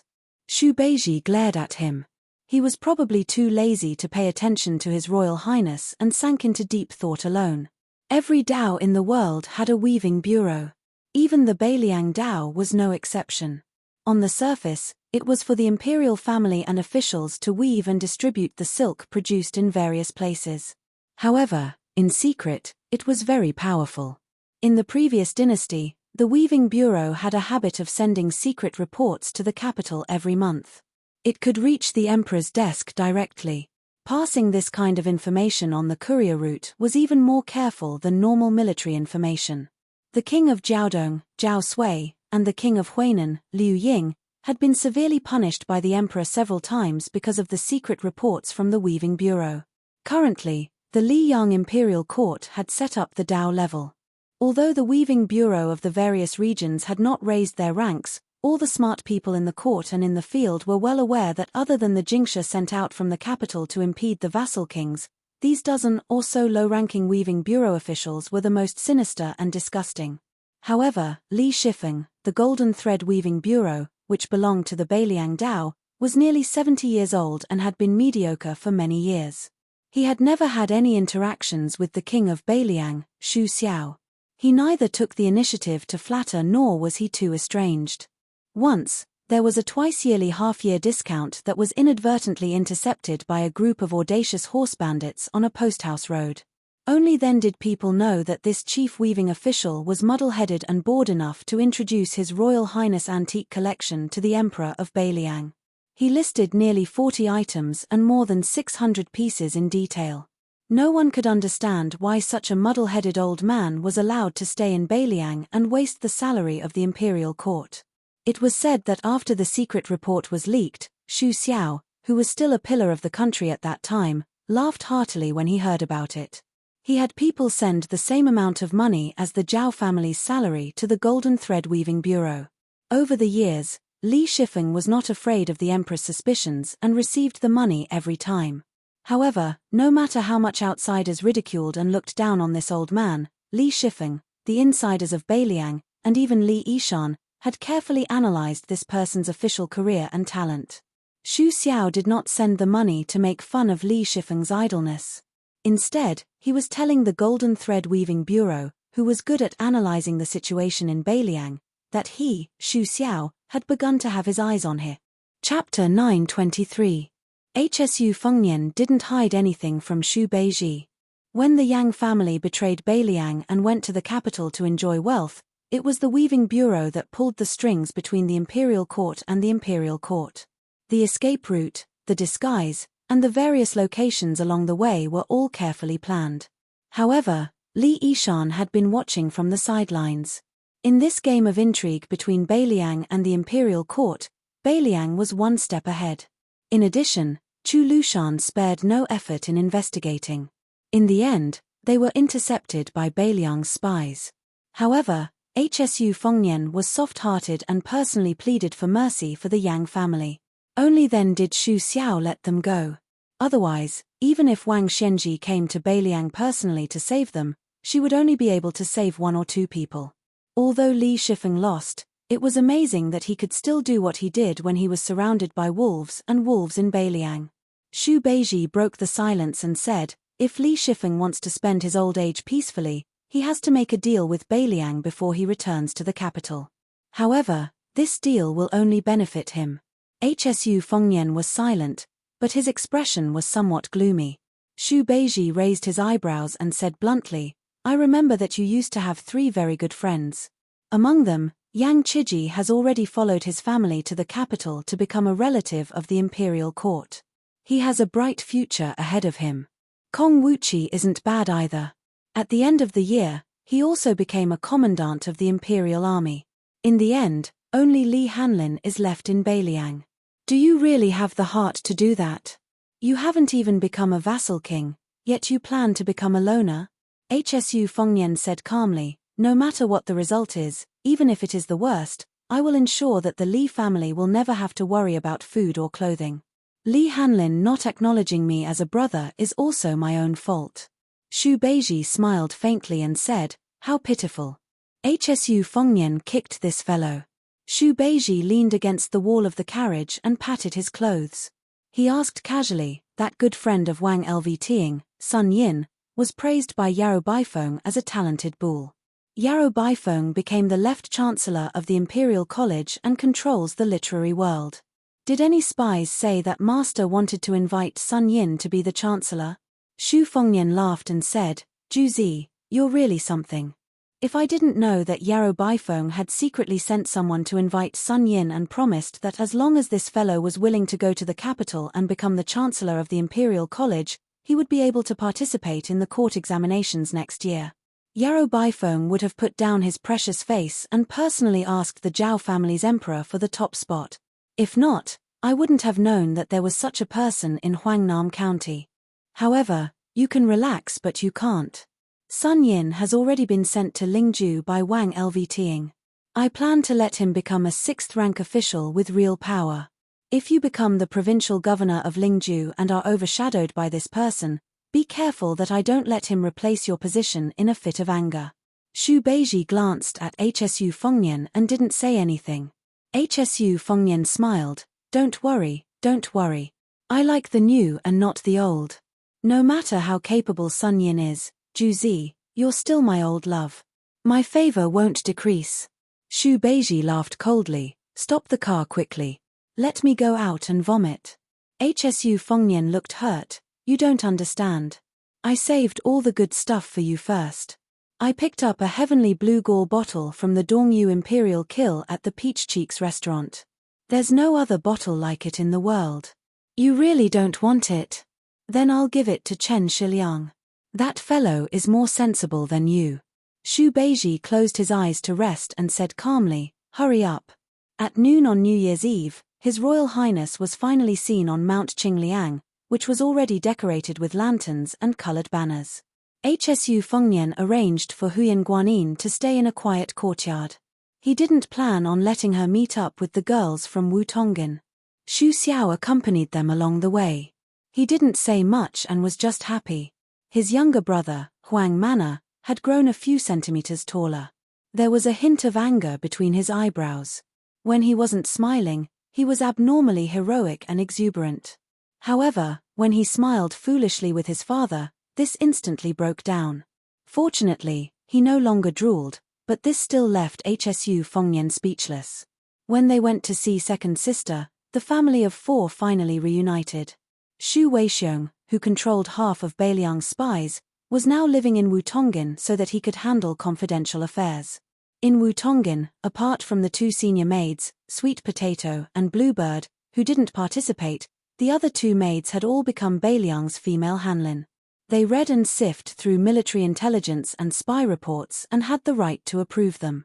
Those in the know called them Vermilion's maids. This was especially true for Lu Yi, who was second only to Xu Weixiong in the 19 ways. It was as if she was born to be good at scheming and planning and had become the second-in-command of Wutonggan. The second Junzhu, who demanded perfection, reprimanded almost all of the maids, but she relied heavily on Lu Yi. The 3 men of the Xu family entered the room in Wutonggan. Xu Weixiong sat in a wheelchair behind a low desk that was specially made for her. She raised her head and glanced at the 3 of them. She then lowered her head and casually pulled out a copy from a large stack of secret reports that had already been approved. She inspected the Vermilion's maids in the neighboring rooms to see if they had made any mistakes. Hsu Fengnian jogged over and saw that the ink on the ancient inkstone on the table was a little dry. He immediately squatted down beside the wheelchair and turned his head to flatter her. "Sister, I'll grind the ink for you." Xu Weixiong didn't even turn her head to look at him. She smiled insincerely and said, "How could I let the Lingju general do this for me?" Hsu Fengnian played dumb and said, Of course, of course." Xu Weixiong didn't continue to make sarcastic remarks about His Royal Highness. She allowed him to roll his sleeves and grind the ink while she focused on reading the detailed Vermilion's handwriting on the various court reports and Beiliang's own spy reports. Xu Xiao smiled knowingly. Xu Longxiang sat down on the doorstep and held his chin in a daze. Xu Weixiong probably couldn't stand Hsu Fengnian being in the way. She didn't even raise her head and said, "Didn't you see that we haven't put up the Spring Festival couplets and peach talismans?" Hsu Fengnian slapped his head and said in realization, "I'll go write the couplets right now. Let's put them up together later." Xu Weixiong didn't make a sound. Hsu Fengnian went to the empty desk next door and began writing rapidly. It still took him an hour to finish writing the 100 Spring Festival couplets that the prince's estate needed. Every time he finished writing one, Xu Xiao and Xu Longxiang would gently dry them. Then, they would call Xu Weixiong. She still had work to do and told him not to wait for her. Hsu Fengnian and Huang Mana could only each carry 50 or so Spring Festival couplets. Xu Xiao was responsible for carrying a box of slightly lighter couplets. They began to put up couplets from top to bottom on Mount Qingliang. When they reached the main gate, they found Xu Weixiong sitting in a wheelchair, quietly waiting outside the gate. Hsu Fengnian smiled and asked Xu Xiao to see if the couplets were crooked. He and Xu Longxiang put up especially wide and large Spring Festival couplets. The 2 brothers finished putting up the couplets at the same time. When they turned around, they saw Xu Xiao smiling from ear to ear. Second sister also had a smile that she hadn't seen in a long time. Chapter 924. After pasting the Spring Festival couplets on the main gate, Xu Weixiong returned to Wutonggan, leaving the 3 masters to wander around the prince's manor. Hsu Fengnian and Xu Xiao talked about the affairs of Lingju in bits and pieces. Xu Xiao occasionally talked about some interesting news that had recently happened in the imperial court. For example, Jiyu Jiantang's son-in-law went on a killing spree in Jizhou. Now, the imperial censors and civil officials were too lazy to scold him, Xu Xiao. They turned their heads and scolded General Jiyu, who had lost his position as Minister of War. In any case, Jiyu Jiantang was no longer in the capital. The originally aggressive Jiyu hut in the Ministry of War was like a group of dragons without a leader. Outside of the censorate and the Ministry of War, the other 5 departments were all jumping around vigorously. This made the members of the GU faction in the imperial court dejected and very tired of dealing with them. This year was not going to be easy. There was also the Imperial College's left chancellor, Yarrow Baifeng, teaching the second-in-command, Jin Lanting, a harsh lesson. This even alarmed the emperor, who personally went to the Imperial College to be a peacemaker. Only then did he barely manage to settle the matter. The situation within the Imperial College was well known to everyone. The townspeople had formed their own associations, and most of them were advocating for Jin Sanlang. This was also why Yarrow Baifeng would say that the gentlemen of today like to have friends. Xu Xiao also said that the crown prince of Yang Kai, Zhao Zhu, was not a well-behaved person. Leading thousands of elite riders all the way up north, he did not look like he was going to pacify the situation. He was clearly busy showing off his strength. The few provinces he passed by were all in turmoil. Before he even reached Guangling Road, where Zhao Yi was, he had already caused all the officials along the way to complain incessantly. Memorials complaining and impeaching flew into the imperial palace like snowflakes. The 3 of them walked to the side of Tidehark Lake. Xu Xiao suddenly came to his senses. He said he was going to listen to Wang Chudong's storytelling and missed the time. That girl put on airs and was not willing to chat with an old man like him. Xu Xiao hurriedly jogged over. Seeing this, HSU Fengnian was dumbfounded. It looked like Wang Dongxiang, who was second in the Yenji Academy, was indeed formidable. Even Xu Xiao, who was most afraid of dealing with books, was subdued. Previously, a letter from home had been sent to Lingju. Xu Xiao had said that Wang Chudong was very witty and clever. She was not afraid of an old brute like him at all. She gave him a lesson the moment they met. Acting like an elder, she told him, the illiterate king of Beiliang, that reading was actually very interesting and not boring at all. She told Xu Xiao to read official history. Winners were kings and losers were bandits, so it was better to read unofficial history. Reading about scholars and beauties was the same. No matter how many twists and turns there were, they would eventually grow old together. In reality, it could not compare to reading classics. It was like seeing an old gentleman sitting upright from start to finish. You would feel that he had been rigid for too long, but one day, you would feel that he had his own adorable aspects.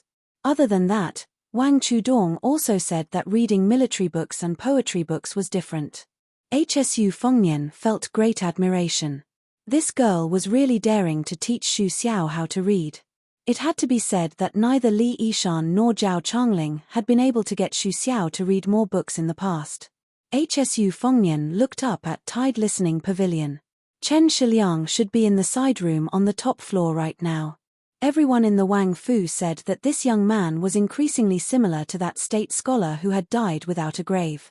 HSU Fengnian looked away and saw Xu Juzi sitting alone in the pavilion, throwing a large amount of bait into the lake. The koi fish rolled in a grand scene. HSU Fengnian squatted at the edge of Tide Listening Pavilion's platform and said to Huang Man'er beside him, Lu Chioa said that the section of willow whose body I tore apart did not die. He probably used an unorthodox chi cultivator's ability to cunningly escape before he died. I think that this person's identity is not as simple as a spider's web. It's fine, we will definitely have a chance to interact with him in the future. Huang Man'er nodded earnestly. HSU Fengnian said self-deprecatingly, I'm puzzled. That section of willow was like that, but that little celestial master who changed his name from Zhao Jingxi to Zhao Ningxin was also difficult to deal with. He was suppressed half to death at the Spring Lake. I originally wanted to use him as a useless person to make the Taoist ancestral court unhappy. I didn't expect that when I returned to Mount Longhu, I heard that Zhao Ningxin's realm had advanced by leaps and bounds again. The young chief of Wudong, Li Yufu, killed the evil dragon at Mount Xiafei and became famous all over the world. The old celestial master, Zhao Shiyi, who had been in seclusion for many years, did not stay idle either. He built the Jade Emperor Tower that was as famous as the Great Yellow Court. His ascension was imminent and countless people had already gone to Mount Longhu to worship him. Even the crown prince, Zhao Zhuan, went to Huiju to watch the show in disguise. It's very likely that it's true. And that heartless woman from Mount Huiju, who became the chief of Wulin, changed her attitude faster than flipping a book. She said that after sending the copies of Mount Huizhou's secret manuals to Beiliang, she would draw a clear line with me. Hsu Fengnian turned his head and patted Huang Mana's head. He smiled gently and said, "Let's not talk about these annoying things. Huang Mana, you don't have to worry about anything. Father and your brother are here." That's right, ever since your brother seized and transported back the 4 talisman general armors from the Xiongfan Reed marshes, he began to let the Mohis giants in Beiliang's machine-making bureau work to restore it to the level of Great Grandmaster Yi Hongting's number 1 talisman armor. Last time at the Iron Gate Pass, the golden armor was also in our hands. Moreover, this time, from the killer cat outside Shenwu City, I learned some secrets from Han Diaxi's skull through Xu Ying. One of them was the details of how he skinned Yi Hongting. After the new year, I will go to the machine-making bureau and tell those giants the details of the process. In the future, when you put on that talisman armor and charge into enemy lines, at least you don't have to worry too much about being killed by a section of willow. Also, Huang Mana, on the Great Bull Hill, Shenyuan Jingcheng once said that you can't easily enter the Xian Finger realm. You must remember, other than helping you make the talisman armor, I'm also flipping through some obscure secret manuals of Buddhism and Taoism in the building.